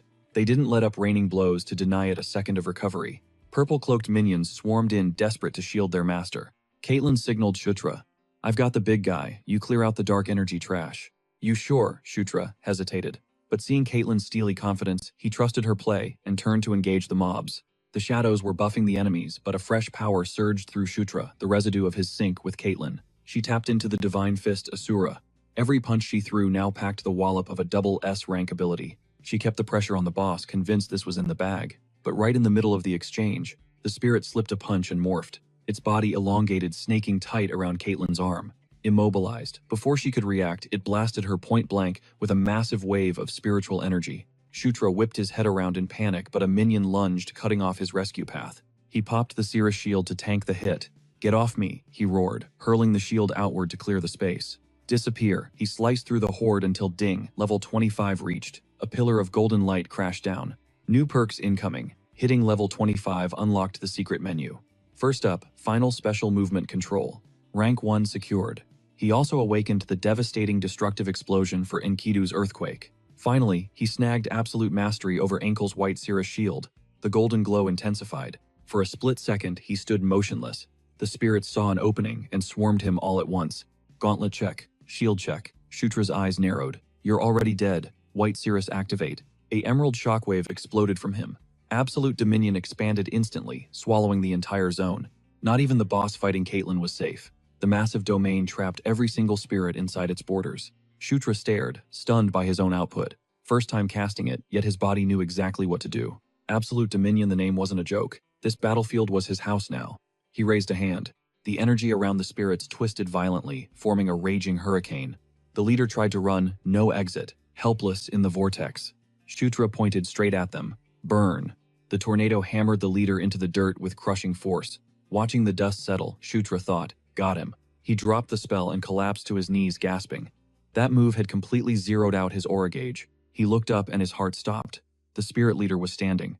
It had put itself back together. A guttural growl echoed. Shutra gritted his teeth. How is it still alive? Suddenly, the spirit's arms split into a dozen razor-sharp spikes. They rained down like arrows. Shutra willed his legs to move nothing. Then a deafening explosion ripped through the air. Wood and dirt sprayed across the canopy. The spirit leader watched the smoke, satisfied with the kill. But the prince wasn't dead. As the smoke cleared, Caitlin stood there, having tanked the hit for him. She reached out a hand. Grab my hand now, she shouted. No time to argue. Shutra stared, awestruck by her refusal to quit. A heartbeat of hesitation, then he moved. His gauntleted hand locked onto hers, and the second they touched, their energy erupted, blasting a towering pillar of light sky high. As Shutra felt Caitlin's aura sync perfectly with his own, Shutra felt his batteries recharge instantly. But the spirit leader wasn't about to let them power up for free. It shrieked and slashed out with razor-sharp appendages aiming to kill. Crash. The ground shattered where they had just stood. Shutra and Caitlin backflipped in perfect unison, barely dodging the strike. Shutra's eyes locked on the target with renewed fire. He was fully juiced up and ready to jump back into the fray. The monster lunged, but Shutra was already channeling every ounce of power into his earthquake gauntlet. This was it. One hit to end it all. The gauntlet pulsed with a menacing deep crimson glow. He unleashed the ultimate move, Destruction Explosion. Boom! He slammed head-on into the spirit leader, triggering a massive shockwave. The blast ripped through the battlefield. Wild bolts of energy shot into the sky, tearing the ground apart, and completely vaporizing the spirit. Shutra gasped for air, totally drained after dumping a massive amount of mana into that attack. The boss shattered, dissolving into a million sparkles. Caitlin rushed over, eyes wide at the insane move he just pulled off. But the adrenaline crash hit hard. Shutra swayed and face-planted right in front of her, out cold. Panic set in, but a sneak-attacking spirit slipped past Felicia and bolted straight for Shutra's unconscious body. Felicia screamed a warning, but he was defenseless. Slash! A blinding blade of light cut the air. The enemy was deleted instantly by a strike from above. Felicia froze as she recognized the savior. Her brother raised his sword and roared, "Wipe him out, boys." His entire pirate crew leaped from their ship, diving into the fray like absolute maniacs to finish off the spirits. Hours later, Shutra woke up, wiping drool off his face. He sat up in a wooden cabin, muttering, passed out again. Seriously, it was becoming a habit. He realized he was on board the docked ship. He stepped out to find Caitlin and Felicia, pacing nervously. They looked stressed, and scolded him for getting up so soon. Shutra brushed it off, assuring them he was fine, and immediately checked on Caitlin. "You good?" She nodded, not a scratch on her after the fight. Suddenly, the captain strolled up. "So the ninth prince rises." Felicia introduced the pirate as her twin brother. The guy stepped up, white hair, eye patch, looking straight out of a romance novel. He stroked his chin and flashed a confident smirk. "I am the prince who sails the skies. Sylvan Doomblade, also known as the hero who saved your life last night." Calling himself a benefactor was a bit extra, but Shutra thanked him anyway, asking confusedly, "How did you even find us?" Felicia admitted she texted him from the lycanthrope village. Just to update him, she never thought he'd actually show up for real. Sylvan flipped his hair back dramatically. "If my precious little sister is in trouble, I don't sit on the sidelines." Then he dropped the act and turned to Shutra, looking impressed. "I've heard the rumors, but seeing it totally different. Shutra Ignis, you are legitimately strong." The sudden praise left Shutra slack-jawed. Sylvan continued, "Be proud, because Sylvan Doomblade doesn't compliment just anyone." Felicia rolled her eyes. "Bro, get over yourself." The Sword Lord already approved of him. Sylvan froze, clearly salty about being second to the party on that one. To Shutra, Sylvan was a bit of a weirdo, but definitely one of the good guys. Then Daphne walked up holding Amita. The raccoon crossed his arms. "Glad you lot didn't die." He thanked them for saving the last flame and the Guardian, reminding them about the custom gear he promised to craft. They started celebrating, but Amita cut in. "Hold up. We have business first." Shutra blinked, confused, but the raccoon wouldn't elaborate. "Just follow me. The last flame summoned you personally, Prince." They approached a massive pyre burning with intense blue fire. Amita turned serious. "Best behavior, everyone. The last flame is watching." It was the same temple they defended last night. Inside, beneath a colossal tree, stood a woman in flowing white robes. She smiled warmly at Shutra. "Welcome. I am Kaprang, the guardian spirit of the spider forest." Shutra froze, totally stunned by how young she looked. Green wind popped into existence beside him, glowing like a firefly, and dropped the lore bomb. This girl wasn't the main body. She was just an avatar, a vessel. And judging by the vibe check, Green Wind figured the original Spider Guardian had probably been a youngster too. The legendary giant spider, history, dead and gone. Kaprong was the successor who had to pick up the mantle. Green Wind added. That her ghosting the battlefield last night made sense now. It wasn't cowardice, she was just a rookie. Too young and way too weak to throw hands. Shutra's brain short-circuited. He thought about the old guardian spirit and spiraled into confusion. Do spirits even have babies? How does that work? Amita strutted toward Kaprong and laid down the law from here on out. It was VIP access only. Just the raccoon and the ninth prince. He told the rest of the squad to wait in the lobby. Shutra trailed behind the raccoon, grinning as he chirped, "Come on, little wind, let's roll." "It is Green Wind," the spirit snapped back, clearly salty about the nickname. But Shutra ignored the sass. He needed his wind buddy to chat up the guardian spirit. A summit between spirits. That's a once-in-a-lifetime crossover event. Hearing the plan, Kaprong stared at Green Wind, eyes sparkling with hype. After a dramatic pause, the wind spirit gave the nod. But Amita, already miles ahead, was losing his patience. "Hey, keep up," he barked at Shutra. The prince scrambled after him, plunging deeper into the temple's shadows. Perched on Shutra's shoulder like a fuzzy commander, the raccoon pointed toward a massive stone door. Eerie light leaked through the cracks, classic boss room vibes. From his shoulder, Amita hissed a warning. "Don't trip up. Move carefully." Shutra didn't really buy the danger level, though. He just nodded, tossing out a casual, "Got it," and shoved the stone slab open. Inside, a massive pyre topped by a silent dancing blue flame. Shutra stared, totally mesmerized by the chill yet heavy aura radiating from it. Then Amita dropped the instruction. "Approach the flame. Stick your hand right in it," the raccoon insisted. "Trust me, it's not normal fire. You won't get crispy." Shutra hesitated because fire, but he trusted the little guy. He reached out. The second his skin grazed the flame, the whole thing triggered. Whoosh! The fire exploded outward, swallowing the hall and trapping him in a violent vortex of blue light. Shutra whipped his head around, panic rising. What the hell was happening? Suddenly, the inferno condensed, sculpting itself into the silhouette of a woman. Finally, she smiled, radiating warmth. "I am glad we finally met." The spirit of fire reached out a burning hand, her voice echoing. "Knight of Conquest." Shutra's jaw hit the floor. "Wait, are you the last flame?" The fiery woman didn't answer immediately. She just rested her chin on her hand, scanning him. She analyzed him with intense interest. "You look totally lost," she noted. "Do you not know what a Knight of Conquest actually is?" "Do you?" she pressed. Shutra shook his head, keeping it real. "Honestly, I have zero clue what you're talking about." The fire spirit smirked, intrigued. Suddenly, tiny tongues of fire sparked to life around Shutra. He tensed up, ready to dodge. But the fire didn't attack. It morphed. A crown for conquest, a sword for war, a scythe for death, and a bowl for famine. "The Knights of the End," the last flame whispered. "Harbingers who crave nothing but the total annihilation of this world. They exist to trigger the apocalypse," she continued. Then she paused. "But you are an anomaly. You don't fit the profile." She couldn't wrap her head around why he became the Knight of Conquest. Usually the knights are drafted because their souls are already black, with a thirst for ruin. The power doesn't make them evil, she clarified. They get the power because they already want to watch the world burn. That dark desire is the prerequisite. And normally, she went on, these knights become puppets for the four entities that chose them, acting as avatars of their twisted will. They lose themselves to the mission of destruction. She shrugged, amused. But conquest, it isn't trying to dominate you. In fact, she mused, it feels like you have conquered conquest. Shutra's mind flashed to the mysterious woman from his dreams. But the last flame pulled him back. So knowing one knight is still out there chasing the apocalypse. What is your move? She looked deep into his soul. What is it that you truly desire in this world?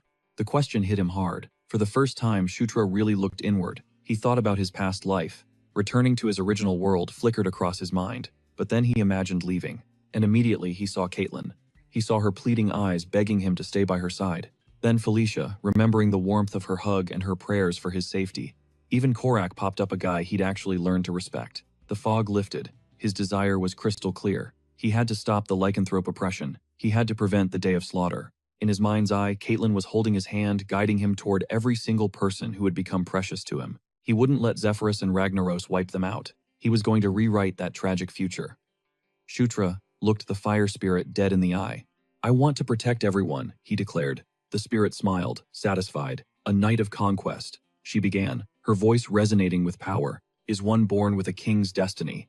One meant to conquer, dominate, and rule over all creation. And to grant your wish," she whispered, "there is a perfect path." She dropped the ultimate question, "Will you become the demon king?" The realization hit Shutra like a freight train. There was only one way to truly win this game. He had to rewrite the ending and seize the throne himself. No looking back now. He looked the spirit in the eye and dropped the bomb. "I'm going to be king." A smirk tugged at the fire spirit's lips as flames roared to life, wrapping him in a blazing embrace. She announced that a mere knight of conquest, simply trying to survive the apocalypse, was thinking too small. Title change official. He was now the king of conquest. Stepping closer, she whispered a prayer for his success.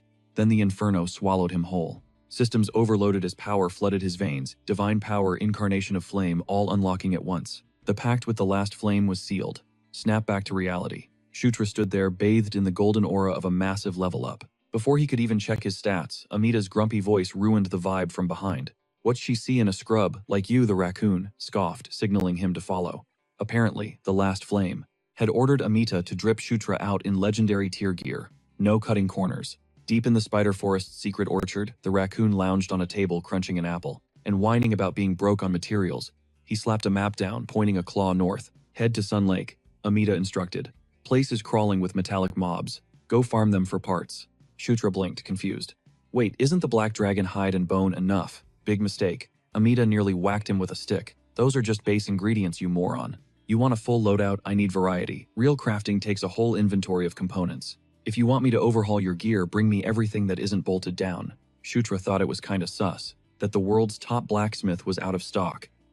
Amita caught that look and narrowed his eyes. "Do you want the equipment or not?" Shutra quickly apologized. "Then stop yapping and start looting," the raccoon shouted. "Go now." By late afternoon, Sylvan's airship was tearing through the clouds again. Karak leaned over the rail, asking the captain what kind of horrors awaited them at Sun Lake. Sylvan folded his arms, looking smug. "Mostly Kodos. Big metal hulks. Weak to holy magic, but their plating is naturally waterproof." Karak looked at him like he was a genius. Sylvan soaked up the praise like a sponge. "I am the prince of the skies after all," he laughed. Felicia slid up to Caitlin. "Actually, this is perfect timing. I needed to hit up Sun Lake anyway." Caitlin tilted her head. "Why?" "That ruined survey map I dropped off at the Demon King's castle. It was for this exact spot. 2 birds, 1 stone. Caitlin's eyes lit up road trip vibes. Meanwhile, Shutra and Green Wind were analyzing the system's minimap. He was sitting on a mountain of stat points. Instead of dumping them all in one stat, he decided to keep his build balanced. Then he remembered hitting level 25 evolved, his King's Knight's skill. He checked the patch notes. Jackpot. 3 slots open, and the summoning lag was reduced to once every 3 days. He grinned at the potential. Drafting Caitlin or Felicia into his squad would be a total game changer, even if convincing them wouldn't be a walk in the park. Suddenly, Green Wind floated in close, sniffing him like a bloodhound. Shutra blinked. "Excuse me," she frowned. "That's not Kaprong's scent. You smell different." She crossed her arms, eyes narrowing. "Did you let the last flame touch you?" Shutra froze. How did she know? Cheating on a spirit. Disgusting, she scoffed. Then she inhaled and blasted him with a hurricane force breath. The gale stripped the scent right off him, leaving his hair a mess. Karak stared. Boss, you good?" Shutra awkwardly patted his hair down. "Nothing. Just windy." Right then, Sylvan yelled, "We've arrived." Below them, Sun Lake glittered like gold between the mountains. But Sylvan wasn't looking at the scenery. "Something's off," he muttered. Suddenly, boom! A massive lake monster launched itself out of the water, aiming straight for the ship. A sea serpent roared in frustration as it narrowly missed the hull. Sylvan's jaw dropped. "What the hell is a deep-sea nightmare doing in a lake?" he screamed. "Evasive maneuvers, we gotta bail." But before he could turn the ship, a hand stopped him. It was Shutra, calmly locking his spiral spear onto his arm. His eyes were ice cold. "Stop the ship. We're not running. I'll handle the calamari." Caitlin's heart hammered in her chest as he stepped to the edge. But then he rested a hand on her shoulder. Their shared aura flared to life, and suddenly the fear vanished. It was go time. Shutra vaults onto the ship's railing, flashing a grin and promising he'll be back in a heartbeat. Caitlin lunges to stop him, terrified by the reckless stunt, but he's already launched himself off the deck. He plummets toward the lake. Right as the sea serpent unhinges its massive jaws, ready to snap him up like a snack. Meters from death. Shutra triggers his dragon blood. Boom, ancient golden runes ignite, down the length of his spiral spear.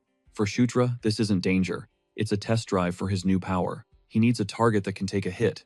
Aligning his body with the weapon, he unleashes Ascalon's ultimate technique. He shoots forward like a golden bullet, piercing straight through the Leviathan with the Dragon of Ruin skill. The beast is absolutely obliterated.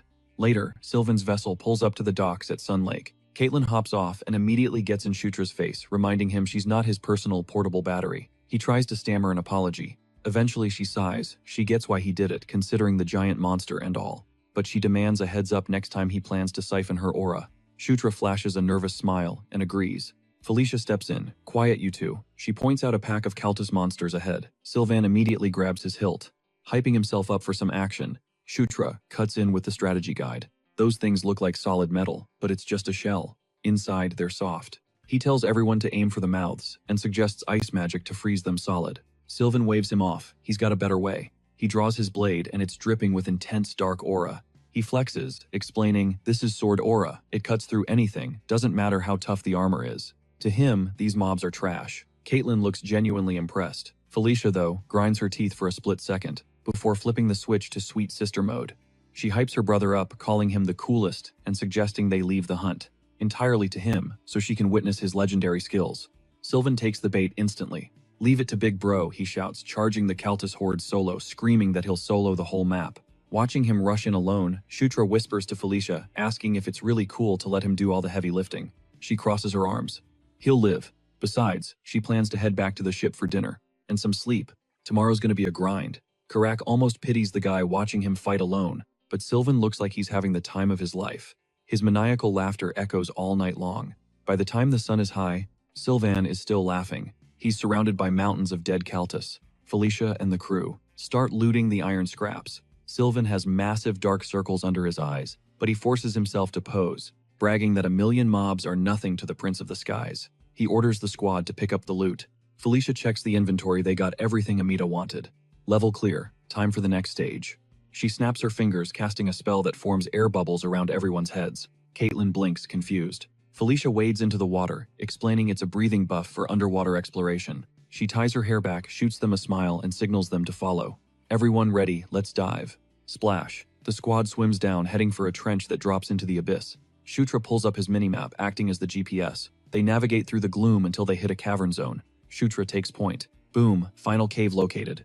They swim through and pop up into a hidden air pocket where they can breathe naturally. Karak scans the secret chamber stunned. Felicia cancels the bubble spell and side-eyes Shutra, asking how exactly he pinpointed this hidden entrance. He shrugs it off with a classic, just a gut feeling. Sylvan tries to take the lead again, asking for coordinates, but since Shutra is the only reliable navigator, Felicia orders Sylvan to guard the rear. Sylvan looks betrayed his own sister, telling him to stay back. Felicia laughs and plays him again. "Since you're the strongest, you have to cover our backs." Sylvan eats up the flattery and marches to the rear, puffing his chest and vowing to take full responsibility for their safety. Felicia ignores him and walks with Shutra.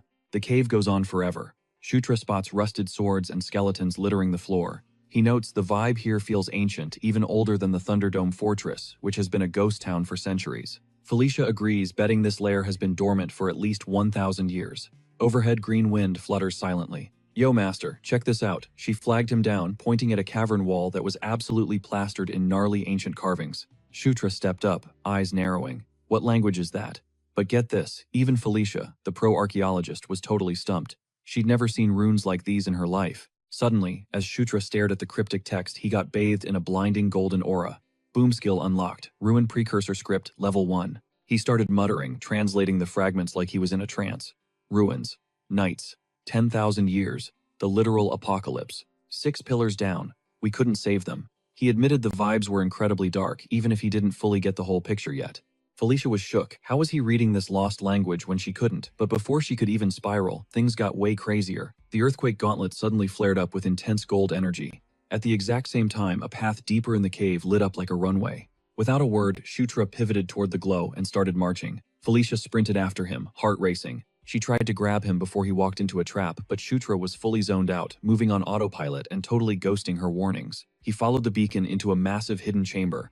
And right there, resting on a stone altar, was a cape. The thing was radiating insane energy. Shutra recognized it instantly. This was the legendary gear of the fierce Khatan. Sutra approached the altar, realizing this was the relic's hidden chamber. He gazed at the blue-flamed figure on the pedestal. It had to be the equipment of the fearsome Kultine.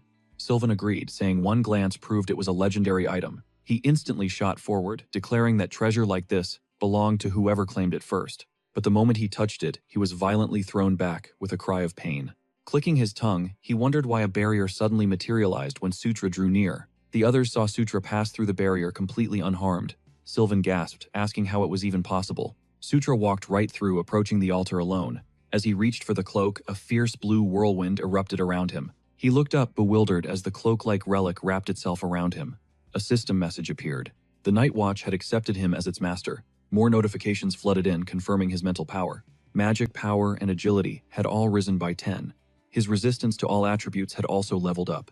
He had learned new skills, Blink level 3, Flight ability level 1, and the awakening skill, Black Wraith. The sudden tempest exploded outward, knocking everyone back. Someone yelled out in alarm. They questioned why a gale force wind had just erupted. Sutra looked down at his transformed gear. He realized it wasn't a cloak but a muffler. It must have morphed into a form that best suited him. This new form matched his fighter style perfectly. Another message confirmed he'd obtained the equipment of the fearsome, Coltine, the Night Watch.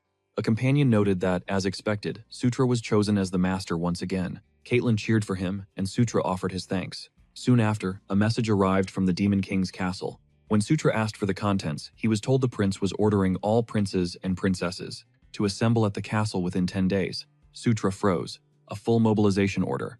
That was a rare command. He knew instantly that something huge must have happened. At dawn, the party returned to the Spider Forest Temple. Amita glared at their arrival. He complained about the racket so early, grumbling that they could have come later if they had to visit. They apologized, explaining their urgent need to return to the Demon King's castle. They explained they had no choice but to bother him. Amita shot back, asking what about the equipment. He was supposed to make for them if they were just leaving. Carrick then shamelessly asked if the raccoon offered a delivery service. Amita furiously told him to quit spouting nonsense and leave. But then someone suggested Amita should just come with them.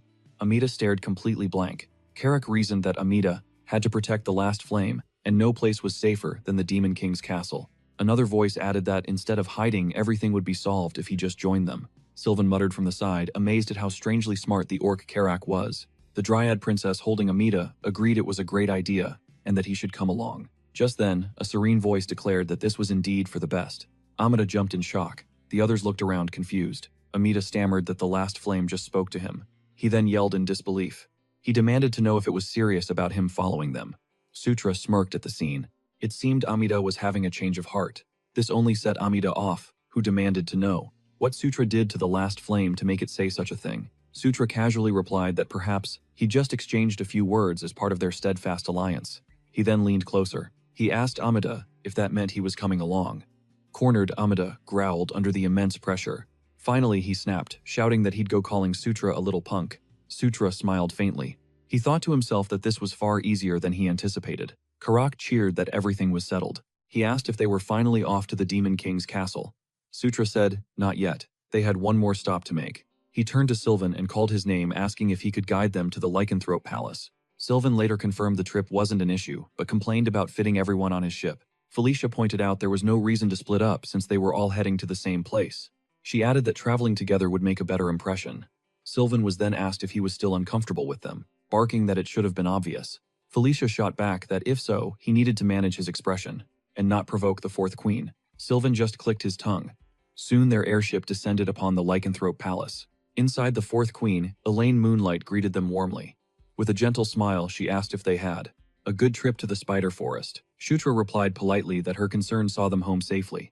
Elaine's smile was one of relief, saying she'd heard rumors of trouble in the forest and had been deeply worried. Then her golden gaze fell on Amita with a spark of curiosity. She asked if the creature was a pet, commenting on how cute it was, especially with the little snack bag it was carrying. Amita's fur bristled with pure rage. Shutra quickly stepped in, clarifying that those weren't snacks at all, because that bag held the legendary Last Flame.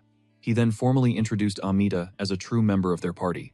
Elaine immediately apologized with flawless grace, admitting her words were thoughtless. Amita just huffed, declaring he'd let it go just this once. Elaine offered a sweet thank you. With that settled, she surveyed the entire group, acknowledging the hard work they'd all put in. For today, she insisted they should rest and put their worries aside. They all accepted her kindness with thanks, but just as the party started to disperse, Elaine called out once more. She gently beckoned the ninth prince. When Shutra turned back, Elaine told him he needed to stay behind. For just a moment, leaning in with a knowing smirk, she whispered that the two of them had things to discuss, in private.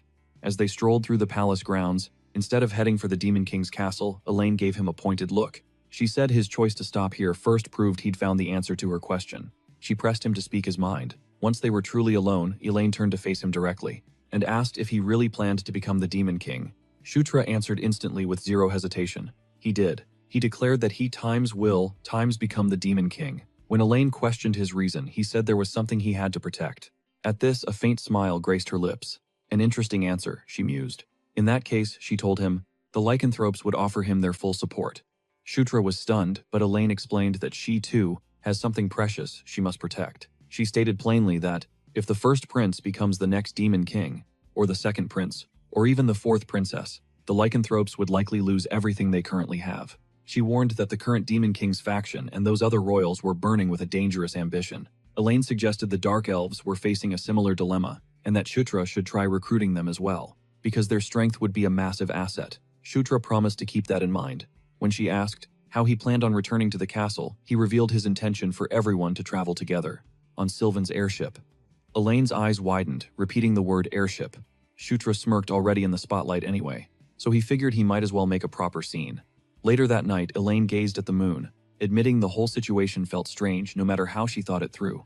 Ludwig wondered why the prince chose an airship, when teleporting would have been so much faster. Elaine sighed that he was being naive, urging him to think deeper. She reminded him that the ninth prince was already a target, so what was the smarter play now? Waste time laying low, or pivot everyone's attention to a power beyond his rivals? When Ludwig still looked confused, Elaine pointed out that Sylvan would never abandon his airship. If Shutra had teleported, Sylvan returning alone on that ship would look incredibly suspicious. Seeing Ludwig's dawning comprehension, Elaine spelled it out. Shutra wanted the entire Demon King's castle to witness the arrival of a new power block. As the airship soared through the sky the next day, Elaine watched it go, whispering that her people's fate now rode with the ninth prince, Shutra Ignis. She prayed he would grow even stronger, more resolute than he is now. On the ship, Sylvan was happily humming over some grilled fish, declaring it his absolute favorite. He gave cheerful thanks for the food, but his good mood shattered the instant he saw Chris, who glared right back. A loud complaint was soon yelled at the chef about the ridiculous number of fish bones. Nearby, Felicia could only sigh in exhaustion, wondering how she was supposed to handle those two. Carrick then mumbled that a knot of dread was forming in his stomach, because every trip to the castle seemed to end with some insane incident blowing up right in the Demon King's face. Shutra instantly barks at him to shut it, warning him not to jinx them. Carrick fires back that Shutra is a walking jinx himself, asking why he's so worked up now. Shutra argues that maybe things will go smoothly this time, challenging what Carrick would say then. Carrick concedes that would be fine, then awkwardly adds that he's only saying this out of worry for Shutra. He insists it's not a misunderstanding. Shutra stares, remarking that he has a silver tongue. He then wonders aloud if Carrick is even a true orc. Carrick scoffs back, asking if he's an ogre instead. At this, Shutra gives up and tells him to just drop it. As their airship nears the Demon King's castle, it causes an immediate uproar. Onlookers gape in disbelief as the Dark Elves and Lycanthrope royalty appear side by side. Murmurs erupt over how this happened. The bigger shock is that the ninth prince is leading them. Among the crowd, Lady Chandra calls for Kadyrov. When he appears, she orders him to find Anastasia at once. His mission report that the ninth prince has forged a new faction.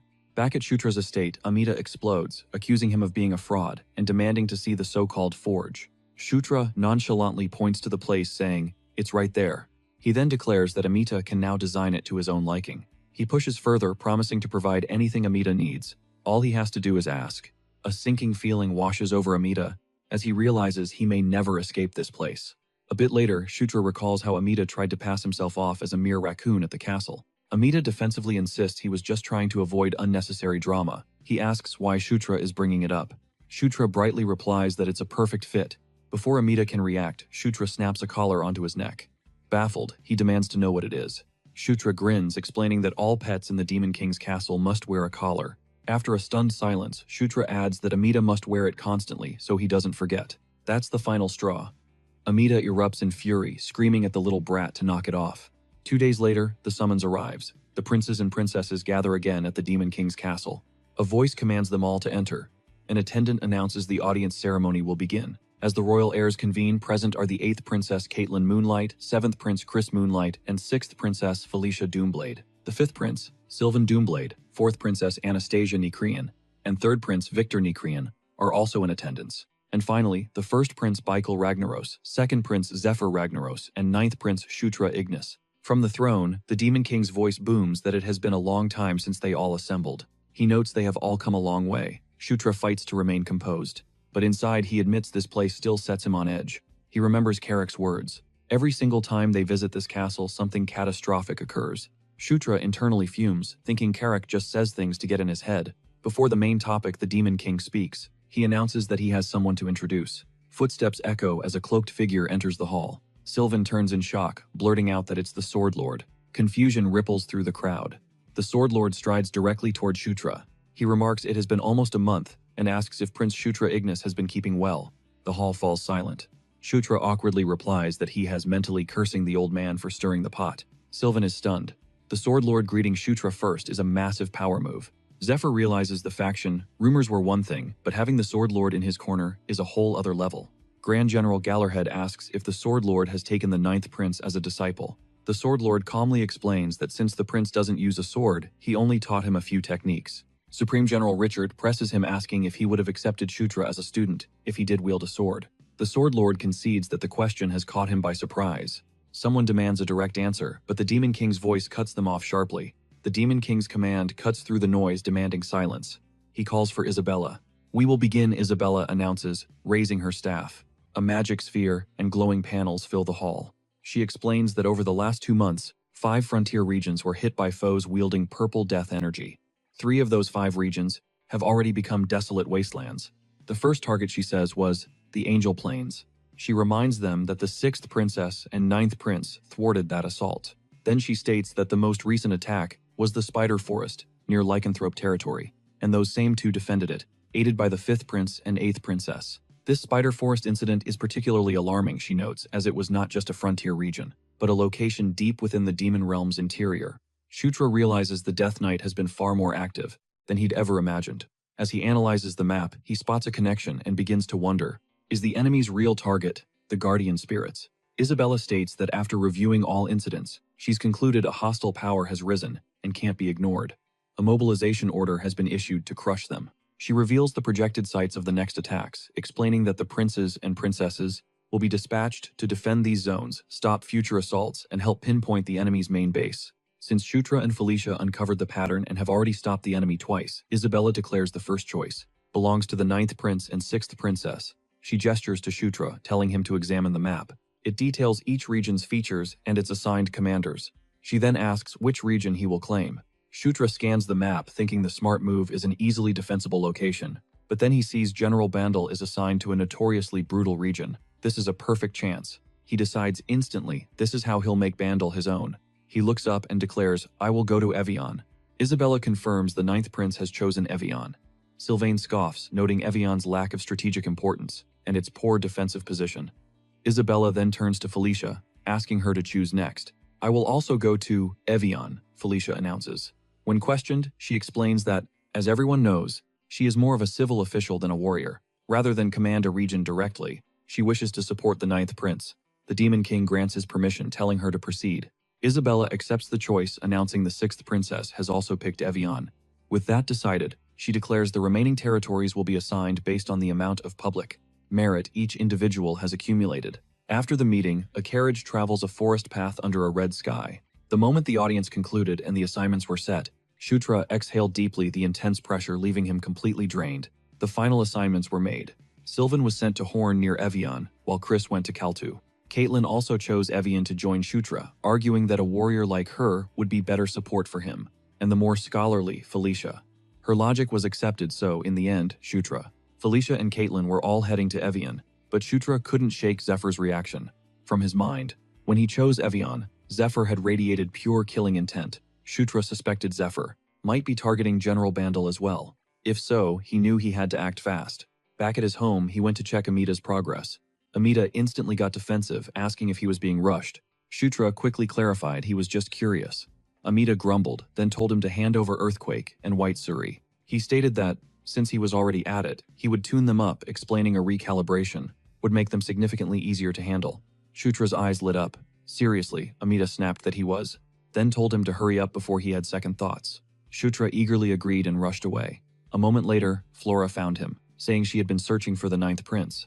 When Shutra inquired why, she informed him a letter had arrived from the 1st Prince. Shutra was stunned immediately, knowing it was from Baikel. At Chris's estate, they reviewed the letter's contents. Baikel had proposed that all the siblings should hold a joint tea party. Caitlin repeated the idea, surprised. Felicia mused it was likely Baikel's method for fostering unity, since he valued that kind of thing. Caitlin replied cheerfully that it sounded like fun, and asks if everyone is in. Felicia chimes in saying there's no reason to miss it. Chris adds that he'd normally skip this, but since he's not alone anymore, he'll just follow their lead. Caitlin's attention then shifts to Shutra, asking his plan. He hesitates, but before a word can escape, she clasps her hands, begging him to come. Her smile is so radiant it's almost blinding, and Shutra awkwardly agrees. Someone cheers for his decision, while Shutra internally groans, thinking this will be exhausting. Caitlin joyfully reminds them the tea party is in 2 days and attendance is mandatory. Later, Shutra heads for the Grand Library, seeking any intel on the Death Knight, but his current public merit level is far too low, locking him to the most basic sections. Frustration mounts as he scours the books, realizing he must need access to the deeper archives for anything useful. It's baffling how there's so little information on this crucial topic. Still, fractured clues linger in his mind. He recalls the Death Knight's motive for killing, a guardian spirit Anicap, who was destroyed 1,000 years ago, and the intense love-hate dynamic between death, famine, and conquest, plus the ruined precursor race. He knows all these scattered pieces must connect to a single central truth, but it remains just out of his grasp. As he sighs in frustration, Felicia appears beside him. When Shutra asks why she's there, she calls the Grand Library her favorite spot in the castle. She adds that she had a question for him, so the timing is perfect. Then she gets straight to the point, asking if he chose Evian because of General Bandel. Shutra admits that since he'd met Bandel before, it felt like a more comfortable option. Felicia agrees it's not a bad move, and a solid chance to strengthen his bond with the general. But Shutra reveals there's another reason, a specific place near Evian he needs to visit. When Felicia asks where, Shutra counters with a question: does she know of Takar's slave auction house? The words leave Felicia utterly speechless. Shutra explains that Takar is the entertainment capital of the demon realm, basically its pleasure district. He then reveals that one of his most cherished subordinates from Night Saga is Niatra, a succubus escort knight. He knows he has to secure her before Zephyr can make his move, just in case the timeline shifts. Felicia just stares at him and smirks, saying he really is a man after all. Confused, Shutra listens as she bluntly says it sounds like he's going shopping for something. He immediately denies it, insisting she's completely misunderstood. Felicia's voice turns cold as she declares her disappointment, while Shutra frantically insists it's not what it looks like. The next day, Shutra heads to the tea party. Approaching the estate, he takes in the enormous grounds, marveling at the unbelievable grandeur, exactly what you'd expect from the first prince. He reflects that it's been far too long since he and Beekle have faced off like this. Before he can get any closer, Bekel himself steps forward with a warm welcome. Shutra meets his gaze calmly and returns the greeting. With all the royal siblings gathered, First Prince Bekel's tea party officially begins. Tea is poured, plates are filled, and the event unfolds behind polished smiles and perfect manners. Shutra recalls that, in Night Saga, these parties were never just about tea. They were battlefields for socializing, exchanging intel, scouting talent, and protecting one's reputation. A stage for subtle power plays. A tool for almost anything. The conversation is dominated by 4 key figures: Bekel, Anastasia, Felicia, and Caitlin. All the while, Victor glares at Shutra from across the table, practically searching for an excuse to start something. Shutra thinks that Victor is just an exhausting person. As his eyes scan the room, Shutra recalls the Demon King's true wish. He never wanted his children to truly harm each other. There was supposed to be rivalry, caution, and restraint, not hidden wars, where they were literally out for blood. But Zephyr shattered that fragile peace completely. Shutra remembers the future massacre he's trying to prevent, born from the day the Demon King's children failed to unite, and were all slaughtered at Zephyr's hand.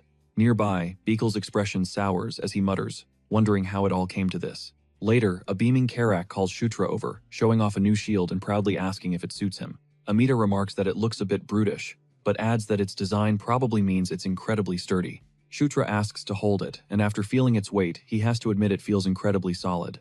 Instantly, system windows flash before his eyes, announcing that strength, mentality, and durability have all increased by 5. A notification pops up. He'd unlocked an equipment skill, Combine. Shutra stared, whispering the word aloud.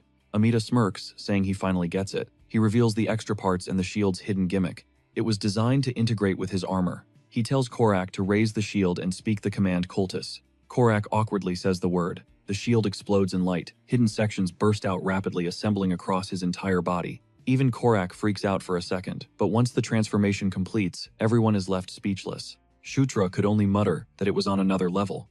Korak yells that it's amazing, while Amita proudly explains its new magic reflection. Plus, its physical defense was massively boosted, making real fights way easier. Shutra then nervously asks about his own gear. Amita tells him to relax. His equipment was finished too. Shutra's face instantly lights up. Amita then unveils the completed white Suri, now reborn into a totally different form. It was now wrapped in a darker, deadlier design, glowing with a sinister green light. The next day, before their faction's tea party, Felicia reminded Shutra that he was today's main character. She clarifies. This event was for introductions and to confirm who was really on their side. He had to make them all understand. that he was now the true head of their faction. Shutra nods, saying he understood. The meeting that followed was a complete success. Shutra spent his time speaking one-on-one with the faction members, forging new bonds and cementing his authority over those who once followed Felicia and Chris. The party was just over 2 hours, but by the end, he knew they'd achieved every single one of their goals. Finally, the day of their departure had come. Before leaving, Sylvan swung his new sword loudly, declaring it was the greatest blade he'd ever held. He thanked Amita profusely, promising to use it well. Amita just gave a gruff compliment. He admitted Sylvan was more useful than he looked since he could recognize true quality. Then, Amita asked if they were seriously leaving for Evian today. Shutra confirmed it. Amita then requested just half a day more. He explained that the final tweaks on Earthquake weren't quite done. Shutra instantly gave him the okay. Then, as if it were nothing, he added that Amita was obviously coming with them. Amita began to nod, then froze mid-motion and yelled in disbelief, demanding to know what Shutra just said. Shutra confirmed he heard right, casually adding that the last flame had already approved it. When Amita still refused to believe him, Shutra just waved him off. He told the craftsman to go confirm it himself. As Shutra walked off, Amita let out a soul-shattering shriek. When the teleportation circle was ready, the group gathered. Chris looked to Shutra and told him to take good care of Felicia and Caitlin. Behind him, Sylvan held a ridiculous sign declaring his love for Felicia, making the farewell even more awkward. Shutra replied with total confidence that they could count on him. But Amita, still being dragged along, was screaming that the last flame would never do this to him, insisting that something was terribly wrong. As the circle flared to life, Shutra smirked, thinking it had been a while since he'd used a teleportation gate. A pillar of light consumed them all. Amita howled in absolute despair as Shutra stared down the path ahead. Their destination, Evian. He wondered what fate awaited them this time as the portal whisked them away. Shutra's mind drifted back to his discovery in the Grand Library. He reflected that, based on the intel, he found the only Elder Dragon who could help find the lair's location was the ruthless Tala. Even with his limited library access, he knew the trip wasn't a complete waste. He'd found a few books on the Elder Dragons, and from them, he learned of their disappearance, roughly 1,000 years ago. He recalled one guardian whose domain was the human world, who was the sole exception, having appeared several times in the last millennium. But the other Elder Dragons had vanished completely from that era onward. Shutra connected this to Ankle's death, and Kelton's dungeon being destroyed. He wondered if some colossal battle had gone unrecorded in history, a secret war between the Four Horsemen, their masters, and the Elder Dragons. Then another thought hit him. He remembered Arlok, the other hero of Night Saga, the champion of the human world, the one who crushed the demon army, invaded their realm, and ultimately defeated the Demon King himself. Shutra suddenly wondered, when did Arlok first wield the holy sword? But that thought was cut short, as he came crashing out of the portal, groaning from the impact. Korak immediately yelled at him to get up and brace for a fight. A confused Shutra asks what he means, but Korak just roars that they've walked right into a trap. Enemies swarm the platform, pouring in from every direction. Felicia immediately steps up. With a single command, she unleashes a deafening gale of wind that rips through the attackers, scattering them. But their numbers are endless. The green-haired spirit warns Shatra of the overwhelming odds. He grits his teeth, demanding to know what's going on.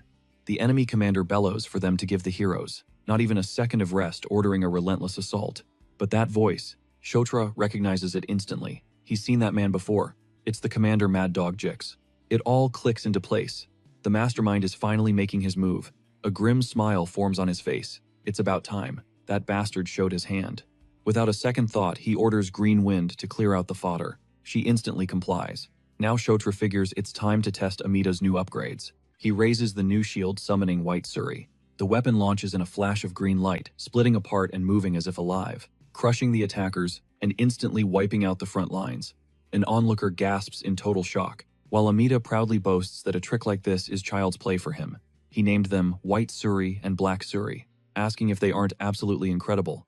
Green Wind excitedly adds she can now double her master's protection. Shatra admits it's impressive, but questions if she can truly handle both at once. She confidently declares she can, promising to prove it. Jix, enraged by this sudden turn of events, roars that those little punks are dead meat and charges in himself. He vows to kill Shatra with his own two hands. Shatra braces himself, retorting that it won't be easy. White and Black Suri move to intercept, but Jix smashes right through their formation. He snarls that a cheap trick like that won't ever work on him, then unleashes the draconian dragon fighting arts, lunging at Shatra.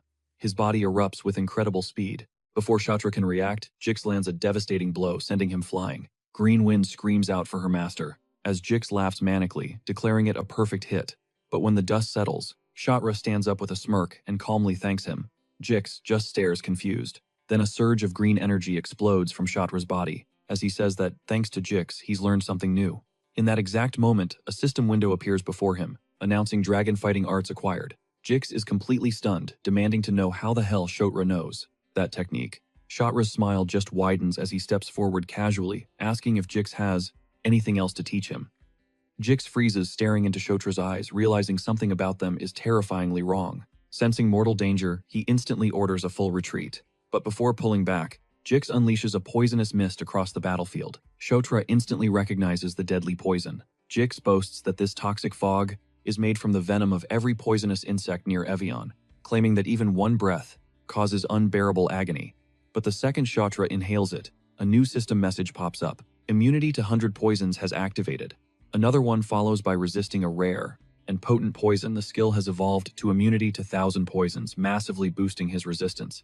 Jix can only stare in utter disbelief. Kshatra mocks him, saying he's been quite the generous teacher first with the dragon fighting arts, and now helping him upgrade his poison immunity.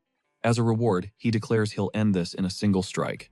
With that, he slams Jix with one massive blow, sending him crashing to the ground. The raiders descend into chaos. Someone screams their captain is down, and the rest immediately scatter. Kshatra instantly recognizes this event as the raid on Evian, a key event from Night Saga. If Mad Dog Jix is here, it means General Richard has finally made his move. Felicia asks why the enemies suddenly fled, and Kshatra casually replies they must have realized they couldn't win. While the group catches its breath, an old man rushes over, praising the royals for handling the infamous Mad Dog Jix so easily. Kshatra asks who he is, and the man introduces himself as the guide for the prince and princess. Kshatra then asks if as a guide, he knows the area. The man confirms it, asking what he needs. Kshatra immediately gets to the point, what's Jix's bounty? The guide stammers that it's a huge sum, though he doesn't know the exact amount. Curious about a prince's interest in money, Kshatra simply says he's more frugal than he seems, because more cash is always better. The bounty for Jix was a very satisfying reward. Meanwhile, a report reached the desk of General Richard. It confirmed Jix had been eliminated.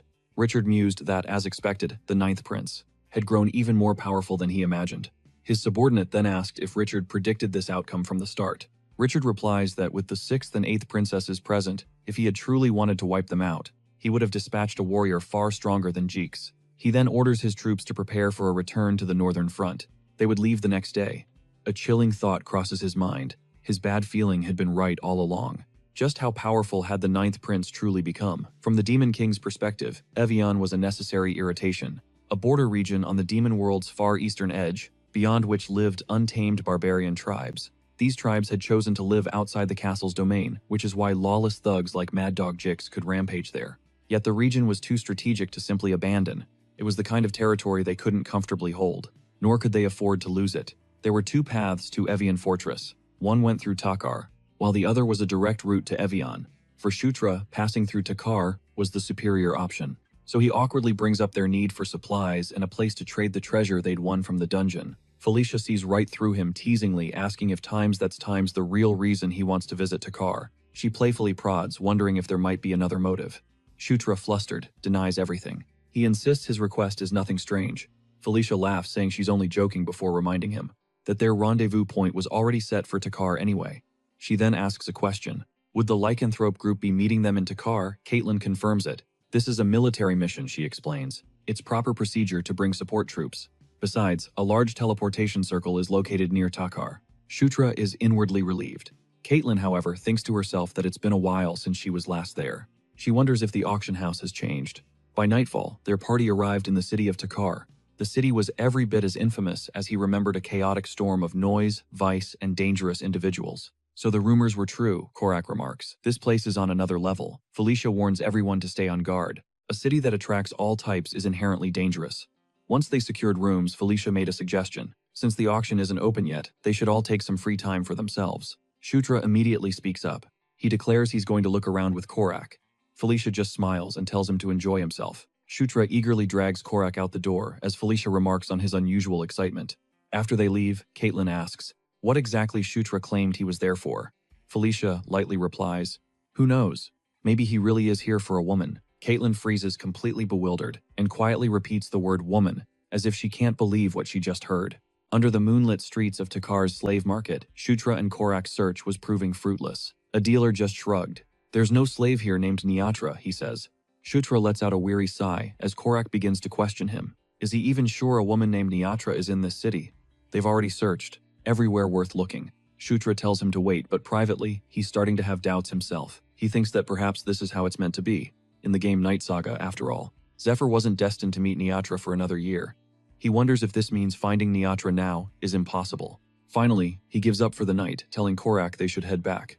As they turn to leave, Korak remembers the description Shutra gave him.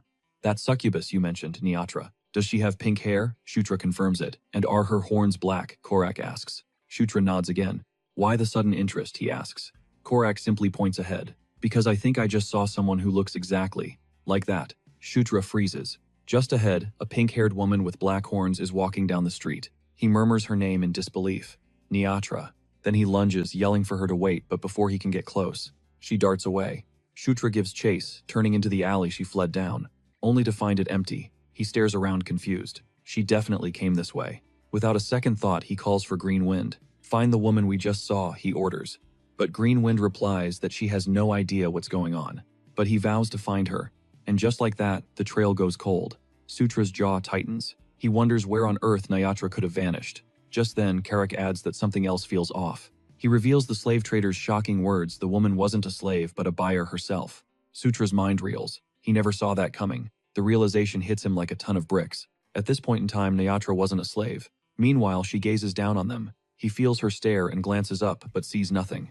Staring at the moon, his memories of the future flood back. He wonders what could have possibly happened to make her a slave alongside him just 1 year later. When they get back, Caitlin senses the tense atmosphere. She asks if something went wrong for Sutra, pointing out that he's been dead silent since his return. Korak just shrugs it off, saying it's nothing new. Caitlin softly asks Sutra if he's exhausted, suggesting they could hit the auction house another day. Sutra instantly shuts her down. He insists they don't know when their next chance will be, so it has to be now. Caitlin tells him not to overdo it, adding that if things get too intense, they can always leave early. Before they head out, Amita pulls Sutra aside, telling him to check out his finished work. He proudly presents the newly calibrated equipment, explaining the tuning is finally complete, so using it should be a whole lot smoother from now on.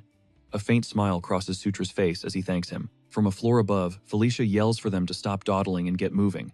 Korak shouts back that they're on their way. The auction house is already packed to the brim when they arrive. Caitlin makes an entrance in a dress Sutra's never seen, and Korak immediately makes a comment. Caitlin brightly explains she could never wear this kind of thing before, because of Chris, then playfully asks if it suits her. Korak muses that the 7th prince is more old-fashioned than he thought.